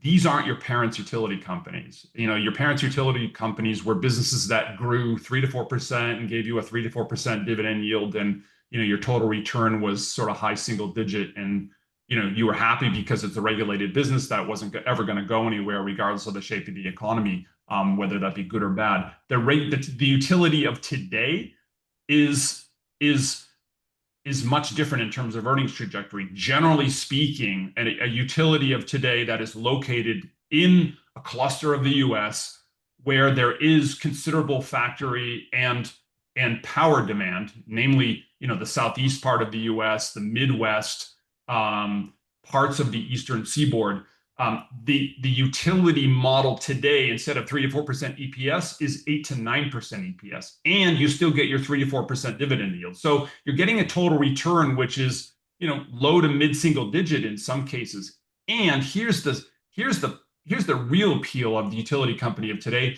is that companies are essentially have line of sight on that earnings profile. So for example, Nextera just announced 8 to 9% CAGR of their EPS out to 2032. So what's happening here is, over the last, call it, couple of years, regulated utility companies have announced that they've signed on new customers, large load customers. And again, it's not just data center, it's factories as well. And these companies are signing 10 to 15-year contracts. So the duration of the earnings growth continues to elongate. And if anything, the size of the projects also continues to get larger. And I think that's what investors are missing about, if an investor wants to get involved in a safe way where there are real earnings and real growth and even, amazingly dividend yield, do it through regulated utilities. Do it through regulated utilities that are located in parts of the country that are attracting lots of large load growth. And I mentioned NiSource, American Electric Power. They're in the Midwest. They're down in Texas. These are hotbeds for industrial relocation, data center location. Down in Louisiana, another area. So regulated utilities are, I think, a very attractive way to get duration, a long duration earnings EPS growth, and a very sort of safe way to kind of, participate in the power investment case of this country. And in order for the modern economy to grow, we need the utility companies to be able to supply power, and that's it, end of story. And I would play it less through merchants. The merchants are essentially companies that they basically sell umbrellas when it's raining, so they sell power to anybody who needs it, but they don't have end customers. They're just wholesalers of power. And I would prefer to do it through regulated utilities, because at the end of the day, an electron's an electron. Regulated utilities sell it in many cases half the multiple of the merchant utilities. All right, Chris, you made quite the case for utility companies. As I said, you're the manager of the VOLT ETF, which has outperformed the market handily since its inception, as well as WELD. We got a ticker change for you. So new ticker for the manufacturing ETF, which likewise over the last 3 years has crushed the S&P 500 since its inception. People can check out both of those products, as well as some research that you do on your website, TIBAETFs.com. Chris, thank you so much for joining us. Thanks for having me, Max. Appreciate it.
All right, we are back. We are back. We are back for some more timeline review.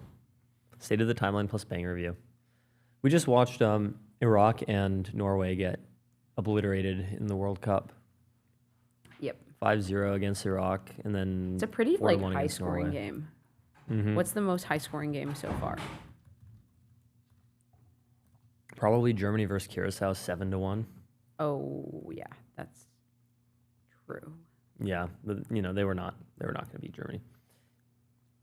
Anyway, so Joshua Akayam, who's the chief futurist at OpenAI, and Yoshavit, who does AI resilience at the OpenAI Foundation, are arguing with each other on the timeline. The girlies are fighting. Mm-hmm. So this guy, Shaquille Hashim, says that the current chaos with regulation is the fault of safety act. It's not the fault of safety activists. It's the fault of people who have completely deregulatory stances like Mark Andreessen. Uh-huh. And Joshua Kaim disagrees. He says, I strongly disagree and consider this in the territory of highly motivated historical revisionism.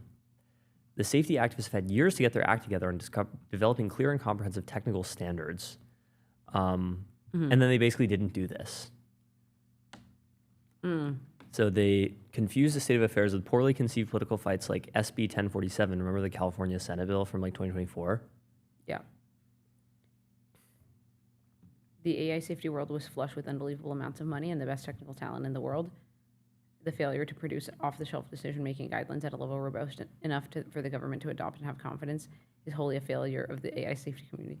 Wow, but that's kind of a funny take. It's just like they didn't grind hard enough.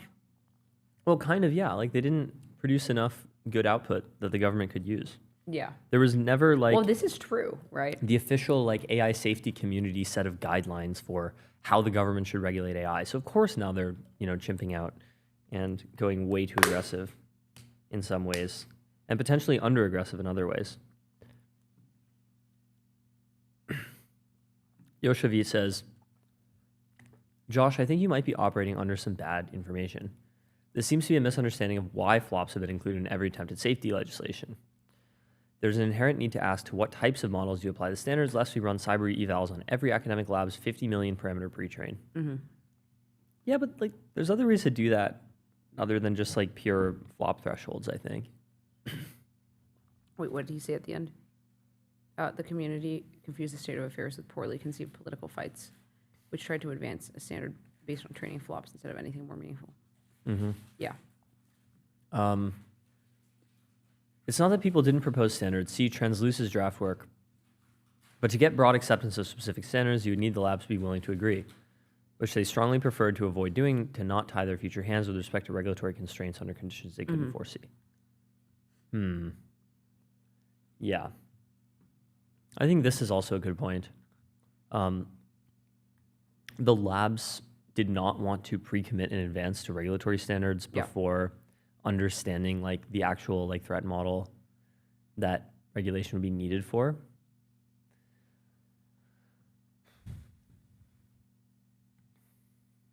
The Frontier Model Forum has public guidance documents on frontier safety eval standards. It is pretty interesting, like the way most regulations get written is there's like a nonprofit that writes the regulation and then the government just adopts it. Yeah. With like minimal to no oversight. So like a lot of like actual policy just gets written by like nonprofits. Also, I think the lab's desire to not bind themselves to a specific eval operationalization thresholds was justified. Eval best practices have changed every few months for the last 3 years. If you lock them in at any given point, you'd be bound to a really misleading heuristic. Yeah, I mean, I take no sides here. I think they're both raising good points. Then he responds.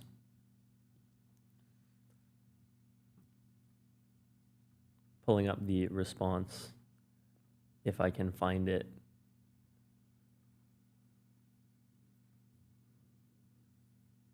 There it is. Josh Kaim says, I'm not operating from bad information nor from misunderstanding. I was directly on the inside of many of these trade-offs. Some counterpoints. Yeah, flop thresholds have always been bad policy, period. They don't correlate directly with capabilities, let alone dangerous capabilities. The flops required to reach the frontier gradually decrease over time as a result of algorithmic advances. Capabilities are not just a function of model training compute, they're a function of test time compute applied to the problem of interest, the specific capabilities you train for, and also other elements of the technical system they're connected to. Fuzzier decision boundaries. Why not? A model that might reasonably be expected to contribute to cyber attacks should be evaluated according to et cetera, instead of a model that clears a flop count. Yeah, totally.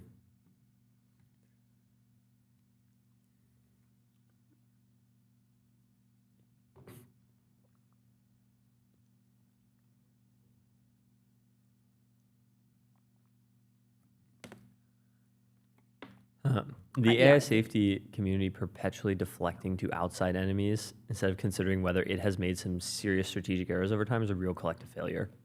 That is true.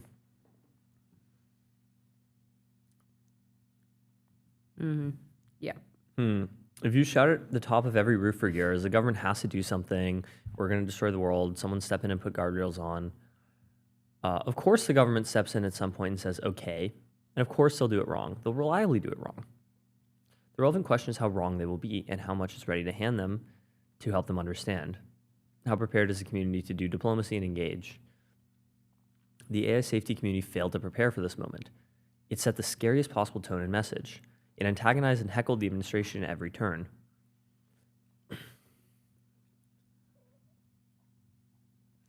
Does this guy have an AI safety background? Josh Ukayam, yeah. He's basically like the head of safety or the head of preparedness at OpenAI. The AI safety community could have built a glide path towards actually good regulation that would have addressed the salient question here. To whom should what models be made available?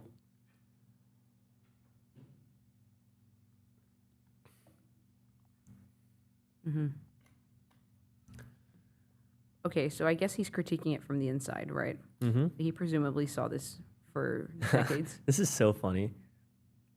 The AI safety community often likes to pretend it is a total underdog, outmanned and outgunned, a small, precious champion of light in a world of darkness, and so immune to the requirement to behave like an accountable and responsible power. It is not. It is a massive power with billions of dollars of ammunition and substantial influence and agenda ownership at the senior leadership level in all of the top labs.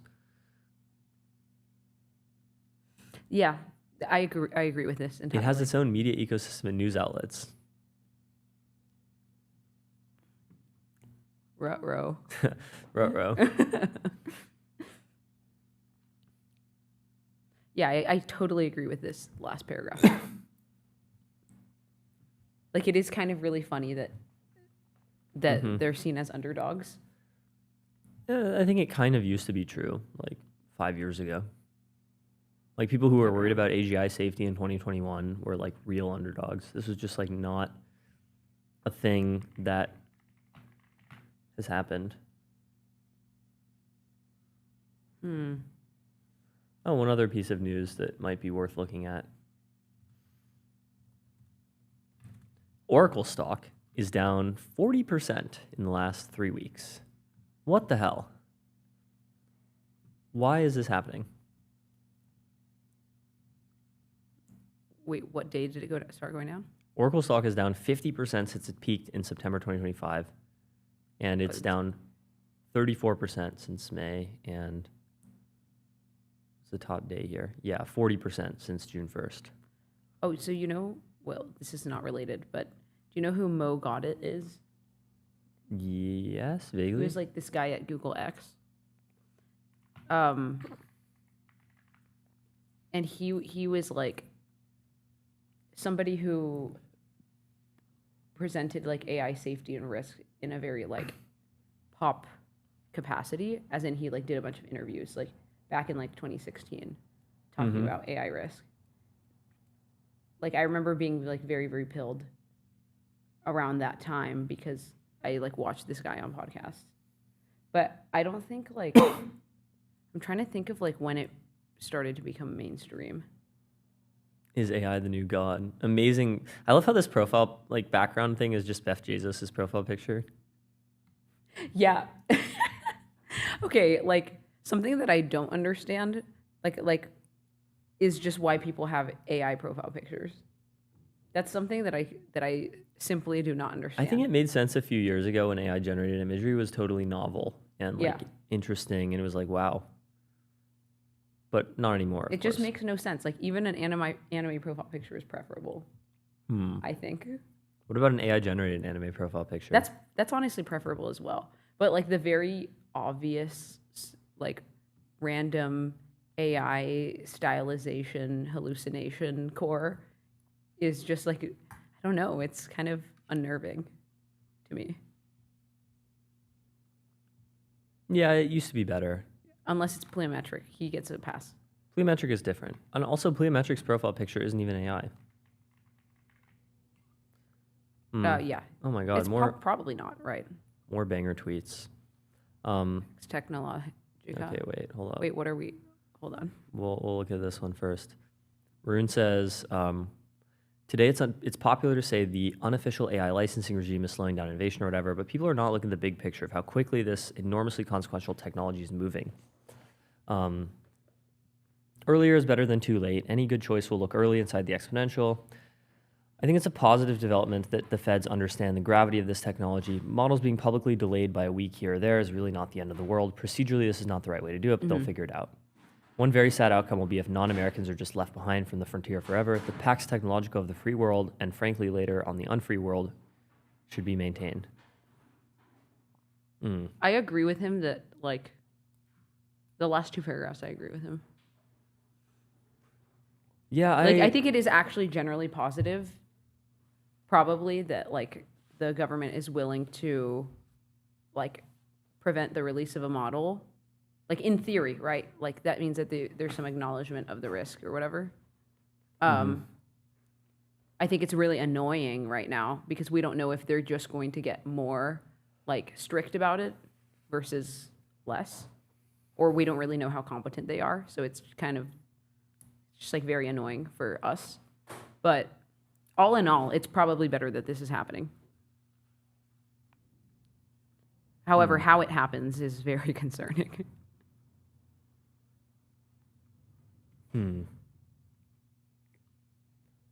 Aaron Levy says, the delayed a week here or there isn't the real risk. The risk is a year from now. The review process is actually 6 months. Yeah. Because the red team has convinced the government they can jailbreak in a novel way, blah, blah, blah. Totally agree. And Maroon says, that is true, and I hope the rough edges get worked out into real protocol. I have some hope that this will happen. There's no way Bro's job isn't just tweeting. Like, he's just, like, how often does he tweet? I don't think it's actually that often, but it's quite often. He has 68K posts in, like, a decade. How many do you have? I think I have, like, 11K. Oh, okay. 10.9K, yeah. I almost have more followers than posts. Wow.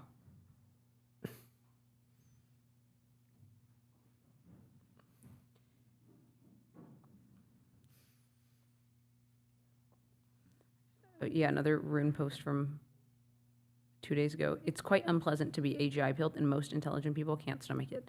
The amount of cope and departure from reality is increasing over time rather than decreasing. Well, there is a difference between being AGI pilled and being ASI pilled. Fewer people are ASI pilled. Hey, the Venn diagram is a circle for me. No, for you, but, like, there's lots of people. But there's a lot of people who don't see it like that. Who are, like, maybe AGI pilled in that they're like, okay, you know, these things are going to get to the level of smart humans, and we're going to figure out how to cure cancer or whatever, and we're going to have lots of material abundance. It's like, this is table stakes for the future. Yeah. Like, AI does not stop at that level, most likely. And so, I also what think does some the people world are look like? ASI pilled, but just, like, not ASI in their lifetime pilled, so they don't care. Yeah, I mean, that's silly. Type of guy who thinks that AGI will solve immortality, but ASI won't happen in his lifetime.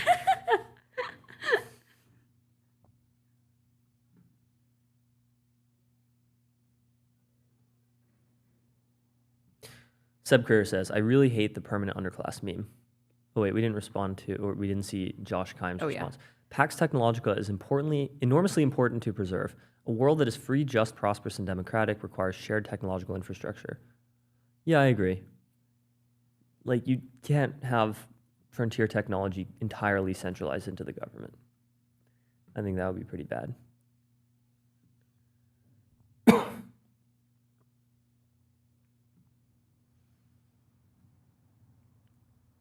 Go to the sub-career one.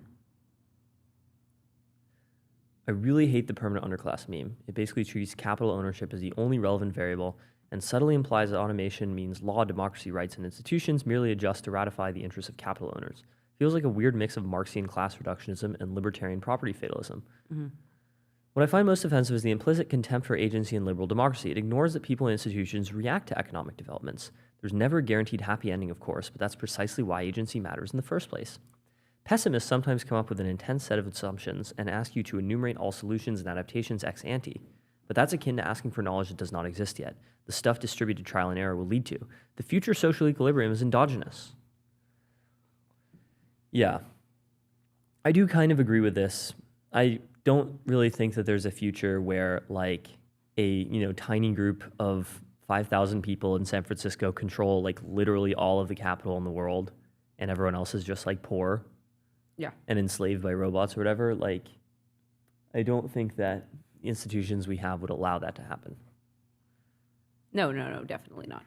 But it's also just like, I don't know. Like, hasn't there always been a permanent underclass? What do you mean? Like there's just always been, like, I feel like it's so silly. There's always been like third world countries and just like profound inequality.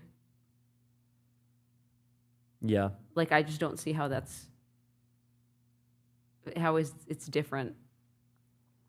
I think it's a little bit different in that, like, if you live in a third world country, like, you can still achieve social mobility in some ways. You can immigrate to a first world country. You can start a business in your country. Like, if you permanent can. underclass, You can become I a just think warlord. of, like, the proles from 1984. Yeah. Right? Like that, but just for, like, eternity, because there's, like, also gods that live forever. Who coined the term permanent underclass? Was it really I have no Jaden? idea. Was it really Jaden? Let's see. I don't know.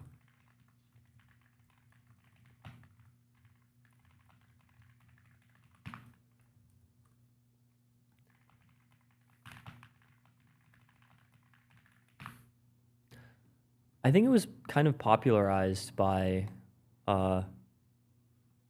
Jasmine's son in the New York Times. With Wait, her no, but this was really article. recent. Hmm?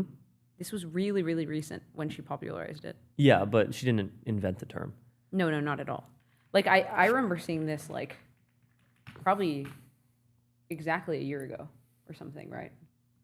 A viral term. Okay, let's see. This is why we need better Know Permanent Your Meme. underclass. Maybe we can ask Grokpedia or something. Ask Grok or go on Grokpedia.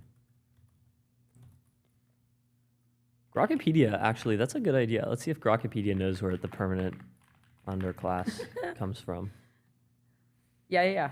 So, Origins in AI Discourse, 2025. I think it was probably exactly a year ago. Happy birthday to permanent No, underclass. I remember it being older than that.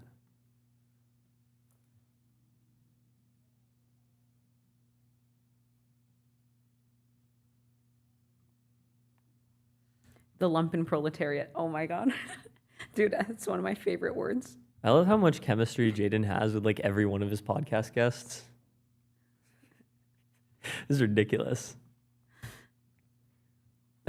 I look up permanent underclass. His most recent tweet on this is 10 minutes ago. Anyway, anything before, let's say before beginning of 2025? Nope. What about the end of 2025?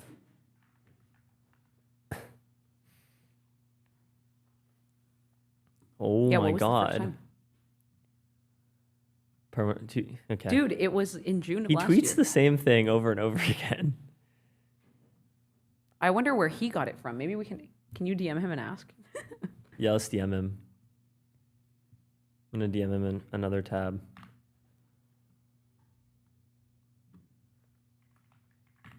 Yo, we are live on MTS Can we call it the permanent lumpen class? right now.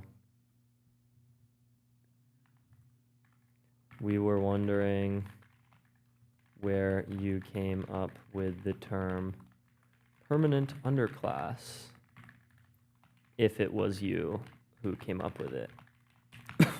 All right, so we'll let you know if he responds.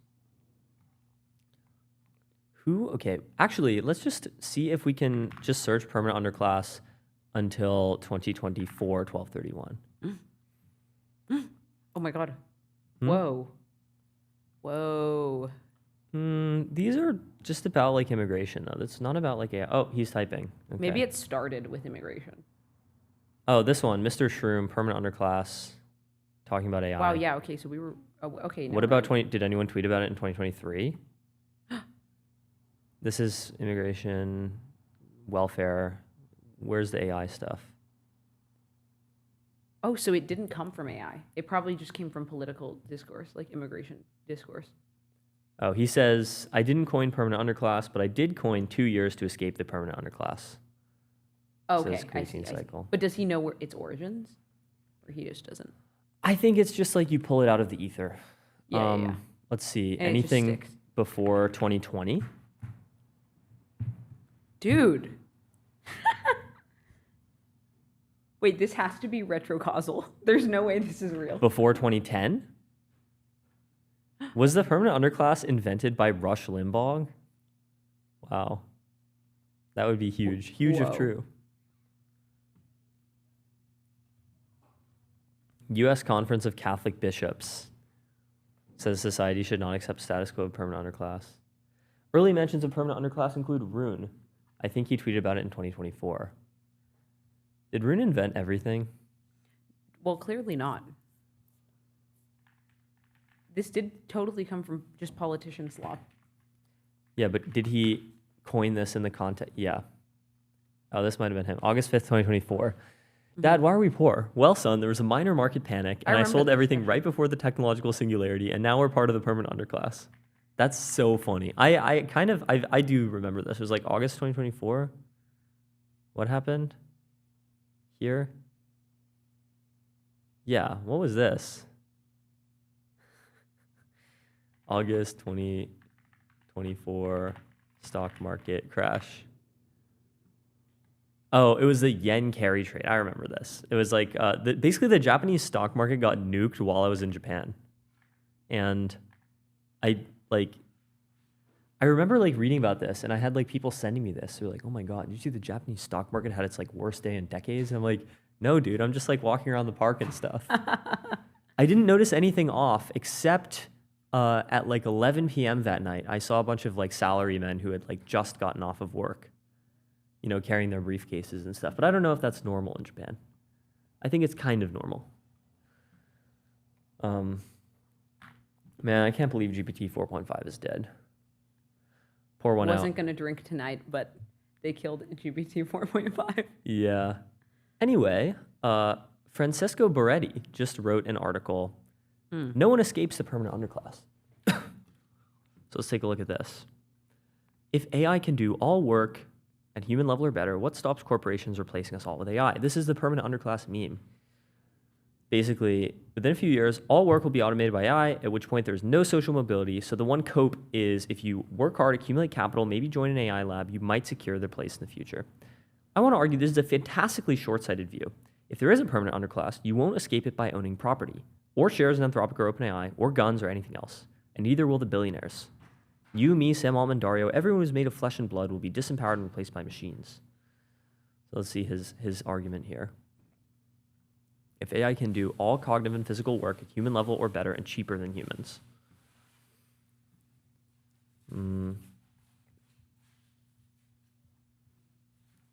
Corporations are a small raft of human executives floating on top of a vast ocean of AIs and robots. I think this just fails to take into account that, like, well, like in my mind, there's just like going to be a preservation of human consciousness like either in like a very cyborgian way or like in an emulation way, right? Mm-hmm. So I don't think it's so much be like ruled over by machines so much as become machine, but that's just my take.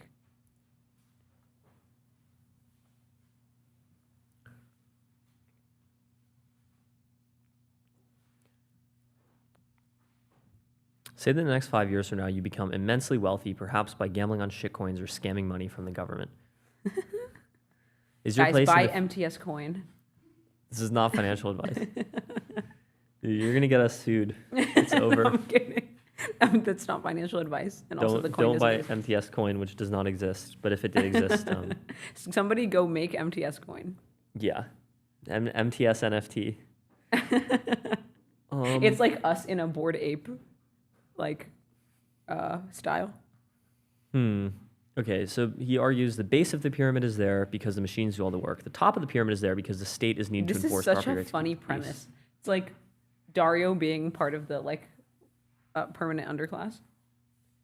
Yeah, I mean the idea is like we're all on the like. What do the machines need Dario for? The equivalent of like the Earth version of Skid Row, and we're all just there, and like Dario is like across the street.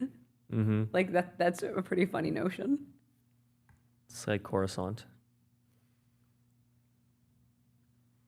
So the permanent overclass is materially unnecessary at best, and at worst, they're an obstacle to the state getting what it wants. Mm-hmm. Yeah, so if the state wants the permanent overclass to do something, they own nothing except pieces of paper that entitle them to a fraction of the profits from the AI economy. That is, their wealth depends on the state respecting their property rights. I do kind of agree with this. Like, the permanent overclass is just not that relevant compared to the state. Yeah. Or not compared to a company, right? Like, the permanent overclass individual people don't have shit compared to, like, the entity that is the company. It's like, it doesn't matter. I don't believe in the permanent human overclass. Yeah, I don't. It's possible the pluralistic economy will be more effective than a pure AI economy for comparative advantage reasons. Okay, yeah, he doesn't say what this would mean for the permanent underclass. The rich just don't have that much political power.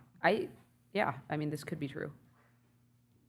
Well, they definitely do, actually, but not in the future. The AIs are more important than the state. The advantage in conflicts goes to the states where the humans replace themselves with AI.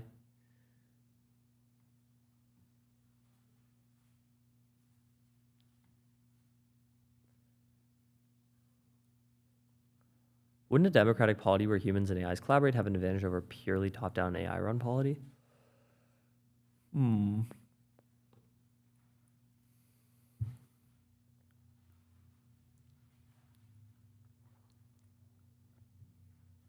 So basically, he just says like humanity is sort of naturally disempowered by natural selection, which I think is, you know, a much more realistic threat model for AI than most things. Yeah, I agree.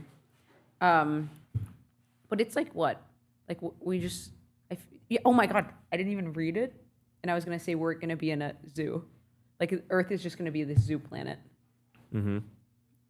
And then I looked over and I saw that. That's crazy.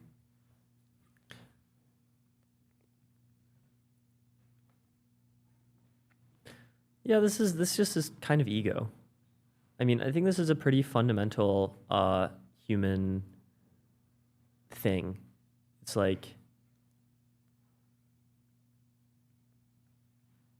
you know, would you rather have like high living standards and live in AI utopia, but not be like in ultimate control of the universe, or do you like feel the need to be in control? Yeah.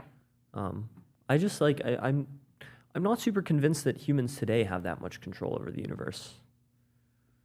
Then, yeah, alignment won't prevent this. I agree. I just think all of this circles back to like very like basic religious notions, which is funny. Yeah, it's like this relinquish article control.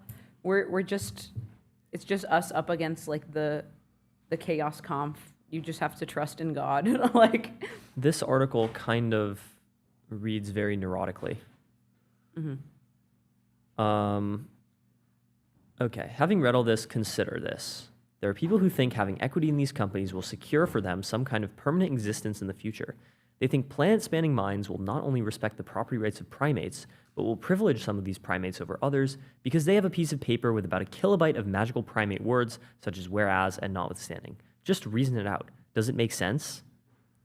Like, it could make sense. Yeah, This here's is the a thing, very is it low-key makes sense? This is a very narrow view. It's I think a lot of AI forecasting sort of fails because it assumes a priori that everything post-singularity will be so completely different, such that like you can't carry over any intuitions at all. And I think that's wrong. Like, I think that there, some things that are human will make it out of the near future. And of course, it was wrong for the Industrial Revolution. I'm just so much more become machine pilled than like be replaced by machine pilled. I'm going to become machine. No, it's kind of like if you can't beat them, join them, Yeah, this is the thesis of Neuralink. Anyway, I think we have cupcakes or something, so we'll BRB. We actually, Loki won't BRB, but Gabe will be back. That's right, Gabe will be back. And we'll see you on Monday. Have a great weekend, MTS viewers.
Good morning, everyone. Good afternoon. Welcome back to MTS Live. I had a bit of a sleep in today, which was lovely. It is Friday.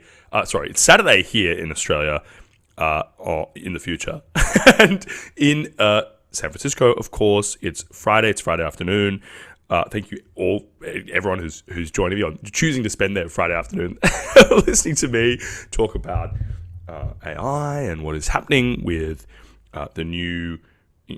some new announcements this morning around OpenAI's new bench of models. I'm sure that those have already been talked about by Theo and Soph. They're great on those things. And we've got a fantastic guest in about 20 minutes at 4 p.m. 4 p.m. Pacific time. I'm going to be joined by a fantastic guest, and we're going to talk more about AI, about the different ecosystems. Hopefully we'll touch on China and the US and these latest model releases. So not to mention, of course, the policy decisions which are being made in Washington, in the White House right now, which have suddenly stepped up in terms of their assertiveness, their interventionism, after a period in which it felt like the Trump administration might be a relatively hands-off regulator of the AI sector for now. Turns out, not the case. But I want to start, we've got 20 minutes till the guest joins us, and I wanted to start by talking about this piece that I wrote for the MTS newsletter. It came out this morning, US time.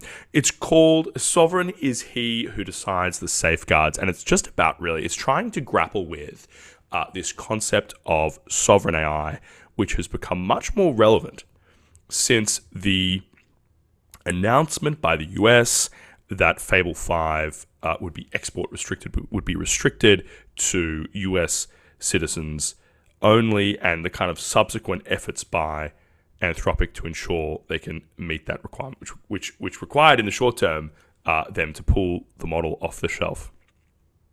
Now, that moment, I think actually the sovereign AI moment started a little earlier, and it started with the announcement by Anthropic that they had developed a model internally which was too capable to release, at least in the short term. That was a kind of mythos moment. It was a mythos moment in the US for the competitors, of course, for people thinking about safety and regulation.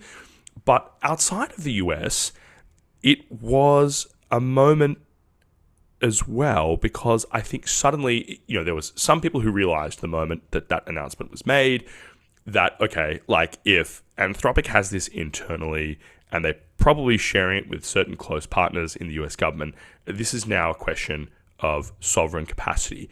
The US has a domestic company which is producing frontier intelligence too dangerous to release, and no one else has it. So that was a moment in itself. And then when Anthropic announced that they were going to be doing Project Glasswing, and they were going to be partnering with a range of companies, internet companies, but also critical infrastructure companies, safety labs, evaluation, research companies. When they made this announcement for Project Glasswing, I think it set off a second round of realizations, because around the world, there was a bunch of nations that were not included even peripherally in Project Glasswing. So not only did the US have a model that no one else had, not only did Anthropic have it internally, they were making decisions unilaterally within Anthropic about who got access to it for cyber hardening and who didn't. And if you are a proud nation, or you're a proud, super state like the EU, it has to hurt a little bit, I think, to think that the NSA has access to cyber hardening technology, to an advanced model, and you don't. And by the way, the person making the decision was not Donald Trump. It was not a member of his administration. It was not an official in the US government who chose to exclude you from this advanced technology. It was some bloke in an office in downtown San Francisco. That, I think, stung on an ego level for a number of officials, commentators, people from the think tank and research world, even people from AI researchers from countries outside of the US. Now, the situation in China is very different. I think, first of all, there is a long-running sense now of a technological rivalry between the US and China. I think it probably came as less of a surprise to China that they were not given access to the latest advanced model from Anthropic. And not to mention, they already have an enormous sovereign AI capacity, second only to the US. As many people have said, in the AI race, there are two competitors and no one else. It is the US and China, and everyone else is a rounding error. And so I think at least the AI sector in China, the government in China, policymakers and thinkers in China could be pretty certain that within 6 months, within 12 months, however long it was going to take, the Chinese ecosystem was going to release a model that had capabilities similar to Mythos. That is itself very interesting. But what it meant is that there was, on one hand, the US, on the other hand, China, and then there was everybody else in terms of the reactions to this Mythos moment. That's what I talk about in this essay. And I think the announcement of the export restriction on Fable 5, the export ban on Fable 5, that was kind of the last signal. If you weren't paying attention earlier, you should have been. But the export ban is much harder to ignore, I think, because what it says is if you're a researcher or an official in Brussels or in Sydney, Australia, or in London, UK, you are just not going to get access to Fable 5 in the near future. Even when Anthropic brings it back online, it's not coming for you. It's not coming for you, and it's not coming for you on the basis of your passport. So I think, that set off another round of thinking. Of course, the UK was already well ahead of this, thinking about sovereign AI. But what I wanted to do with this piece was just trying to understand, okay, what are we talking about here? Sovereign AI as a kind of conversation, I think, is deeply unspecified. Some people seem to imply when they're talking about sovereign AI that they mean training a frontier model. And in fact, Anton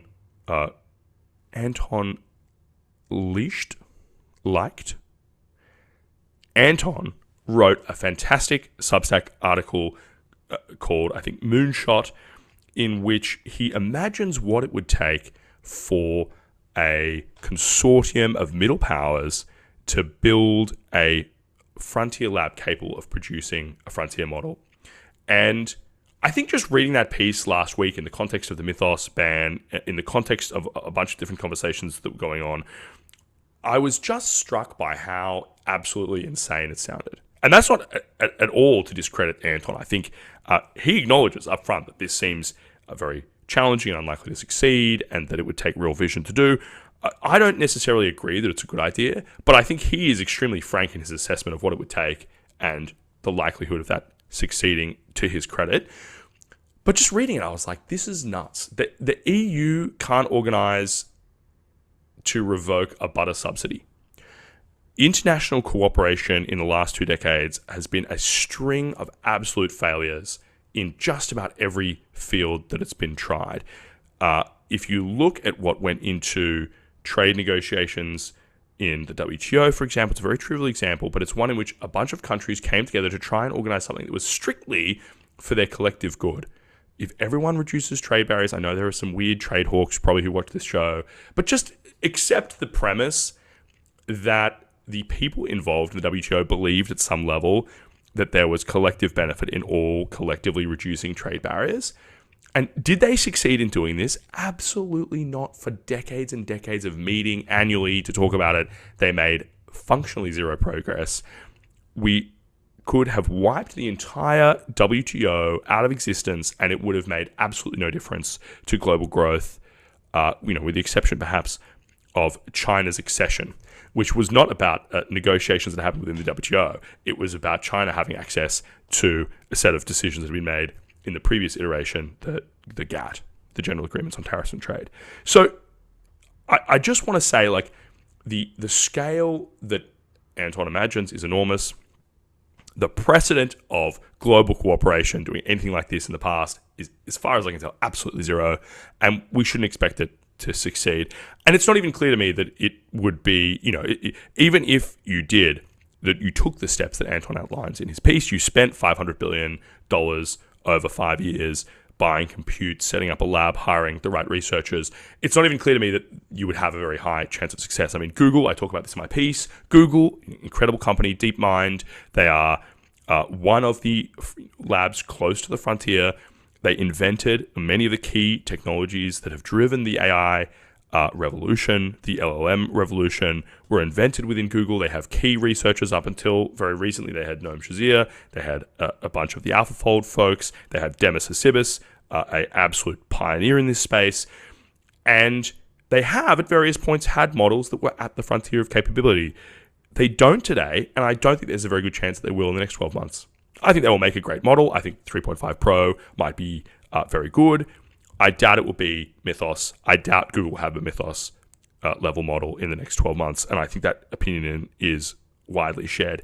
If Google can't do it, and Google is marshalling resources on the order of the numbers that Anton sets out in his piece, if Google can't do it, then I think the idea that a state-backed consortium of middle powers could do it, even with the money, even with the focus, even if they succeeded in overcoming all the organizational cooperation hurdles that stand necessarily in their way of achieving even what Anton has set out in his piece, I think even if they did that, the chances they would be able to produce a model at the frontier of AI research capable of doing whatever it is that Mythos 6, 7, 8 is going to be capable of, or GPT, Sol, Saturn, Mars, right? It just seems very, very unlikely to me. So then where I go from there in the piece, you should read it, you should tell me what you think. Where I go from there in the piece is basically to say, okay, well, if the frontier model seems unlikely, let's talk about what exactly we're talking about here.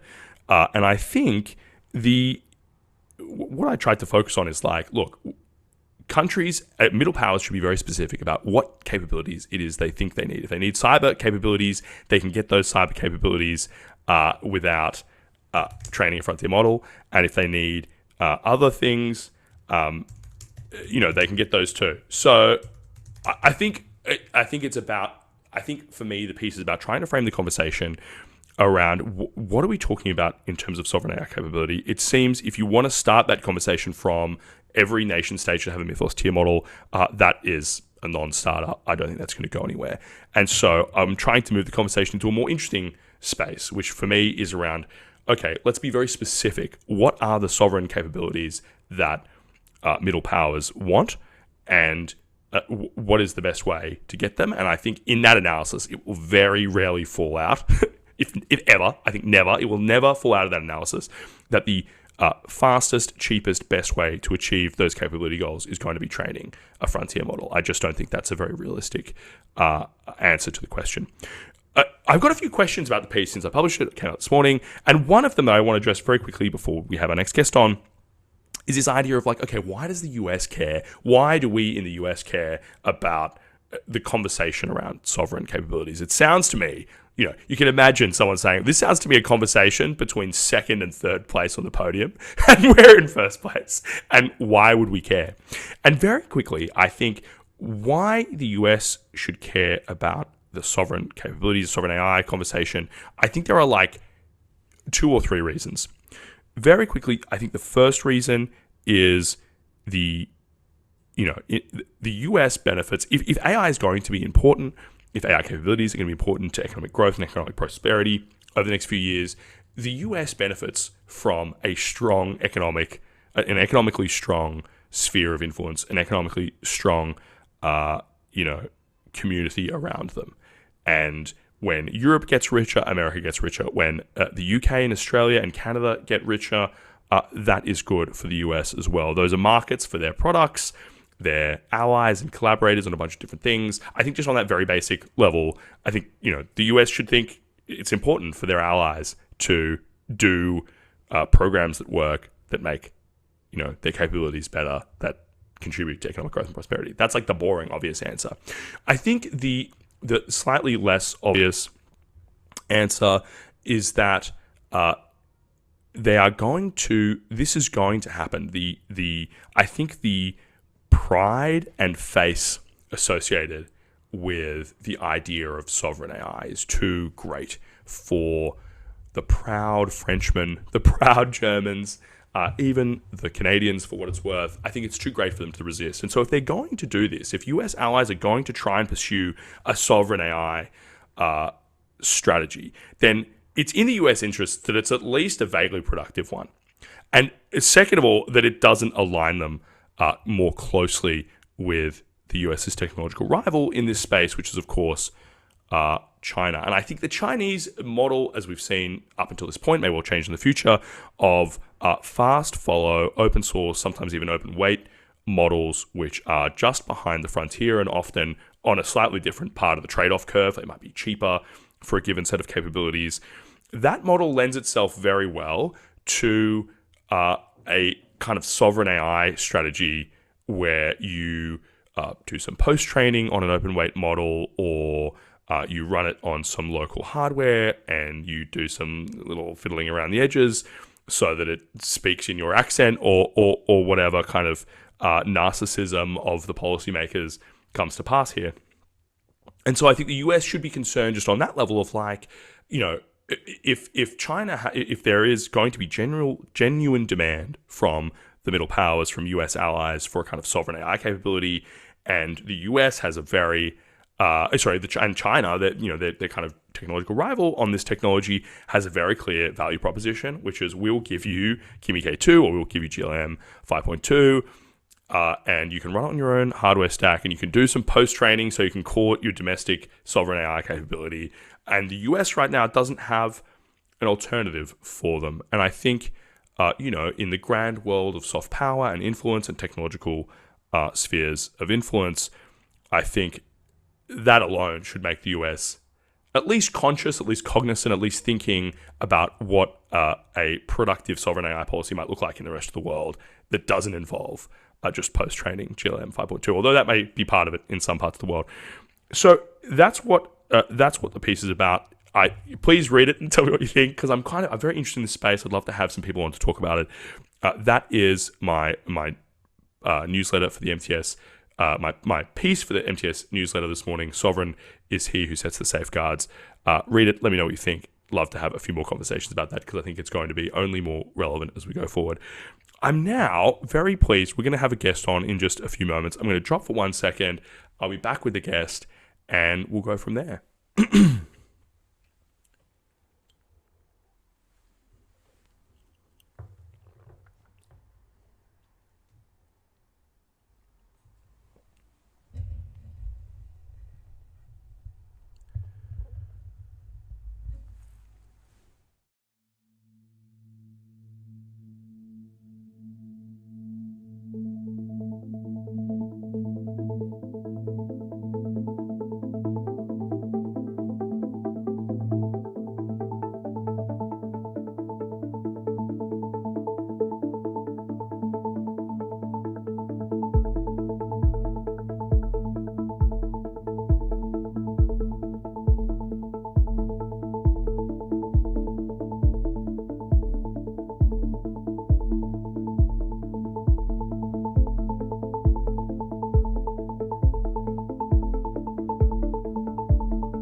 Welcome back, everyone. I can see in my own video feed that I'm blushing right now because Kamal, our production team, was flattering me hardcore just before we went live. She was setting me up to be all pink, absolute stitch up, a trap laid and sprung with absolute precision by Kamal from production.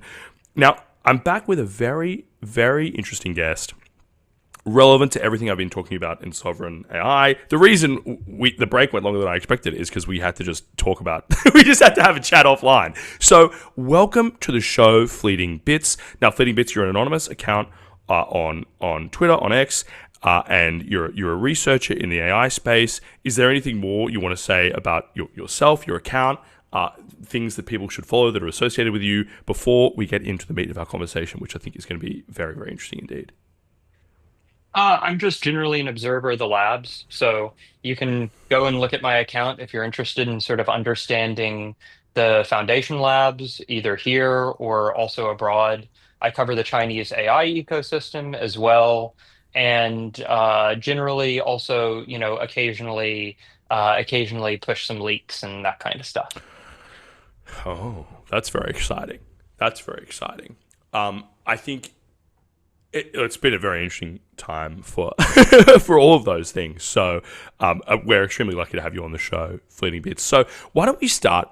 I would love for you to explain for the audience, for me. You seem to have, you had this great thread the other day about the Chinese AI ecosystem, which was not just about model capabilities, but it was also about kind of the character and positioning of some of the labs. Do you want to take us through, explain the Chinese AI ecosystem for us, Fleeting Bits?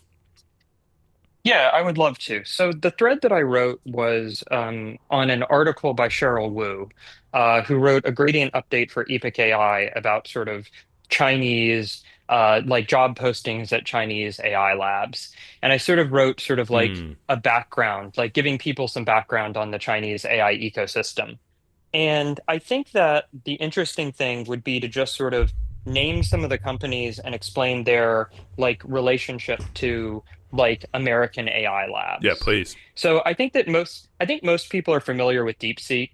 DeepSeek being the sort of like, hedge fund turned national champion. But if we look at like other Chinese labs like Jipu, Minimax, Moonshot, ByteDance, I think they're sort of a little bit less well known. Yeah.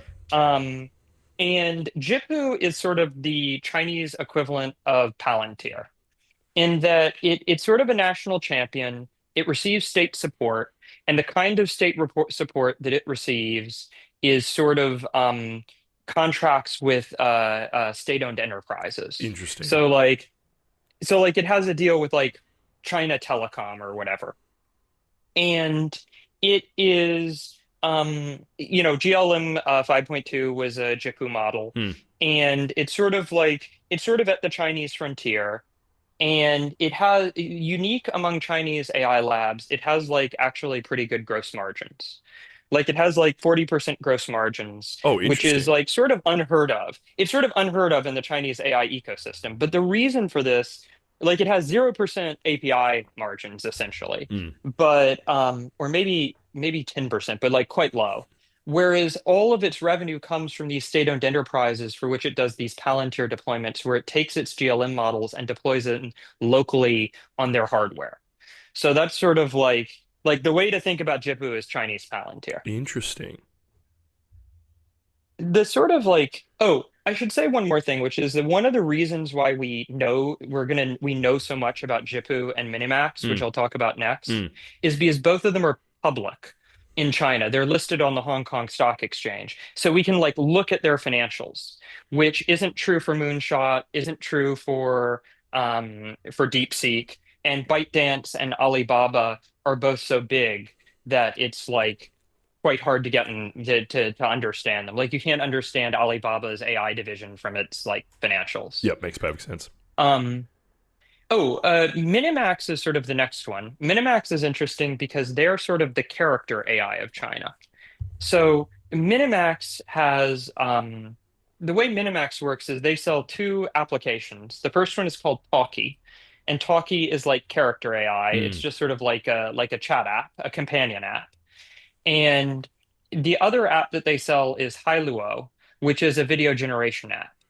And they have like pretty terrible gross margins. They're like 20% gross margins, and they have 0% API gross margins. So like life is quite hard to some degree. And they have a yeah, so basically the way to think about them is this character. Right. Because it's sort of video generation plus text, and like, oh, the one other important thing about them is the majority of their revenue comes from outside China, which is sort of like a very unique case among the Chinese AI companies. Like all the Chinese AI companies are majority domestic. Except for, or at least we think they're majority domestic, except for Minimax. And do we know where they're getting where that revenue is coming from? No, they list it out in their financial reports. They say they get a decent chunk of their revenue from the United States, a decent chunk of their revenue from Singapore. But I think it's sort of hard to like. I don't know how much. I don't know how much I trust it, or like like it's sort of like it's sort of interesting because like I don't know anyone who uses Hailuo. Yeah. But supposedly they get a lot of their revenue from the United States. So if they're getting that revenue, it's people using it as a video generation backend, which I guess I could say. So like I guess that's pretty reasonable. But yeah. Third worth talking about is ByteDance. And the reason I think it's worth it to talk about ByteDance is that people don't seem to realize this, but Dubao, which is their equivalent of ChatGPT for ByteDance, is the most popular AI app in China.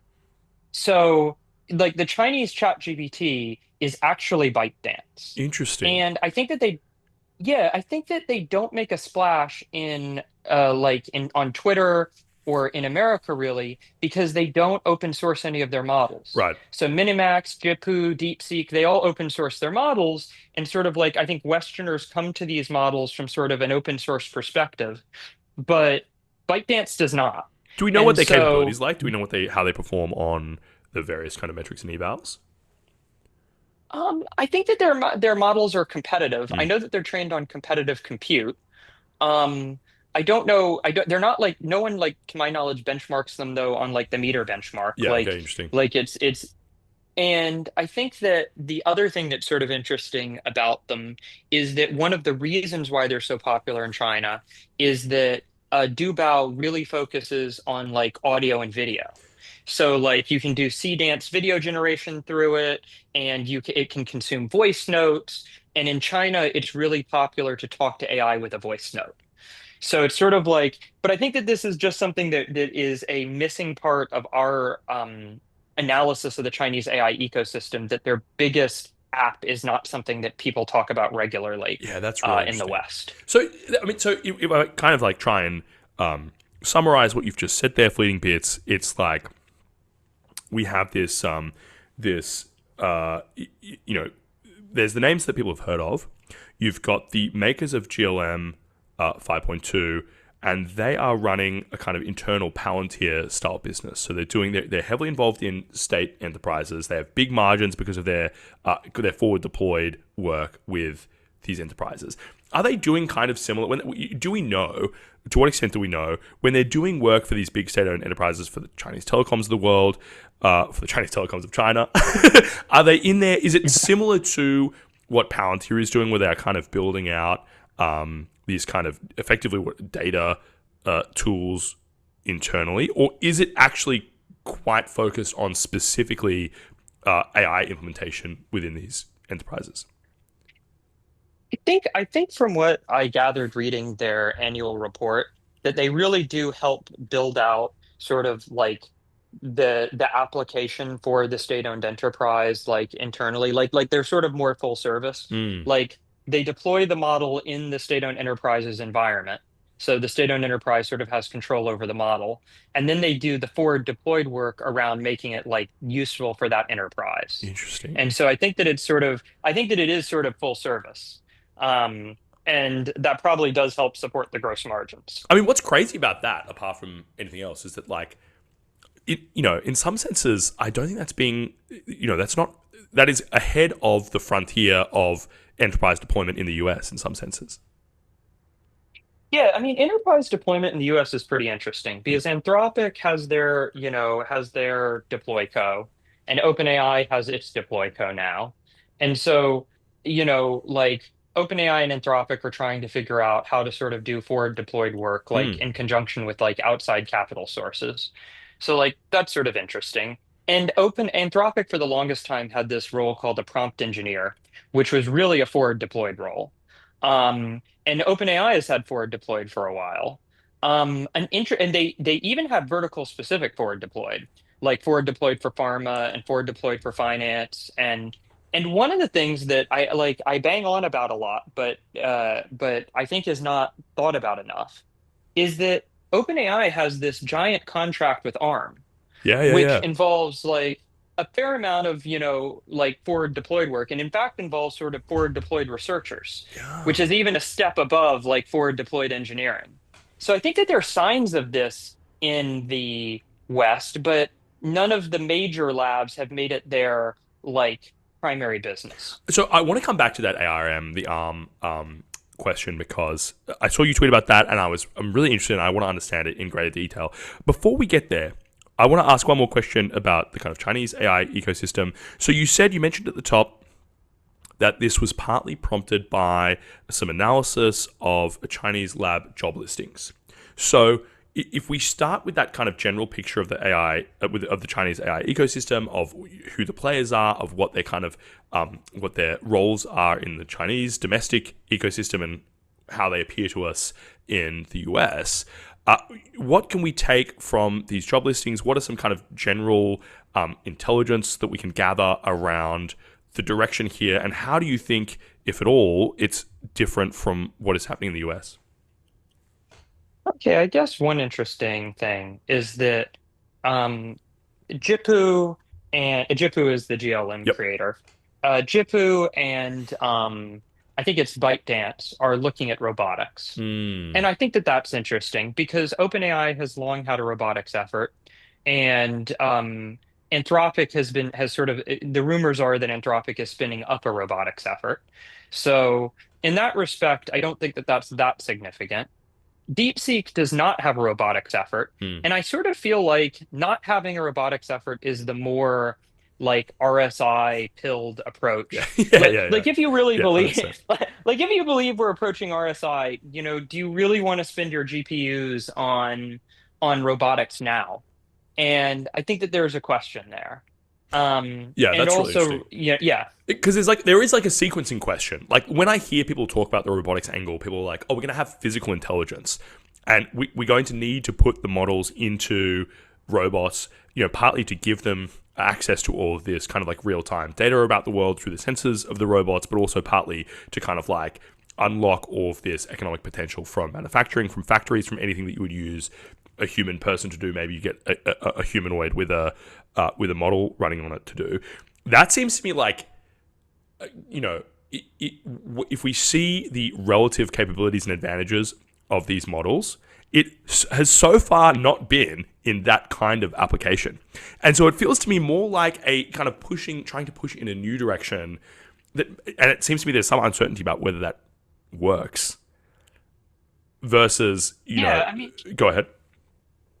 no, you go ahead. Well, all I was going to say is versus as you said, the Anthropic approach, which up until this point has been extremely kind of AGI pilled, which is no, we're just going to keep making really good models. The models are going to start to contribute towards recursive self-improvement, and this will get us even better models, and we can deploy those models to do the things that we know LLMs are really good at doing, all of the things, out to the pharma, the science, the kind of autonomous bio research side, but also the kind of the work in math and research, and then just the general text stuff in the enterprise of consuming information from across the enterprise and producing decisions, basically.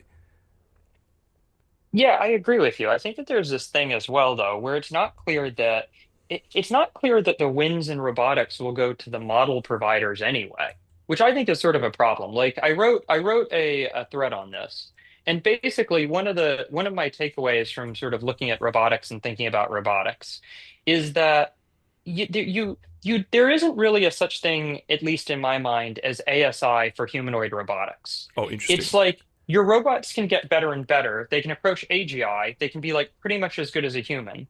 But at that point, I'm not sure how much it matters that your robot be slightly more dexterous or like I'm not sure how much that really matters. Yeah. And I don't think that you're going to have robotics models coordinating robots. I think you're going to have language models coordinating robots. So when you think about sort of like a swarm of robots, it's not that the individual model is like ASI, the model on the robot. It's that the coordinator could be ASI. And basically what this means is that in the end, the winners in robotics are the people that make the hardware and can make the hardware cheaply at scale rather than the model provider. Because once you reach a certain capability threshold, a lot of the value probably saturates.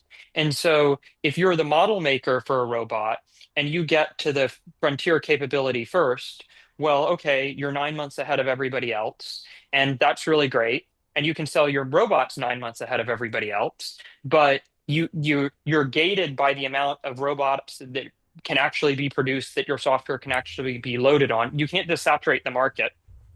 Yeah. And so, yeah. So I think that the robot model designers are in sort of like not as strong a place as the LLM makers. Yeah, that's really interesting. And you know what? I mean, this is maybe a sign of my ignorance or like, my naivety. But when I think about it, it's like, it doesn't seem to be, the AI moment does not really seem to be a paradigm shift in the kind of underlying economics and fundamentals of advanced manufacturing and robotics. By which I mean, we kind of have this, we've explored already this design space of specialized robots versus generalized robots, or specialized capital investment versus generalized capital investment. And it seems to me that if you can design a really good general purpose humanoid robot to do a task, you can probably design an even better specialized piece of hardware to do just that task. And for a lot of kind of robotics tasks that have a great deal of scale, which is, most of manufacturing, for example, it seems to me that I can't see any reason why the nature of intelligence means that a humanoid generalist robot is going to suddenly gain an advantage over a specialized robot, given that you can have the intelligence driving both of them. Yeah, I agree with that. And it's sort of like when you think about the design of specialist tools in a factory, that feels more like an LLM task than a 100%. robotics task. Yeah. So it's sort of like you're back to LLMs. Yeah. And I think that another thing that people don't think about, and you have to do this on an industry by industry basis, but you sort of have to think about how much of the share of that industry is actually labor. Like if you think about a lot of these like heavy industrial fields, like if you think about like oil refineries, or you think about like mining, or you think about like agriculture, like the share of labor in those industries, the share of labor as like a percentage of total cost is lower than you might think. Yeah. And the capital goods are more expensive than you might think, like the mine, the Komatsu truck, the tractor, like the land, like those things are more expensive. Yeah. And so it's not even clear to me that humanoid robotics moves the needle in a lot of these places. And I think that's another question that people ask. How much does humanoid robotics even move the needle? Especially if the offer is you can hire a human for an hourly rate, or you can spend a bunch of capital up front for an expensive robot and manage the back end or whatever. Maybe you can hire them. Maybe you can hire the robot by an hourly rate. But it's like really not clear to me. I think all of the people are underestimating the kind of underlying complexity of deploying human robots and the underlying simplicity of hiring a guy for $20 an hour to do a task. So look, I don't know. I think I may well be proven to be an idiot about this in the coming months, but I think people are just kind of like, they are seeing the success of the LLMs. They are seeing how quickly the models are advancing at doing tasks like software, and they are kind of jumping forward to an equilibrium that I'm not sure exists, in which all of that frictionless, trivial advancement is also true in the physical world and for physical goods and for physical manufacturing. And I'm not sure. I'm not sure I buy that story. Yeah, I think it's like even thinking about a place where like, humanoid robots like could be like valuable, like as laborers, like, okay, you have to stock the shelves of a store. Like you have to stock the shelves of some kind of grocery store. Okay, I can see you deploying a humanoid robot there, but there are going to be concerns over safety. it's going to be hard to deploy. Deploying robots in people's homes will also be hard. Yeah. There'll be safety concerns. Is it safe to put the robot around children? So I think that one thing about robotics, like even setting aside the specialized machinery versus humanoid robot debate, is that it's not clear to me that robots proliferate really easily into the world. Right. Because I feel like there are these security concerns and maybe we can get beyond them, but I feel like it won't be so easy. That's at least my feeling right now. Yeah, 100%. I think that's really insightful. And there's something where you can kind of see this already with autonomous cars, which I suppose, are in a way a very simple form of AI controlled robot, right? You go to San Francisco, you hop in a Waymo, it feels incredible. You're like, wow, this is amazing. And then some idiot in a bike starts on a push bike starts pulling wheelies in front of your Waymo in the middle of the highway or in the middle of the road. And the Waymo is just very politely stops so that it doesn't hit the cyclist. And, so you mentioned are the robots going to be safe around children? I think the other question, the inverse of that question is also equally true. Are the robots going to be safe around children? If my 3-year-old sees a humanoid robot, dude, in a goddamn supermarket, he's going to climb that thing and ride it like a bull at a rodeo. And he's not going to do that to a human packing the shelves because humans treat humans differently than they do things that look like they would be fun to ride. So I don't know where the equilibrium is there, but I think all those points you raise are very good ones, Fleeting Bits.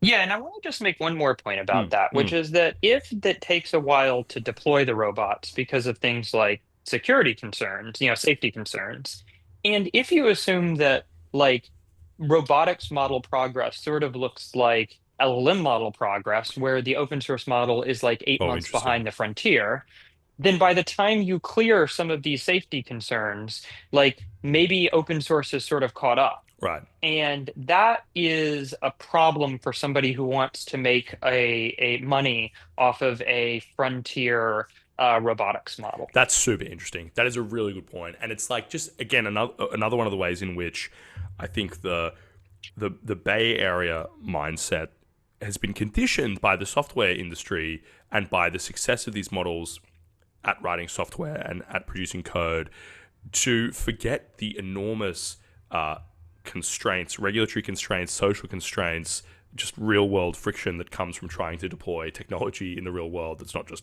code on a computer somewhere. And we learned this with self-driving cars, which were oh, look, here's the demo 15 years ago, and it's taken that long to get them on the streets of San Francisco. And I suspect that you're absolutely right. We'll see a very similar dynamic. Although I look for, if I get proven wrong, then that's great because the world is incredible. And if I get proven right, that's even better because I am correct about the world, Fleeting Bits. So this is the great tactical advantage of the skeptic. I want to switch gears because, so we've covered now this thread that you wrote about the Chinese AI ecosystem. I think if anyone is watching this right now, you should go and read the thread. I think there's more detail in there, and it's very, very interesting. We've talked a little bit about robotics and physical intelligence and where we think that might be going. I think that ties quite neatly into the story about Chinese AI ecosystem as well. I now want to return to this thread that you had and this question you raised earlier about OpenAI's partnership with ARM. And start by explaining what that is, and then maybe go into, if you think, why it matters and what it might signal about the future here. Sure. So the story is that OpenAI has a large agreement with ARM, and it's maybe start by saying what does ARM do? Oh, sure. ARM is a CPU design company. This is that OpenAI is assisting ARM with their semiconductor design. And to my knowledge, this is separate from OpenAI's internal semiconductor design effort around their own TPU. They just announced this jalapeno chip with Broadcom, I think, and it looks like a big fat wafer. So that's a separate project that they're doing with Broadcom, and you're saying that they are also separately assisting ARM with CPU semiconductor design. With CPU semiconductor design. And I mean, it's hard to know what the origin of the deal was. SoftBank's Masa-san is an investor in both ARM and in OpenAI. So maybe he played a role in brokering the deal. I don't know about that, but I think that something that's sort of interesting is that it is an effort for which OpenAI has to do like serious, like forward deployed work in like a hard tech scientific field. And that is the kind of thing that builds like I think there's this thing about thinking about like lab forward deployed efforts, which is that lab forward deployed efforts can either sort of be like sort of small forward deployed, like you go into some mid-sized or larger company and you build something out, and that company doesn't really have specialized data. What you're doing is you're educating them as to how they can use your model. And then there's this sort of other world where someone like OpenAI would go into retrobio or would go into ARM. And there, those companies have specialized data that might be sort of beyond the current capabilities of models. And the job of an OpenAI in that sort of forward deployed engagement is more to like figure out what their tasks are, like design benchmarks against their tasks, like do like train specialized models against their, like do specialized fine tuning against their tasks, or figure out how to upstream that to their like core research team.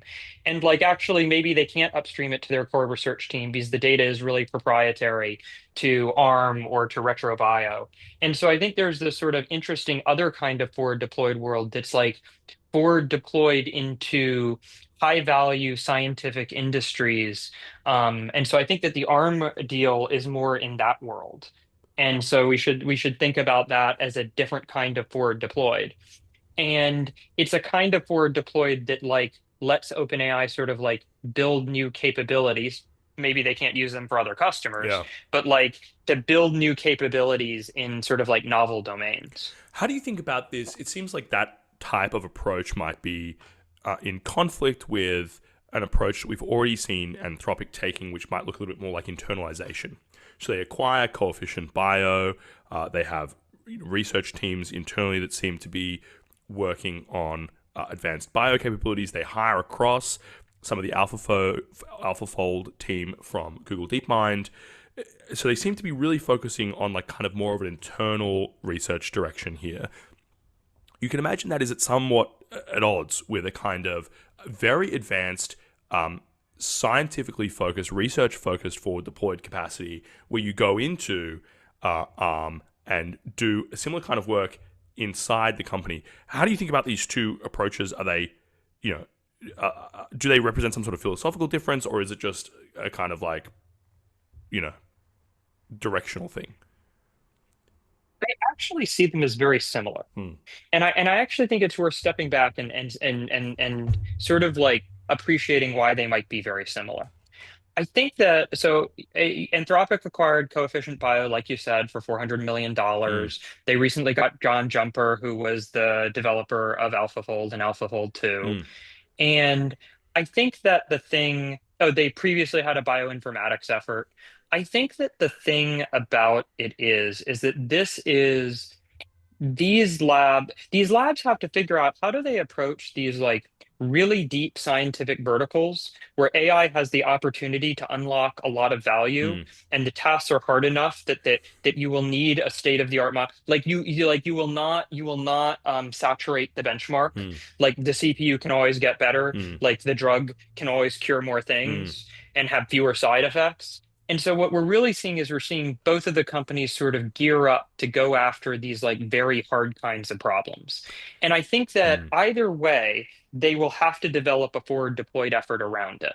Because it's sort of like, I don't think Anthropic plans to be its own big pharma.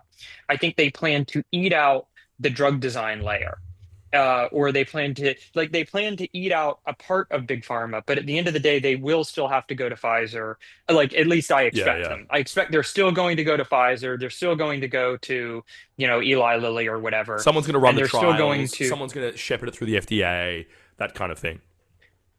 Yeah. And so I sort of feel like both of these should be seen as efforts as the labs begin to gear up to go after sort of big scientific problems where soda models will continue to have value like into the future. Do you think this latest effort by the Trump administration to prevent the dissemination of Fable 5 and now GPT 5.5, does that kind of advantage one approach here over the other? It seems to me in a very kind of trivial sense that like, if your model is export controlled, then your forward deployed engineers cannot be fine tuning it on the proprietary data of ARM, because ARM is a British company, it's based in the UK.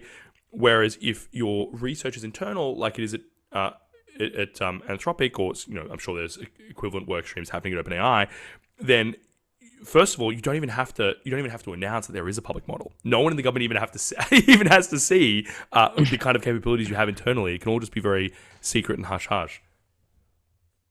Okay, I think that this is really interesting, and I think it potentially cuts both ways. Like, so I agree with you that there is this thing where if you can't release the model publicly, it does sort of make sense to be able to hold the model internally, and then maybe it makes more sense to try to like internalize more of these functions so that you can get more done before having to go through like the government certification process.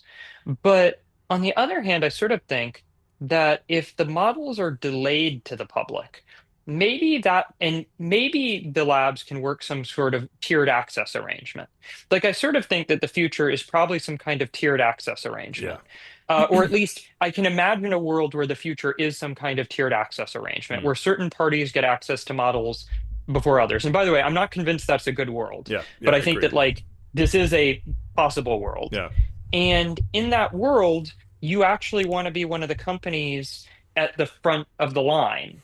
And so maybe it actually makes it easier for companies like Anthropic or OpenAI to sort of pick partners and either get a deeper financial stake or even potentially in certain cases an equity stake in exchange for that company moving forward to the front of the line. And so I sort of think there's sort of a weird world where this sort of tiered deployment can actually benefit OpenAI and Anthropic and make it easier for them to potentially extract more value out of their frontier models just by virtue of having to tier deployment. Right, and I think that's interesting as well because it also kind of illuminates maybe some of the dynamics that the non-OpenAI and Anthropic, the kind of non-frontier lab companies are going to face here, right? Like they now have, if you are a bio company, if you're a semiconductor company and you think that SOTA or kind of like even beyond frontier model capabilities might have like outsized return in your particular vertical, you now have like a big incentive to try and break down internally all of the metis, all of the knowledge, all of the data into forms which are useful to the labs so that you can go to them and say, hey, listen, look, we've got this great project we think you could work with us on, but we're going to need access to these frontier models in order to get that value.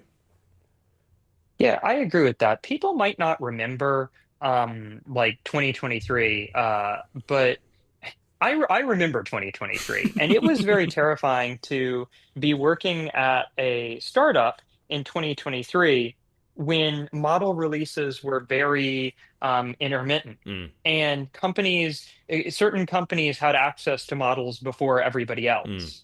And that was sort of a very terrifying place to be because they had more time to figure out what the commercial value was of the model before you did. And so I think that there is this like when the second that some people get access before others and it doesn't immediately percolate out, it creates some like interesting commercial dynamics, like you said, like this idea of like trying to package up projects for the frontier lab, or even like this idea of like maybe in the next 5 years there will be a new VC-backed big pharma company that's job will just be to sit outside Anthropic and take drugs through trials and distribute them and like do some of the some amount of the clinical testing, but it will just be meant to be a complementary company to the foundation labs, and in exchange they can Anthropic can take an equity stake in it.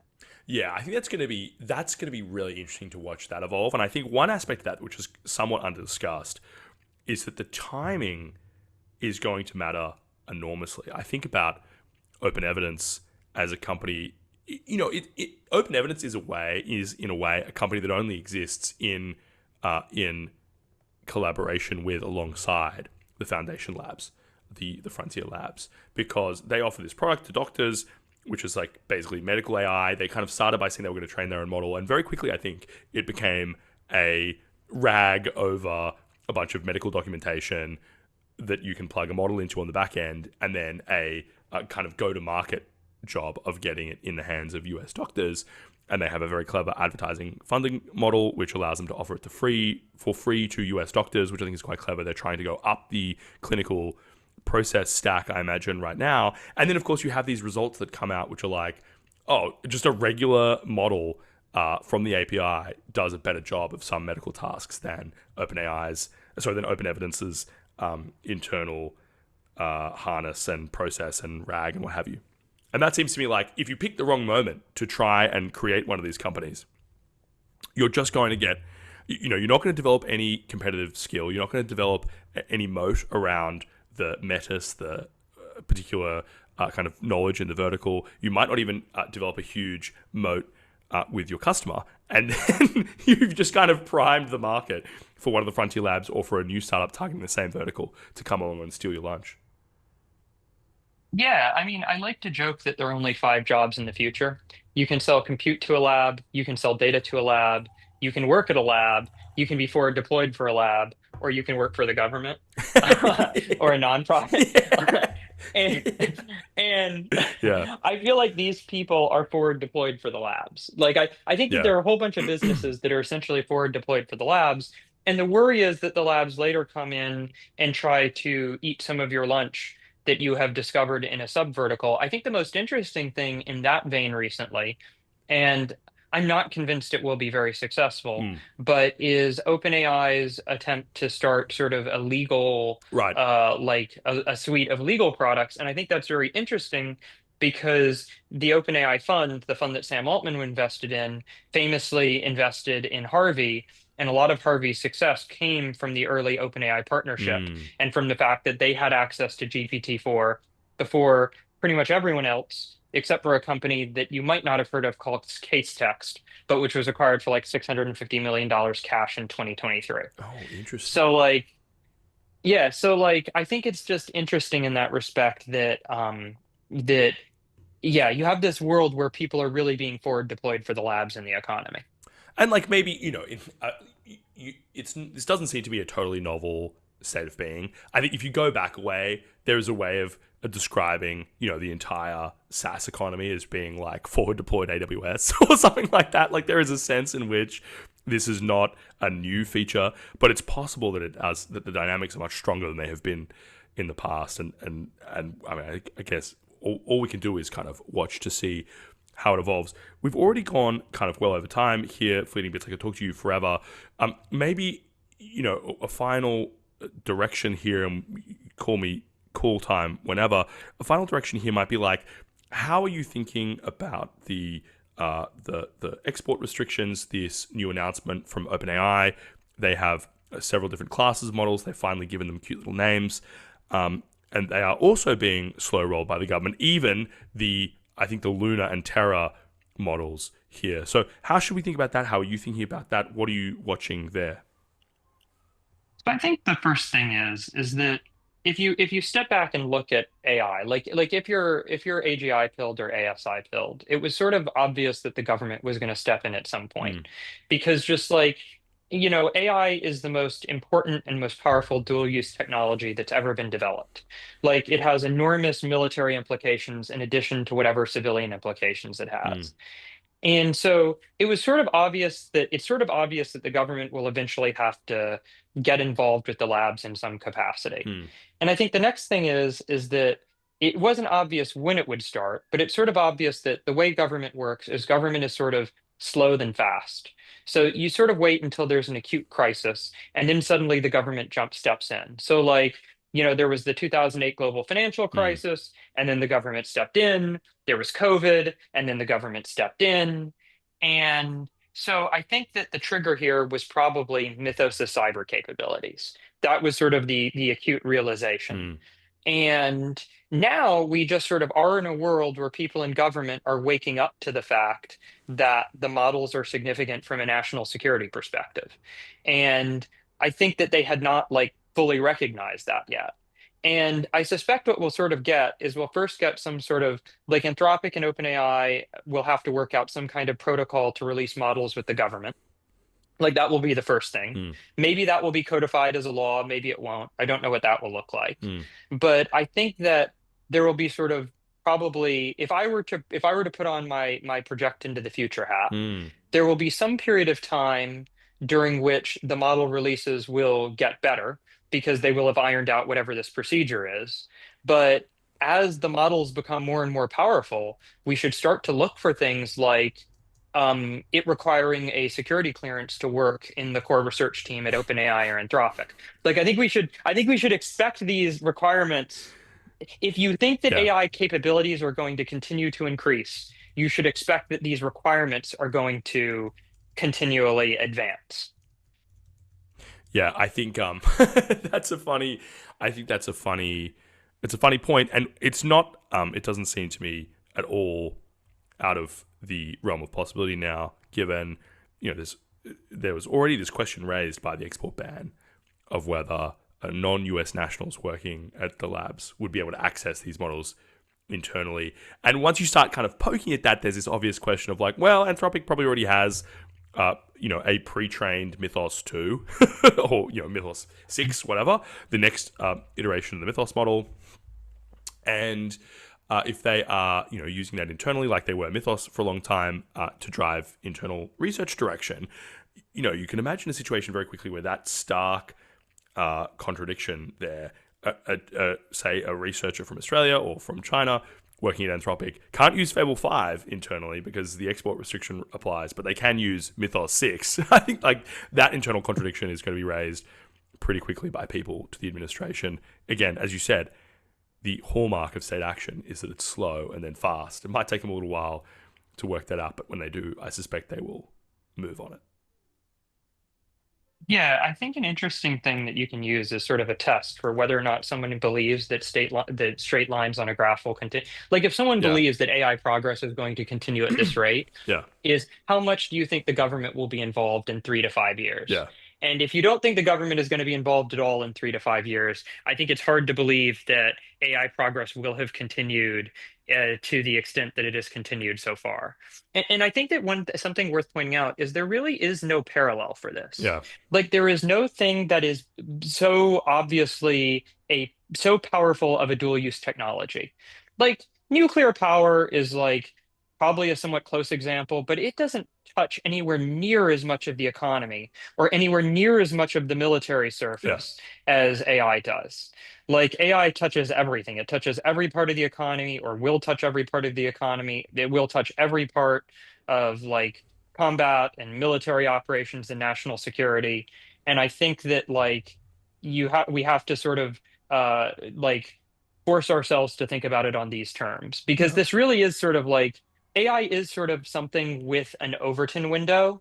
And to the extent that you can see beyond the Overton window, I think that there's a lot of alpha. And if you want an example of that, the best example of it is Leo Aschenbrenner, who really did sort of see beyond the Overton window and has done very well from it. Truly one of the goats, I think, of seeing beyond the Overton window of AI particularly.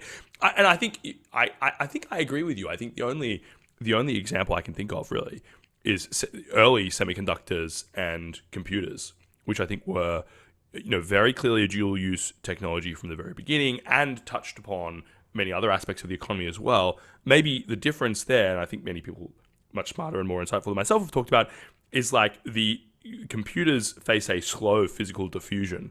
It took a long time to spin up the fabs and make the chips and make the computers and kind of ship those around the world and install them in places. The difference here is that every advancement in the models is shared almost instantly with anyone with an internet connection, and that number is going up quite quickly. But I think I take the broader point, right? Yeah, and I think it's worth it to think about for semiconductor. By the way, I think that semiconductors and nuclear power being the best examples just shows how bad the comparators are. Because if you think about like semiconductors, if you're over 70 right now, you might not have had a personal computer into the 90s. So like, computers were first, developed in like the 50s. And so it was 40 plus years before you actually ended up with a computer in your home. And if you think about like how rapidly the capabilities advanced, like, yes, they advanced according to Moore's law. So there was a doubling approximately every 2 years.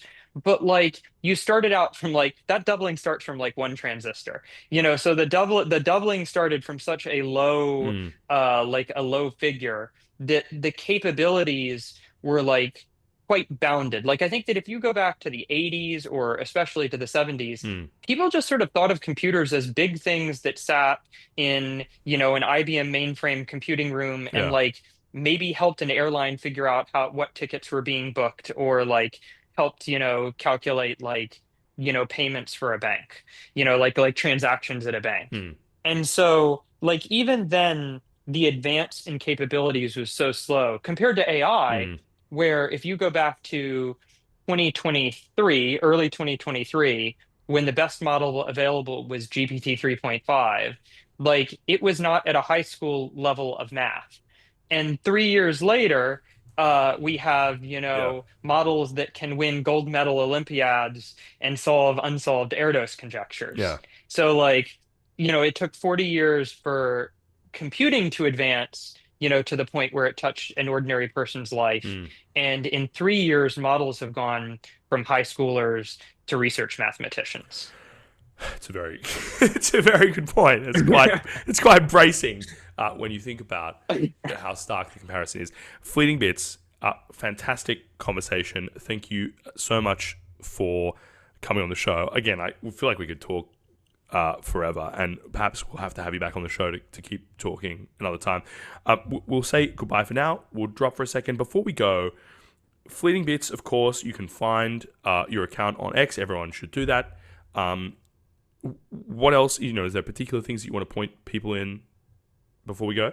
They can also visit my website, fleetingbits.io. Fleetingbits.io, fantastic, awesome. You should go there, read what he has to say. Very, very interesting, and a fantastic conversation today. Thank you again. We'll drop for now. Thank you. Thank you.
Incredible conversation with Fleeting Bits, folks. Just, touched on so many interesting things. I think if there's one thing, God, I should do three things. If there's three things you should take away from that conversation we just had, the first is go to fleetingbits.io, go to his Twitter account, and find the thread in which he talks about the Chinese AI ecosystem. If I try and repeat it back to you now, I will butcher it. But a very interesting insight into the different models being pursued in the Chinese AI ecosystem and what that might kind of say about their future. I thought the, one little interesting insight I took from that particularly was around the design, the company that makes GLM, or the trained GLM 5.2, which is, I think as of right now, the frontier for open source models, certainly the frontier for models trained outside of the USA, and that, of any kind, closed or open. And that model, a GLM 5.2, was trained by a company that Fleeting Bits described as the Chinese Palantir, a company that does a great deal of work with the Chinese state sector, and tends to work in a way which is kind of like forward deployed. They come in, they build out a capability internally, including kind of deploying the models locally for the Chinese companies, and that has led them to be, more profitable, have larger margins than their competitors who are just serving models from APIs for customers. And I think that's interesting because that speaks a little bit to the direction that the Chinese AI ecosystem is going in general, in this kind of partnership, in these kind of forward deployed arrangements. And it comes back right around to where we started the conversation today about sovereign AI and about sovereign capabilities. It seems to me that if you are a company who specializes in doing forward deployed, fine-tuning, locally hosted, very advanced open source models for Chinese state sector, that translates unnervingly well to doing the same thing for the French state sector or the German state sector or the EU as a bloc or Australia or Canada or the UK. And that is precisely the kind of capability that I think will end up being the direction that a lot of sovereign AI is taken in. And look, it's not clear to me that that's a bad thing. I think the capabilities are very strong. That's the area in which Chinese AI companies have decided to specialize. If you're in the US right now and you were thinking that sounds like a bad idea to have US as kind of strategic and technological rival leading the charge to deploy sovereign AI models in the US sphere of influence, in the state sectors of US allies and close confidants, then we're going to have to find a way together. The US is going to have to find an alternative that brings the same benefits or greater benefits to their allies without handing that whole pie to China. That's why I wrote this piece about sovereign AI. It's a conversation I'm going to keep having because I think it's a very interesting one. So that's just something to think about from our conversation with Fleeting Bits. Two other things that came up. We talked about physical AI, about physical intelligence, about the potential for robotics and AI. And I think both of us, it was validating for me because I think about myself as quite naive and far out from this conversation in some ways. Here I am in the Melbourne studio all the way around the other side of the world. Fleeting Bits, much more of an insider, much closer to the technology stack, a close observer of the labs. And there he was saying, look, he's quite skeptical of this idea that value is going to accrue to the model layer for physical intelligence, and even that physical intelligence is going to be a significant force in the economy, a significant builder of great, enduring, profitable companies over the medium, short term, for a bunch of reasons which are specific to the way the challenges that are faced trying to deploy things in the real world, challenges that we faced trying to deploy Waymos in the real world, challenges you face trying to build anything that's not 140 characters, it's a flying car, right? To paraphrase Peter Thiel. So I think that is going to be very, very interesting to watch. A third thing, we finished up with talking about what it means for AI companies, for AI labs like Anthropic and Openai to be, on one hand, pursuing quite technical, closely enmeshed forward deployed arrangements like the one between OpenAI and ARM in the UK, on one hand, and on the other hand, to head towards more of this internalization where Anthropic acquiring Coefficient Bio, hiring across from Google DeepMind some of the architects of the AlphaFold and AlphaFold 2 models, which are about protein folding. So looking in some senses to be trying to internalize some of these research functions so that Anthropic, is not just training advanced state-of-the-art models, they're also applying those models to problems and post-frontier. They're applying models that have not yet been released to the public to highly technical challenges in which the returns to post-frontier intelligence are the greatest internally within the company, rather than doing that as a consulting or an FDE model for other companies, but solving those problems internally and then selling the result to the buyers, right, the market. So I think that's a very interesting conversation. Fantastic chat in general with Fleeting Bits. I would encourage you to check him out. Really, really good. So what I might do, I might say a quick few thank you to our sponsors, and then I'm going to point you at my newsletter about sovereign AI one last time. So you might have noticed that Fleeting Bits was anonymous on our call. I think that's his voice, but I don't know, because voice models have gotten extremely good, especially at places like 11 Labs AI that communicates at human level across every channel and modality. Go to 11labs.io/MTS. And if you, conversation so dense with insight, if you want to draw some of those insights out, we of course post our transcripts here. You can go to Granola, the AI notepad, try it once and never go back. Granola.ai/MTS. It's the technology that we use here at MTS to transcribe our interviews. Kong, the AI connectivity platform, connect APIs, LLMs, agents, and systems with serious security and governance. Go to konghq.com. Big shout out to Kong keeping me hydrated throughout the interview. I had a little white tea this morning. Anyway, we don't need to go into that. I should say as well, a big thank you to Blitzy, autonomous software development for enterprise code bases. Ship 5 times faster. Blitzy.com. Very interesting company. And I'll finish off here. Merge. Build once. Connect to every API, tool, and LLM. OpenAI, Dropbox, and Ramp use Merge to get AI to production faster. Hopefully, OpenAI are using it right now to get Sol, Terra, and Luna to production. So President Trump can sign off on them, and we can all get them in Codex. Very, very exciting news there reported today. So, or announced, I should say. It was announced by OpenAI themselves. Great conversation today. I would urge you, go and read my piece on sovereign AI. I'm very keen to hear people's thoughts on the piece, people's thoughts in general on sovereign AI, and particularly from the US perspective, because of course the EU comes out and says, Europe is going to become the AI continent. And it's like, okay, what is involved in that? It's like, we'll be a regulatory superpower for AI, and we'll do some subsidies for domestic chip fabs. And it's like, you have no idea of the scale. You have no idea of the scale of capital being deployed here by the frontier labs, by the hyperscalers. It's just not enough to kind of fiddle around with a cute announcement. I feel the same way.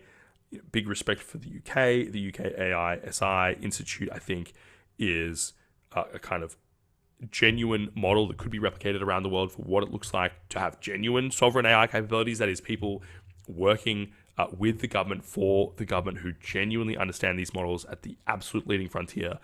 I think that expertise is much more valuable than trying and failing to train a model of some kind. I think the UK AI SI model is fantastic. The UK has recently announced package of AI, sovereign AI package that they've announced. I think it's $2 billion in total funding. It's like, that's a seed round. What are you doing?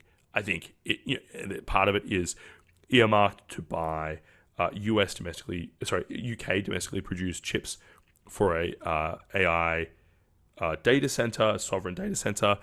I think those things are kind of fine as they go as a direction, but the scale of them is just completely inadequate. And I think that will become quite clear over the coming months, and hopefully people start taking it a little bit more seriously. It's fine to say, I don't think we need a sovereign data center. I don't think we need a state-owned data center. I think the US is not driving forward its AI build-out using state-owned data centers.